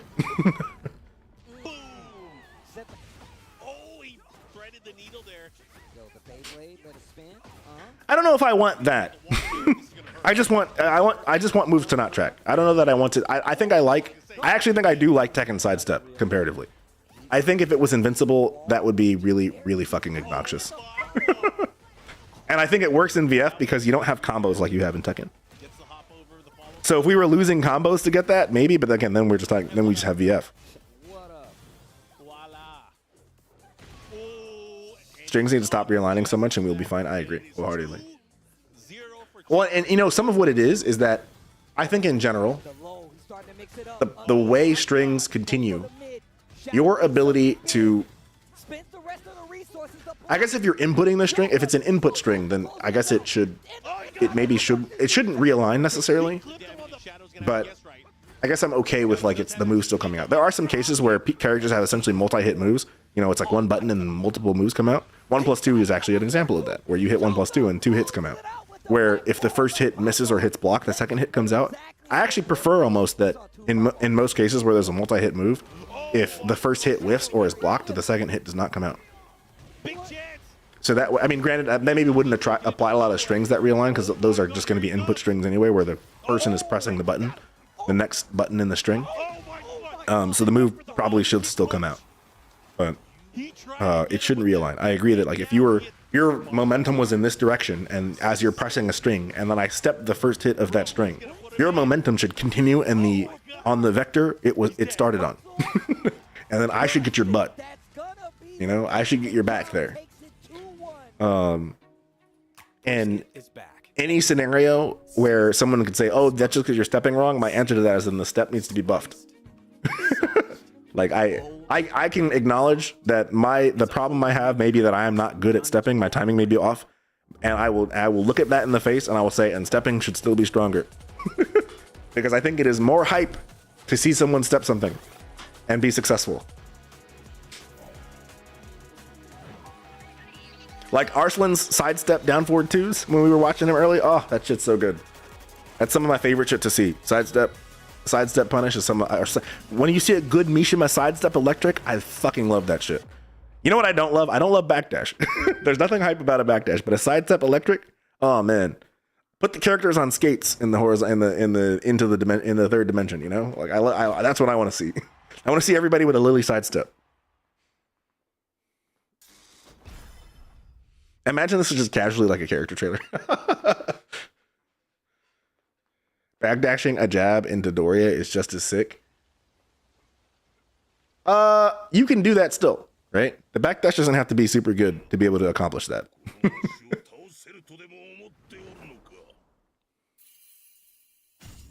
ready for the next battle. Honestly, you probably could fix what I wouldn't like about backdash by just making it like stale out. So it gets slower for each subsequent backdash without you pressing a different button. That way, because I think that what I don't like about backdash is when you spam it and you basically are doing like 4 or 5 to get away, as opposed to just like maybe 1 or 2. But if you only had to do 1 to like backdash, jab into backdash a jab into Doria, that I think would be fine. I just wouldn't want somebody able to use that to like just completely run away on a big stage, you know.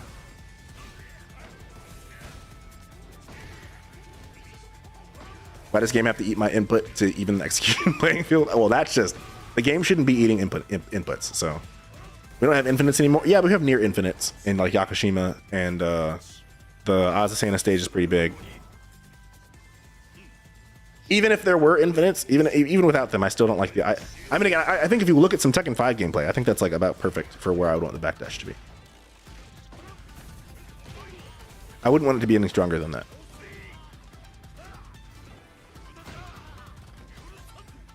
Again, it's a fighting game. You're here to look your opponent in the eye and throw fists, not back away.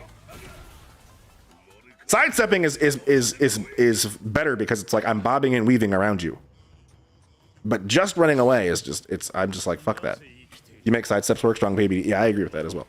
You make sidesteps work, strong KBD shouldn't matter. And I think that's their goal with Tekken 8. The execution just needs help. And you know, this is year one. They didn't have an arcade release. So if that is the goal, as it seems to be, because their answer to nerfing a lot of times is to remove tracking that shouldn't be there.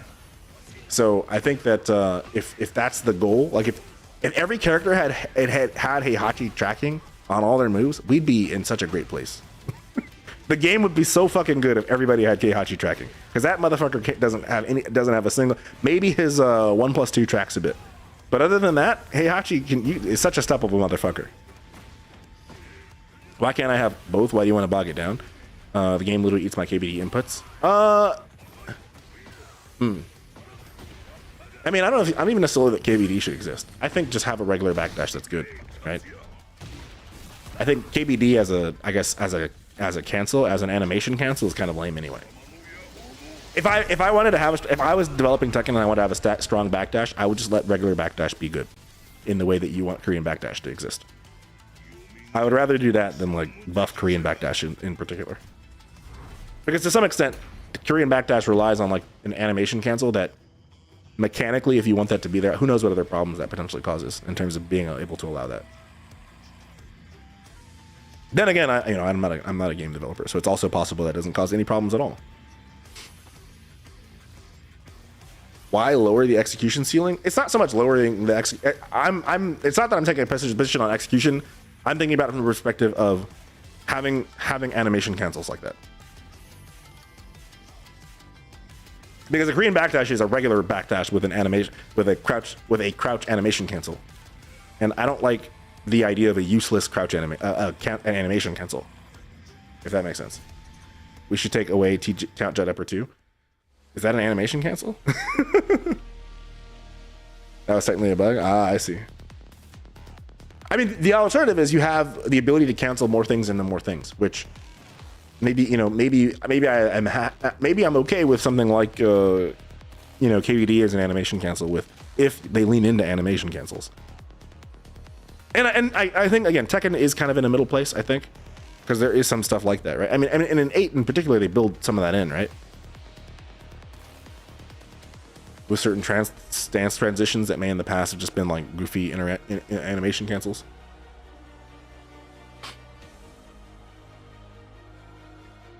Stance cancels. I mean, honestly, another way that you could fix, we could have a beefy Tekken 7 backdash if we bring the VF ring out concept in. If being close to the edge of the screen is dangerous because you might lose if you get knocked out, then I'm okay with a big strong backdash. I just think, like, what are we here for? What is the game here for? Here two characters in the entered the Iron Fist tournament to stand in the ring and run away. That's the most lame shit I can think of. I never want the answer in a fight to be run away. That's like in martial arts, you learn like the best thing to do is to just not fight, and you want to de-escalate. Oh, that's all great and woo and beautiful. But in the video game, in the fake world of video game violence, when you enter the ring to fight somebody, you should fight them. And I'm like, pick up the baseball bat and beat the shit out of the motherfucker. Don't run away. Now, bob, weave, move around them, move up close in their face like a boxer. That's cool. That's hype. I'm a fan of that. Running away, I'm not a fan of that. Not a fan of Floyd Mayweather. I mean, if we're talking about the size of a boxing ring, maybe it's even fine in the constrained size of a boxing ring, right? There's an element of like how big is the area that you have to run away. In a boxing ring, there's the ropes, and you can't get out of the ring. So and the ropes actually push you back into your opponent. So here's an example. If smaller stages where every wall is a wall bounce, okay, cool. You can have your strong backdash on because now there's a risk for you getting closer to a wall. And ring out is the same concept, right? The risk to running away is you're now closer to the wall or the ring out. And there's danger in the form of like a wall bounce or in the form of getting rung out at the wall. But no risk whatsoever to running away. Your back to the wall already increases the risk of you getting wall splatted. If you get pushed to the wall, yes. Yes. But I don't think it's strong enough. I don't think that risk alone is enough to disincentivize being close to the wall. You ring out? Well, ring out or wall bounce.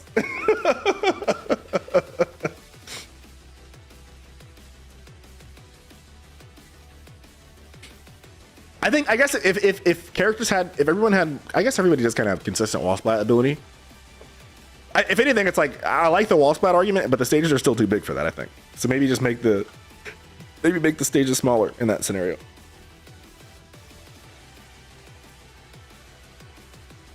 I mean, listen, one of my favorite things about Smash, listen, chat, one of my favorite things about Smash is the idea of the blast zone. Running away always puts you closer to a blast zone. Where you want to be in Smash is center stage. You want to control the center of the stage. The fight is a scrap over center stage, and if you move away from that, you put yourself closer to the blast zone and to death. There's definitely scenarios where, especially on like much bigger stages, where you're running away doesn't put you any closer to dying. There's far less risk than there is reward for the runaway, right? And so it's just balancing that. Bring KBD back and all the stance cancel combo routes. I mean, I will say Tekken 8 is different enough that, you know, if they brought back a Tekken 7 style maybe it would be interesting to see what would happen if you had a Tekken 7 style Korean backdash in Tekken 8. Because Tekken 8 already has a lot of ways to chase your opponent down, kind of. And the stages are technically not infinite. If you mindlessly KBD, you put yourself in a corner. I get the Kuni and Zafina and Infinite's arguments. Yes, and I think even in 8, if you there's still too many the stage is still a bit too big for mindless KBD to be have enough risk. That's from allowing people to select map in tournaments. I mean, I think if there's no super big stage, I mean, even Mishima Dojo in this game is pretty big, right? You can do a lot of running away before you're actually at any risk on Mishima Dojo in this game. So I think they'd have to make the stages even smaller for me to be more okay with it.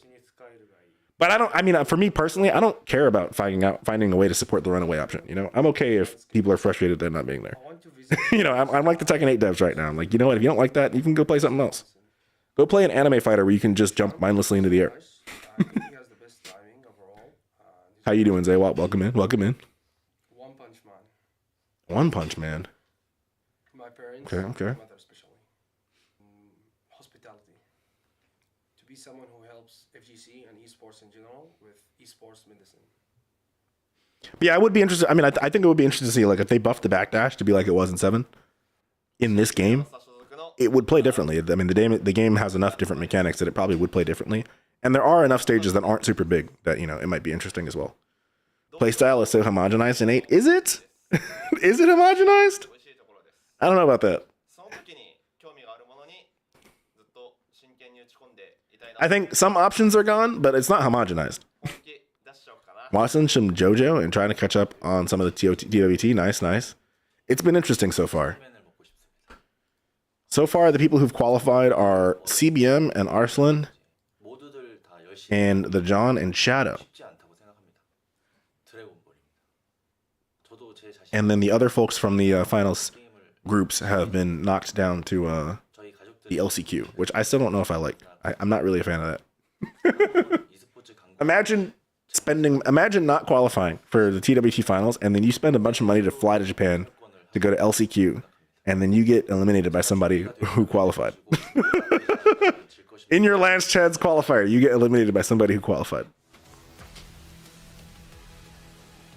I played Tag 2 with my homie recently, and backdashing just got you killed.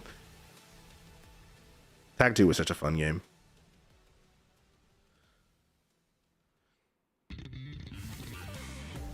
I kind of like that, not gonna lie, stops people from running away. Yeah, I mean, we were just talking about running away. I mean, I like defense, I like movement, so I'm not even like in principle opposed to being able to run away. It's just there has to be a bigger risk, I think, than appears to have existed in 7. Group C as well. My name is Rukang, and joined here, Mr. Margin Obama. How's it going? What's going on? And maybe the overcorrection in 8 is too much. I mean, to close the gaps, maybe it's just get rid of infinites. So. You know, but Group B, man, what do you I'm not. Well, I don't like the idea of different characters having different movement abilities. I don't know if that's like a bad thing, but I don't. I think if there is a good backdash, everyone's backdash and sidestep should be as good as everyone else's. Because when it comes to movement,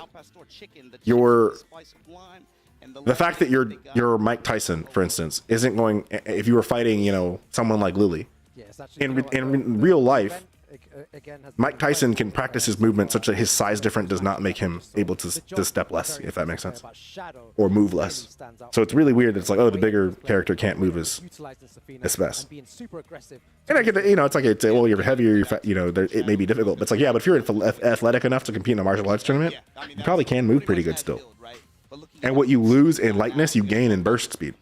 This is also going to be a really diverse cast. Defense isn't bad, but fighting a turtle gets boring. Yeah, true. True.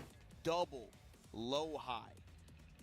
How you feeling looking at this roster? No, honestly, it's a very, very dangerous amount. Waifus get better steps and smaller hurt box, but the same damage. Now that's a quality. Yeah, exactly. Exactly. That's crazy. Imagine if all the waifus had less damage because they were women. Maybe that would balance it having the better steps and smaller hurt box.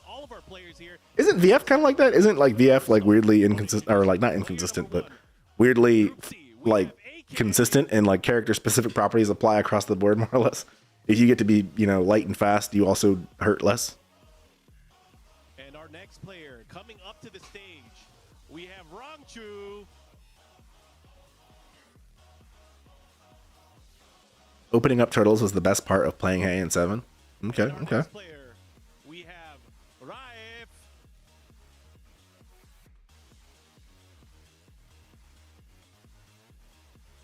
Lee is a counter hit fighter, so fighting turtles is horrendous. Ah, you play Lee. Yeah, that would be tough. That'd be tough. Maybe I didn't feel the effects of running away in 7 as much because I mostly played Kazuya, and Kazumi was a very good entry. I mean, yeah, and I didn't play enough 7, right? So most of the time I'm talking about 7, I'm just talking about like what I've seen, as opposed to what I ever experienced myself, because I didn't play it that much. Good luck to all of these players. Our first set is going to be. But perhaps I stopped playing it because that shit was boring. So, you know, like I play games that keep my attention. I don't play games that don't keep my attention. And 8 keeps my attention, and 7 didn't. So if I tried to put my finger on like what was it about 7 that didn't keep my attention? I don't know. I don't know if I could like actually distill it. It's just I got bored at some point, you know. I got bored, and when I was bored, there was Smash waiting for me with open arms. On a given day could be the X factor and the bracket buster in their block, right? Seeing them both go off like this early on. Their split series, I believe, on Tekken World Tour this year. I've done the runaway into Magic 4 plenty of times. Oh, this group is, you know, absolutely crazy as well. You know, Double is one of my favorite players. The way required higher APM since you had to consistently move and feint. Yeah, but higher APM doesn't mean boring. You can have high APM and still have interesting. Smash is very high APM. Smash is arguably much higher APM than Tekken actually, because it's much faster of a game. Everything in Smash is like, you know, we're talking sub 10 frames most of the time. So in order for him to get into that situation, you know, he needs to find the right way to get in, you know. But there's an excitement to how the gameplay loop works that at least for me just wasn't as I liked 7. I mean, the other thing too is with all this is like I don't really like Tekken 8 versus 7 versus, you know, I like all the Tekken games. Every Tekken game I've played I've liked. I like 7, I like 8, I like Tag 2, I like 6, I like Revolution. I've liked every Tekken I've played. So to some extent, it's like this is like it's like the stupidest war, Tekken 8 versus 7, because I liked every Tekken, including 7. So it's interesting in the Tekken community you have like this back and forth between 8 and 7, and maybe that's just because 8 just came out and, you know, people remember 7 fondly. It's like I like every Tekken game and they're all kind of different. The only Tekken game I might not like is 4 because that shit felt so fucking bad after Tekken 3. Again, how is in my honest opinion, 8 is the best Tekken, and I've been playing since 5. Okay. I mean,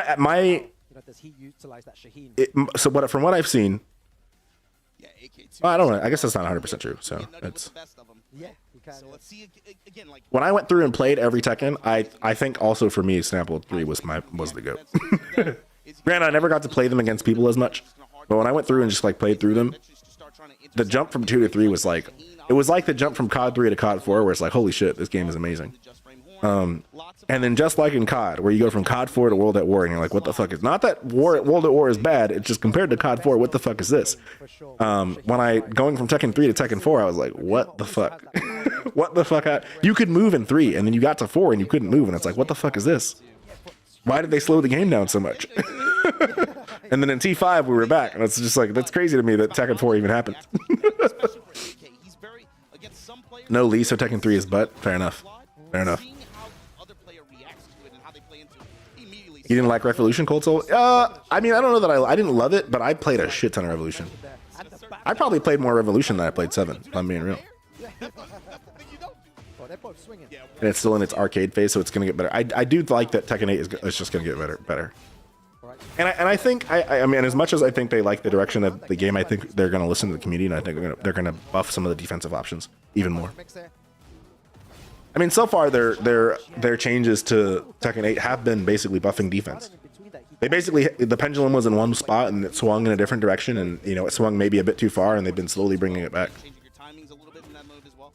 Tekken 4 was when I started playing Virtual Fighter. Nice. Yeah, it would probably push me away too if I was like playing Tekken from the beginning like that, and then I played Tekken 3. I mean, again, Tekken 3 when I was doing my playthrough, it was like having my third eye open going from Tekken 2 to Tekken 3. It was like, oh my god, this is so buttery delicious. Low key, if Tekken 3 was like supported now, I might like that shit more than like 8.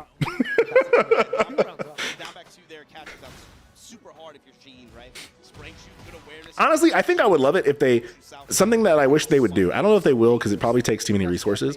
I think they should implement in the arcade lounge a way to play the old games online. Like let the underlying Tekken 8 online system allow you to play the older games against people.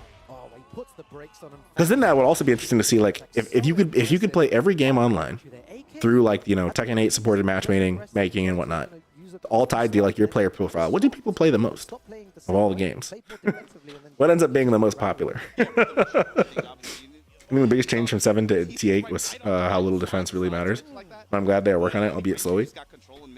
How little defense really matters. I mean, see, that's the thing. I don't know that defense. It's not that defense doesn't matter. It's just that you can't apply a blanket defensive strategy. I would play 3 over 8 too. Yeah, I think maybe we all would. After Tekken 4, a few Tekken team members left and went to work on a game called Kabuto Chojin, and that game was damn. It's that defense options are narrowed. Yeah, maybe. Yeah, I guess that's fair. Yeah, because I mean, you got to know 5-man groups, round robin. You got to be especially at the beginning. Certainly at the beginning. I don't know if I think now that's not true anymore. But launch Tekken. Oh my! Can you guys remember we used to play launch Tekken 8? It's crazy. I remember that shit was crazy. Actually crazy.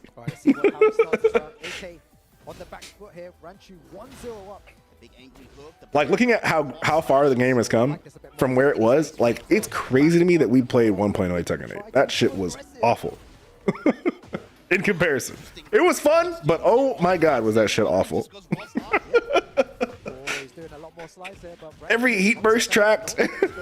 June had a fucking heat tracking infinite stage across the stage heat smash Hadouken. Yoshi used to recover like double the health that he Yoshi's the crazy thing about Yoshi is that Yoshi has been getting nerfs from the beginning. Yoshi, I don't think Yoshi's ever been buffed in a patch notes from Tekken 8. He's just been getting nerfed from the get-go, and he's still really good. But after Tekken 4, oh, I saw that already. You lied. Tekken 5 was the best because Lee had an 8-frame jab in his back 4 launch crouching. That's the craziest thing I've ever heard. At least it isn't beta Tekken 8. Yeah, 2 heat dashes is crazy too. Didn't beta Tekken 8 also have like Kazuya had something crazy? Did he have a launching health sweep or something like that in the beta of Tekken 8? Launch Tekken 8 had me thinking I was still playing 7 while everyone else got Tekken 8. Playing Kazuya made me so mad. Yo, you and me both. Tekken 8 broke my continuous streak going back to like 2012 of being a Kazuya main.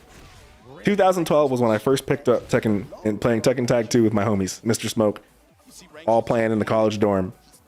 That was where, and I've been a consistent, essentially solo Kazuya player since then. And Tekken 8 broke me out of that because it was so frustrating. to play Kazuya in launch 8. Everyone had an 8-frame jab in Tekken 5. That's kind of wild, but again, at the same time, jabs are like 4 frames in Smash, so it's not that shocking. Tekken in general is like kind of slow compared to other fighting games in terms of frame rates. Oh, the second hit there.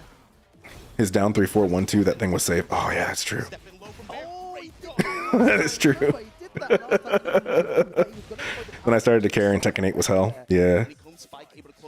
Beta Tekken 8 was so fun and stupid. It's I wish I knew what I knew now in Beta Tekken 8, because it's like I feel like we all just like people didn't know how to play Tekken 8 yet, or and so it's like all these like heat and systems weren't there, so we didn't really get to see like the full extent of the Unga Bunga. And he does the hop kick there. We haven't seen much of it, but he is threatening with it. And then the pushback when they try to press, they get caught by the same move. Damn. And they really said, Kazi is the boss. He's the boss character. You're gonna have to fight this boss. That was a pretty solid win from Rangchu over AK. I'm kind of surprised by that. Tried power crushes. It worked once, didn't work again. Tried to play aggressive, didn't work. Everything. 3D fighters have to be slower. There's too many moves. That's fair. Well, and also I think in terms of just rendering on the screen, right? If it's too fast, you'll get screen tearing. On April Fools, they should just re-implement the beta patch for a week. Nah, I'm okay with that. I mean, it'd be cool if they had like playlists and they just had like a mode where you could pick that if you wanted to play it. We can't keep letting Rangchu get away with winning with Bear and Panda. Dude, the Bears are just really good in this game. I don't know what to tell you. You're just really good. I remember being, because DreamHack Dallas was in March, so it was still pretty early, and everyone, you started to see like early tier lists, and people like, oh yeah, they're like bottom tier. And I just remember being at DreamHack watching Rangchu run sets with people, and I'm like, I don't know about low tier. I don't know about bottom tier. This motherfucker's out here saucing Dragunovs. And the placement as well, the back ones from Rangchu was super well placed. I mean, don't get me wrong. You could say like Rangchu's just that guy. He's just that good. And that's to some extent it's kind of true, but it's also like the Bears can't be that bad for the way Rangchu runs people's pockets. Beta and launch Tekken 8 almost made me drop Lee. Oh yeah. When the first character I looked at after I was like, I have to switch off Kazuya, was Lee. And at first I was like, wow, Lee's really cool. And then I started playing him and I'm like, this motherfucker has to work so hard for fucking nothing. Lee goes to work and works a whole day in the office and comes home to no paycheck. Like, that shit's crazy. Lee, I think Lee needs to get the shit buffed. I think Lee needs to be as strong as Brian. Because Lee and Brian are both kind of like counter hit characters. And I think Lee should be at least as good as Brian. Lee should be as good as Brian. He should have like Yoshi damage with like, I mean, he already has good wall carry. So really, they just need to give Lee Yoshi damage. Inside the bodies, and especially Double, one of my favorite players for sure. Bears are knowledge check characters. No one knows what the fuck they do. Yeah, didn't he win an Evo? Who, Rangchu? No, but he won a T. I think Rangchu won a TWT in 7. I think that's what it was. I don't think he's won an Evo, but he has won a TWT. And I feel like this is a kind of like a small. My friends forced me to play Tekken 8 demos so much with share play. I had to play Nina. Damn. I just like my coffee lady. I do think Azucena is cool as a character. Like, aside from Reina I think is probably like the clearly most cool, like the most cool newcomer. But I think the second most cool is probably like newcomer is probably Azucena. I don't think I could call Victor cool, but I guess in spirit he's cool, but he's not actually cool. He's just cool in spirit. Lee's offense must feel like playing defense in 8, dude. Lee, the problem is that Lee has to play 8 like defense in 8. I mean, he's a defensive character, right? But it's like then he gets to read and like hits a dust frame, and it's like, wow, I got 15 damage for that. It's like, damn. Lee with Yoshi damage. You heard it here first. Yeah, I don't think Yoshi should get buffed. I think they should just give Lee Yoshi damage. Or I don't think Yoshi should get nerfed. I mean, the one thing I could see is that forward 1+2 shouldn't hit grounded. Yoshi's on this really thin line where if you nerf him too much, he goes from being really strong and viable to like not even viable. And so I worry about that. I worry about nerfing him. And June is the same in the other direction. June, I think, is a perfect character. If they buff June at all, she might be broken. Like she's standing on the broken line, looking at it and looking over it, and she's like, just let me in, but she's good where she's at. And if they buff her, oh, she might become broken. Other than her power crush, she needs a power crush. I'm not even saying they should buff it. It just has to be consistent. That's it. I just want it to be consistent. Victor, I hope you're forever tracked in Tekken 8 and we leave you here forever. You don't think he's gonna be forever? He's like Lars. He's gonna be in all the next new Tekken games. You get special animation and voice line instead of damage. You know what? If they don't bring Victor back, it'll be probably because they don't get Victor Cassell to do. Or what's his name? Vincent Cassell. It's probably just because they can't get him to keep voicing lines. If they can't get him to come back or to keep voicing lines, I think then maybe we lose Victor. You like that in this game? It's pretty balanced overall. Yeah, I'd say the balance is pretty good. It's fairly even. I don't know if there's any character that's like maybe Leroy and Asuka are like unviable, but I say that as like I say that as a bad player. I'm a scrub chat, so don't listen to my opinion. If I say I think that Leroy and Asuka are unviable, it's because I'm basically just parroting the main man. Buff Xiaoyu? Xiaoyu does not need buffs. I'm sorry. Cold Soul, you have whooped my ass way too much with Xiaoyu for me to agree that Xiaoyu needs buffs. I just can't accept that. I'm sorry. What would you buff on Xiaoyu? What does she need that she doesn't have? One or two characters. Most characters are one or two changes from me. I actually agree with that, Sardius. I think it's exactly that scenario. Most characters are one or two minor changes from being perfect. Like June is perfect. The only thing she needs is that her power crush, if someone hits her multiple times on her power crush and she absorbs the hit, like everybody's power crush, the follow-up that she gets out of the power crush should fucking hit the person. That's like the only thing I want from June. That's it. That's the only thing. It's so annoying when someone hits me 3 times and the armor absorbs it and the power crush doesn't hit. Specifically the back 3+4. Or make back 3+4 not a power crush and make it something like more useful. Because it's useless as a move outside of it being a power crush. Buffer physics. It's not your fault that I'm getting my ass beat to your show. You.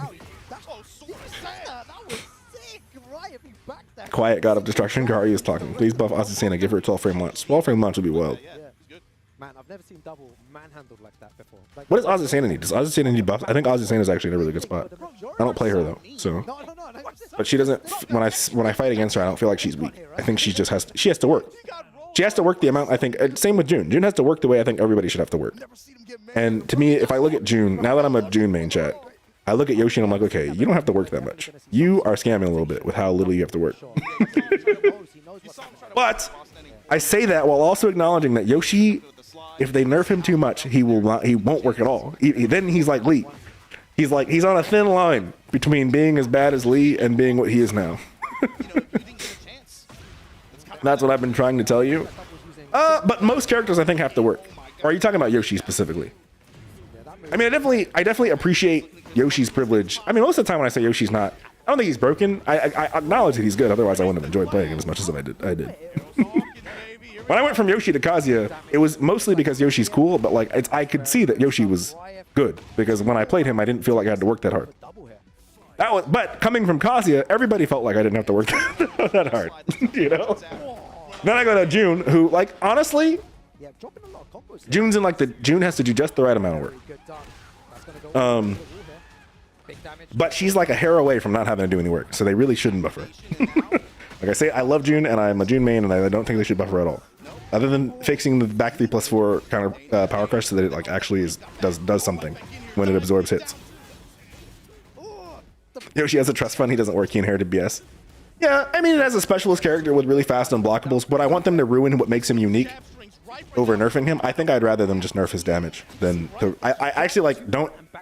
I would hate for them to change the way his moves work because I do think he's cool the way his moves work. So maybe make it so he has to work as hard as Lee, like current Lee has to do for damage. Maybe that's, you know what? Take Yoshi and Lee and swap their damage numbers.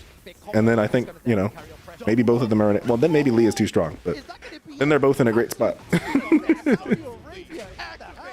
Actually, no. They shouldn't make Yoshi's damage numbers as bad as Lee's because Lee's damage numbers actually are atrocious. But they should be at like, you know, 110% of what Lee's damage is now, you know? Take Lee's current damage with like a 10% buff and then that should be Yoshi's damage maybe. Oz's biggest issue is bleak pokes and you really got to commit to whiff punishes. But doesn't she have some crazy stance shit she can do? Right? She's supposed to bait and punish you with evasion and stance pressure. So much like June. Right? Like June has June has good pokes. I was gonna say June doesn't have good pokes, but she kind of does. So never mind. But June doesn't have good launchers. That's what it is. So June to launch you, June is the same way. She's got to commit to like a whiff punish or a counter hit. Counter hit out of stance. She has auto parry. Yeah, anybody with an auto parry is like is chilling. Reina, June, Azucena. I think Brian has like a little mini auto parry. You crumble under pressure and you make people crumble under pressure. Yeah, exactly. That's good though. That's cool. That's a cool character design. And she's got personality, so I mean, I think maybe she's fine. Rangchu and Rife right now, early up on 1-0 on both of their sets here. But we got to talk about this next set coming up. Look at that, low high going up against AK. Low high versus AK. Didn't they fight? I think they fought at Combo Breaker. Her personality is coffee, and she dances, bro. What do you mean? It's not just coffee. She also dances, and she speaks very flavorful Spanish. I speak Spanish, so I guess the character comes through in the way she talks, and then maybe it doesn't come through if you don't speak Spanish. But I don't know. I like her. I like her style. You know. I just like hitting the up forward 4 over hell sweeps. Yeah, I see that. Lee wall carry to wall combo is nice damage, but you got to work for that for real. He has shit for pokes plus all his lows are launch punishable on block. All his lows are launch punishable on block? Really? I did not know that. Are they really? Is slide launch punishable on block? I didn't think you could launch punish slide. In Japan, in the group stages, yeah, exactly. That dance is compared to Lucky Chloe's dance. Fair. That's fair. A very, very high placement in that leaderboard. He misspelled cocaine. That's crazy. That's got to be one of the moments of the year, especially the crazy. Pre-match routine, eating good food. I wonder what he eats. Dude, Filipino food is so good. My best friend growing up was Filipino, and his family would always make just phenomenal Filipino food. All his lows are launch punishables? I don't think the slide is launch punishables. There's no way. Maybe it's like launch punishable on paper, but no one actually has a move that can punish him like that down there, right? I know that Kazuya can't twin pistons launch Lee's slide. So, and twin pistons is like the best beat crouch launcher in the game, right? Lee's down 3 can't be launched. Yeah. So what other block a low like that launcher is better than twin pistons that can launch Lee's? Who has a launcher, right? Like if twin pistons can't do it, who else has a launcher like that? I mean, maybe on paper it's like, I mean, it might be like, I don't know, -14 on paper, but if nobody has a move that can actually hit him down there, then it's not actually launch punishable. This is going to be crazy to see because both it's just hella unsafe. Specifically how low high deals with AK's aggression. It's -13 but won't reach you to pushback. Yeah, that makes sense. This is something AK will go to. Fact that he hasn't already Shaheen slide, Kazuya can rising 4 into combo, but that doesn't work on Lee's slide. So now how does it develop from here? What is low high danger? I feel like AK's maybe allowed to play his game a bit more against low high because low high a bit more. Oh, they're doing a mirror. Interesting. Looking for the right opportunity to strike. At least so far. So far, yeah. I think AK beats his ass in the mirror. I don't know if they fought before. I think they might have, maybe they did fight at Combo Breaker, and maybe AK also won that one. Let's see. Nice adjustment on the combo though. The wall was super weird in that situation. Chat, I should make an app that helps me look up characters. This having to find matchups is a little too difficult. I should write an app that does this. Round opening from low high. What is fish for an uppercut? Oh, okay. AK starting to mix up. I get launched for them? Well, that might be a you thing. That might be how you're getting up after the. You may be getting up wrong after the block. There used to be an app called Tekken 7 Chicken or something like that. That would show you like head-to-heads versus for players. Navi low high. Or not Navi, AK low. What am I saying? Maybe they didn't fight at Combo Breaker. Maybe have they fought before? They might not have fought before. Block as well. Very good. Unfortunately, not able to cash out the way that he wanted, but AK still. I'm not even seeing like a match on YouTube. Maybe they haven't fought. But that's the mystery run when you. That all the frame. I don't even care about the frame data. I just want to see. I'm just thinking like in terms of the competitive scene. Maybe I'll look up things like who has beat who. The data is out there. It's just it takes like 4 or 5 clicks, and I want that in like 1 click. You know. good to see. It's very difficult, you know. So if I were to write something to do it, I basically just be writing a scraper. Just scrape the data from all the places it's at and put it in one place in screens that are presented in a way that I want to see it. Where is Ian at? I don't know. That's a good question. Maybe he's been busy. He hasn't been in the stream at all this week, actually. He was around on Monday, actually. He was around for a little bit on Monday. He might be in sleep, actually. It's kind of late. Oh my god, I have shit instance chat. This is gonna go on forever because I think they're doing all four groups, and I'm not staying up till 5 in the morning. So, because I got shit to do tomorrow. But how far are we into Group C? I don't necessarily want to leave mid group, but if it's gonna take a bit, I don't know at all. Being too aggressive in that situation. Oh, this is only the second match of Group C. Damn. Yeah, I probably wrap it up soon. Because yeah, he's in Texas, so it's Is this his third match? Maybe the bracket site's just not updated then. Low high when you least expect it is like for game 2. He's like, you know what, slot. That was really good, but it seems like AK is definitely a lot more comfortable in this match. He does seem like he's Yeah, you got a while. Yeah, so tomorrow I was gonna do a music stream, but maybe we should just watch more TWT finals tomorrow. Is there even any more final? Tomorrow is what is tomorrow? Oh, tomorrow might be regionals. I think today is the finals group stage, and then tomorrow I think is the regionals group stage. Or are they going to do all the group stage today? There's no way. Nah, because then tomorrow would be regionals. Friday will be LCQ, and then Saturday, Sunday will be the final bracket. That makes more. Yeah, I think that's the schedule. So maybe tomorrow instead of a music stream, I'll just we'll watch some more TWT finals. Watch the regional leaderboards. It'll be cool because I think I know the least about the regional characters, the players who are in the regional leaderboard. So it'll be kind of cool to see who those folks are. LCQ I think will be hype as fuck on Friday, but unfortunately, on Friday we get exiled. So I don't know how I'm gonna handle that. Maybe I'll do the PoE stream during the day, and then maybe we switch. I don't know if I want to switch. I don't know if I'm gonna want to switch into watching TWT. But the LCQ is gonna be lit. I'm so conflicted. It's like I'm probably gonna be wrapped up, like totally enthralled in PoE 2, but then LCQ, I really do want to see the LCQ. I guess I could do both actually, because I'm not really using my gaming PC while I'm doing this watch party.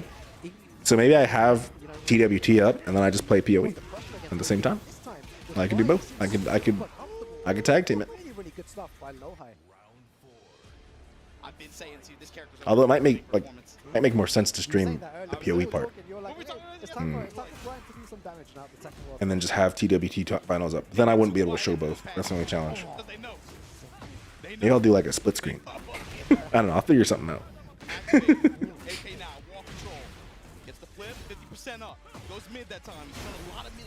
The other thing too is I can always watch, because I'm not going to be able to stay up all night for the LCQ anyway. So I can always rewatch matches that are going to be good. Damn, Lowhigh really came through with this Brian. He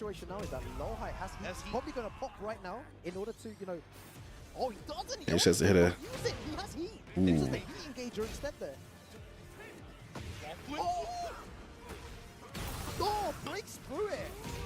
Ooh. Stream TWT on Twitch and PoE on TikTok. It would make more sense to reverse those though. Just because of the drops and the subs. I think the PoE launch will be, unfortunately, from a viewer's perspective, I think PoE will be bigger than TWT finals. Not that that's not. I don't necessarily care that much about that. Like I'm not like here for that necessarily. But and again, TWT only happens once a year. PoE launch is only once a year, but it will be here. You know, ad infinitum from this point forward. So I don't know. We'll see. PoE would get you more viewers on launch. Yeah, I think so. But I'm also gonna start PoE at like in the morning on Friday. I'm basically going to start, it starts at 11 a.m. on Friday, and I'm just going to probably start streaming right at 11. So by the time this starts, this started at, I think, 5 p.m. Pacific. So that's like 7 hours of PoE at that point. I'm going to no-life it just for Friday, not in general. But I mean, I feel like for a lot of games that I want to play when they launch, I'll usually like play them in the morning. I've done that with like COD and Tekken. And what's the most recent game I did that with? I guess there hasn't been one recently. 2XKO, I think I did that with the Bill. PoE is Path of Exile. Path of Exile 2, which is a action RPG. So if you've ever played like Diablo, it's like that kind of game. And I played through Diablo back before Tekken 8 was a thing, and COD was bad. So I was on a journey of playing a bunch of different games before Tekken 8.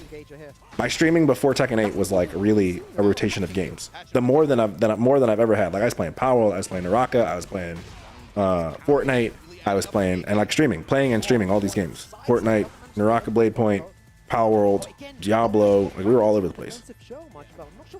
Watch Dogs, I did a Watch Dogs playthrough again.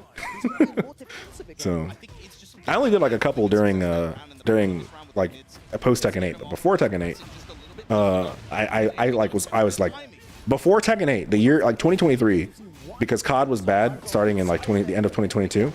That whole year, Naraka was my most streamed game.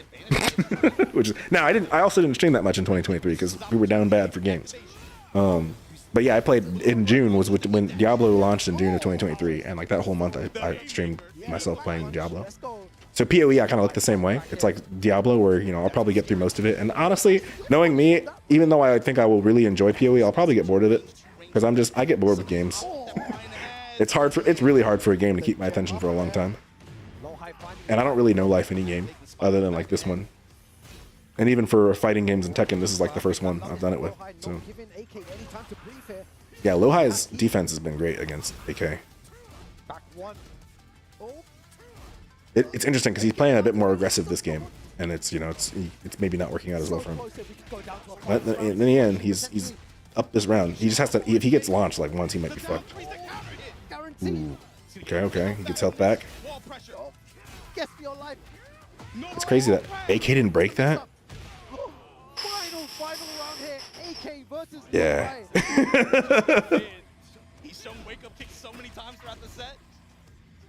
Let's go. You want Lohai to be AK is such a nice dude. It's crazy how you meet someone at an event and talk to them a little bit, and then like that like changes your perspective on like now it's like no, I want AK to win because he was a cool dude and like ran a bunch of sets with me at DreamHack Dallas. I was learning a lot before the bracket doing casuals against AK, so I'm biased now. But I've never met Lohai, you know. I guess you know what though. From a overall game perspective, though, I do think it is more hype to see Brian win than to see Shaheen win. So it's never an L when a Brian is winning. I did some bitch move shit in the past, really. Wait, what did he do? Is there Lohai lore? It seemed like Lohai was in that shell again and just broke free, started pressing more buttons, started side. I'm gonna have to change my YouTube thumbnail and title because I didn't play Dune at all today. It was working so well, and he took the game in the end. Changed his timing and had Lohai lore on knee beef, really interesting. Yeah, exactly. Was Lohai in the wrong? Even if it wasn't like the optimal kind of hit where he could really cash out. You should dump y'all off at. I think Fee is gonna stream this shit all night, but I don't have enough viewers to raid Fee. In a first two situation, you know, many tournament players, you know, at home have played in tournament. And I guess there's never like a minimum, but when you're so close to losing in such an important game, you know, all of these matches are I'll raid Kaiser. Kaiser's cool. And for him to adapt and to make the adjustments and win that was sick. The heat properties too. In general, wait, is Brawl Pros alive? I might raid Brawl Pro down. I didn't see him. Yeah. I felt like he wasn't really trying to go No, he's not. like some of the other options. No, that he has, right? Yeah, like when he had heat, just heat smash. The heat strings like off of his two-button string. Like What class you playing in PoE 2? So it's, I think over time I will want to play a bunch of them. Right now it's kind of a toss-up for me between the Monk and the Mercenary for day one. I think if I'm being honest with myself though, after all the research I've done and where my heart is right now, probably the Monk. I think I'm going to go with the Monk, and then I'm going to go with the Acolyte of Chalua Ascendancy. That's what I'm thinking right now, Cold Soul. Are you looking up guides? Nah. I want to try and go. I mean, there aren't really guides yet because it's a brand new game. And they changed so much compared from PoE 1 that even PoE 1 people aren't necessarily ahead in PoE 2. So I think there will start to be guides probably tomorrow because the early download starts tomorrow, and then you're going to get data miners going in, probably starting to create guides and stuff, and info will start to leak starting tomorrow once the pre-download happens. But I'm going to go. I mean, I'm a blind for games like that. I like to go in blind because I'm not trying to make this my game and like max out and, you know, min max, right? I look at it as like, this is a vacation. I'm taking a game vacation into some other game. Tekken is the game I grind and like trying to get good at, you know, and look up guides for and like watch videos for. Something like PoE is like, I'm just doing that for like my inner childhood RuneScape player, you know. This is for the inner child. It's like, we're gonna go play this game because the little me that loved RuneScape will probably love this game in the same way. And you know, like I did with Diablo. But I'm not trying to like min-max it, so it's more fun that way to just go into it and play it blind, or you know, pseudo blind. Because I have looked at they released they officially released the Ascendancies, but I think the reason I read that and was okay with that not being blind is because you can't change it once you pick. So I'm okay with reading about anything I can't change before I pick. I'm okay with like looking up beforehand. But stuff that I can change or there's more flexibility, I'm okay with just learning that on the fly. And part of what I want to see is part of what will help me determine if the game is good or not is if you can be successful without a guide. So I think if the game reveals itself the right way, then you don't necessarily need a bunch of guides, unless you're trying to like truly uber optimize, which I'm not trying to do. So. Ooh, Nobi versus Rang. Wait, is that Nobi? No, that's Rafe. It says Rafe. It looks kind of like Nobi though from the side kind of. You gotta think the threat of parry and some of the options that Jin has. That's gonna change some of your string dynamics. This actually be a good match. I'll watch this match and then we'll end. I didn't start the raid, did I? Okay, cool. Dude, Nobi is hilarious. He's also like a chain smoker. Try to build up some chip damage in that regard. Not really let Jin get started. I remember at the pre-local for Evo, every time someone was looking for Evo for Nobi, it was like, he's smoking a cigarette. I'm like, damn, that motherfucker stays smoking. You can do it from half screen. You can do it from any, you know, from a good range as well. He said he can be a champion if they let him smoke in tournaments. Damn. Okay. Okay.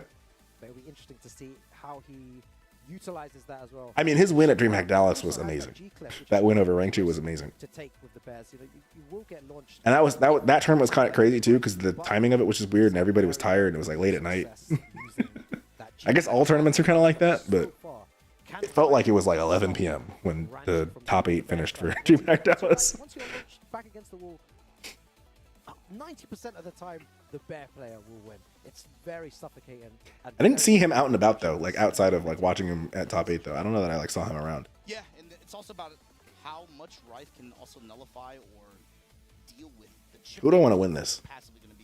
Exactly, yeah. I don't particularly care for Jin. Bear character obviously doesn't. And Rangchu's just cool. I don't know. I think I want Rangchu to win. I feel like as an arcade area community, we should allow indoor smoking. That's fair, but we often host events with non-arcade era communities. That's the problem. You know, like DreamHack Dallas is a place that also has Fortnite. You can't smoke in. You can't have the Tekken players smoking indoor in the place where there's Fortnite happening. Now, maybe we don't have. I think just don't have Fortnite there. You know. Let's go.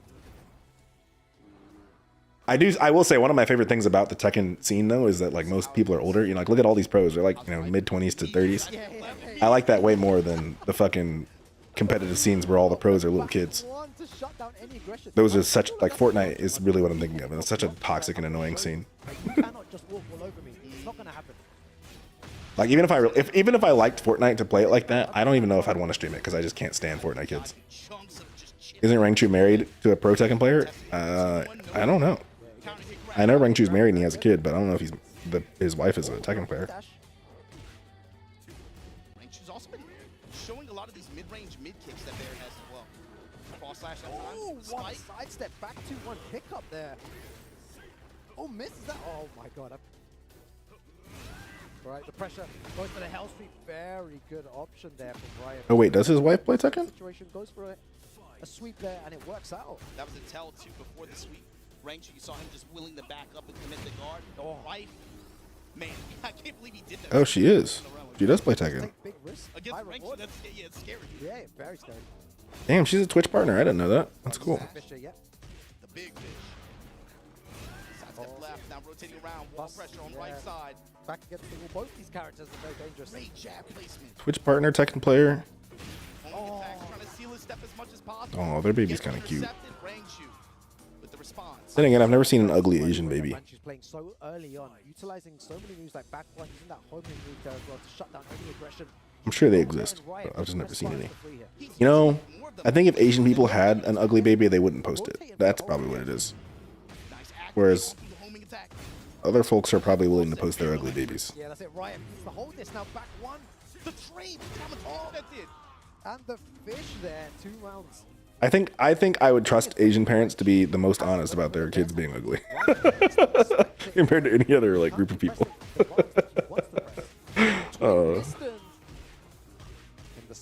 Because I know how Asian parents are about their kids. They're not like unrational. They are not. In my experience, Asian parents do not irrationally praise their children. They acknowledge all of their children's flaws and they scold their children's flaws and they tell everybody about their children's flaws and how they're so ashamed. So maybe tell their ugly kids they have to study hard because they're ugly. Yeah, exactly. Yeah, exactly. I remember so I lived in I don't know if are you familiar? I don't know how familiar you are with like LA County, but I lived in Cerritos, Snapple, growing up, and like Cerritos is like a 98% Korean town. And I remember our neighbors. It's like I think it was like they had 3 kids, and then like their oldest son, I think, was like a musician. He like released some album, and we were like talking to them, and my mom was like, "Oh, it's so cool that your son released an album," and the mom was just like, "Ah." He could have been a doctor or a lawyer, and instead he's making music. It's like, damn, that's kind of fucked up.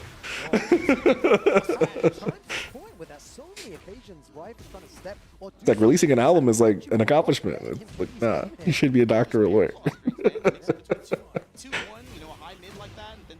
So yep, that's how it be. So stereotype, right? But it's like a true stereotype. I mean, again, I having seen it, it's like it's such a true stereotype though. In control of this game, he's playing his game. See that jab, jab, jab. Heat engager, heat dash, and the heat didn't twin pistons again. It's funny because this Mimi girl's Twitter is all about Ranchu. How much damage? Wait, what? Ranchu's one. Let's see. Let's check her Instagram. This is a oh man, right. You gotta Why Doctor? Have you seen that new Chinese MMA fighter? She's a doctor. Really? I don't really watch lady MMA. I don't watch dude MMA either, though, to be fair. She's a doctor and her parents didn't know she was. Damn, that's crazy. That's actually crazy. Damn, but that is pretty badass though. Going into and finishing med school and whatnot to become a doctor, and then also playing being a competitive fighter. That's pretty fire. Oh, this Mimi girl is like actually a fighting game player. His wife.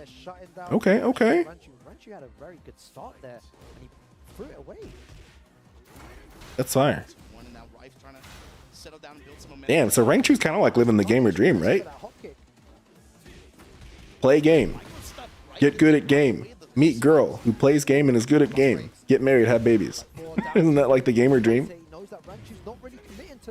Pro Tekken waifu, right? That's like, I feel like that's every gamer's dream. Is like find someone who plays their game and can obsess over it with them.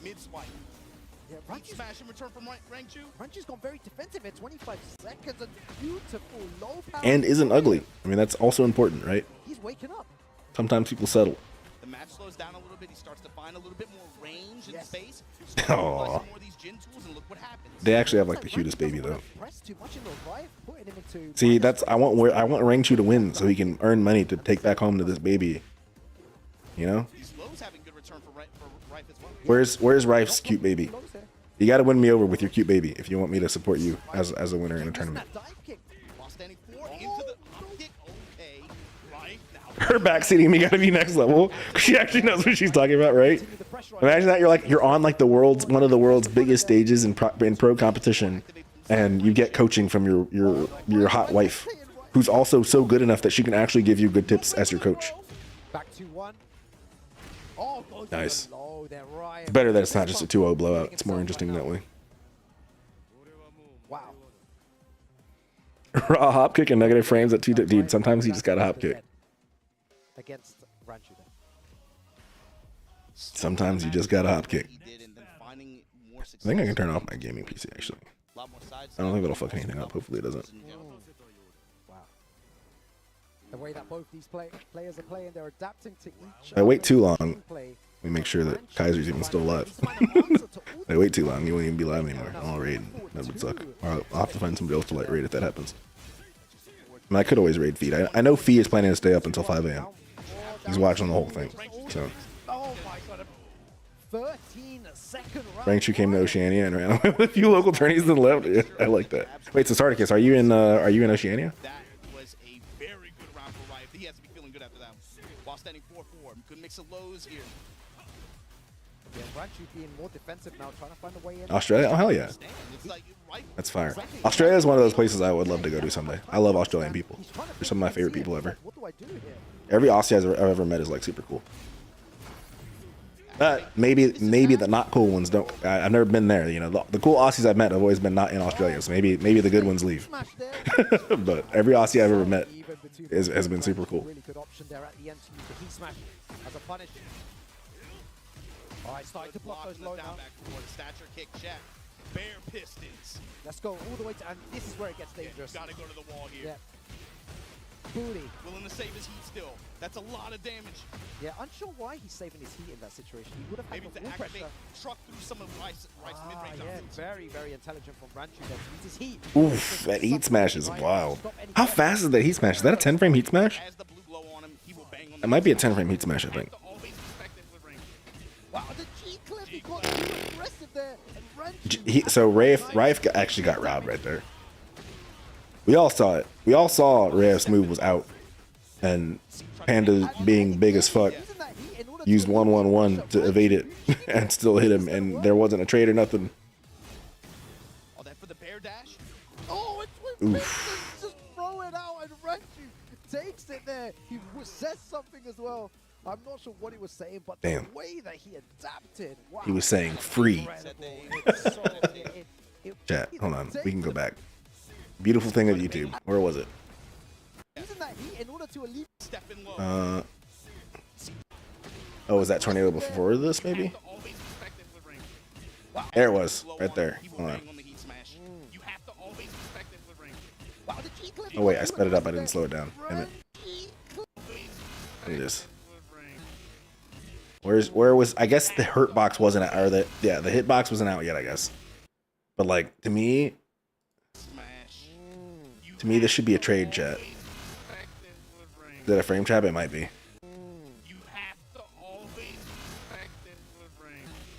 It doesn't look like it though. I mean, it looks like. I mean, Jin gets started so much before. I mean, I guess yeah. Maybe it wouldn't matter. I guess even if it's a frame trap, it's a frame trap. But this looks like robbery to me. If I were the ref, I'm like, there's some robbery here. Jin's getting robbed. Then again, I guess his foot wasn't really all the way up yet. So honestly, that kick is like a slow move. It's too slow to do right there, in fairness. And if he'd done like a crazy thought, but if he does down 2 here, I don't think he gets hit, right? Because the first hit of that's not a mid, is it? I think Bear is +4 after that move. Yeah, that makes sense. You can push on your negative frames, but you can't push with that slow move. I mean, you shouldn't push on your negative frames when you're at TWT finals, but if you're gonna push, it should be a move that's not slow like that.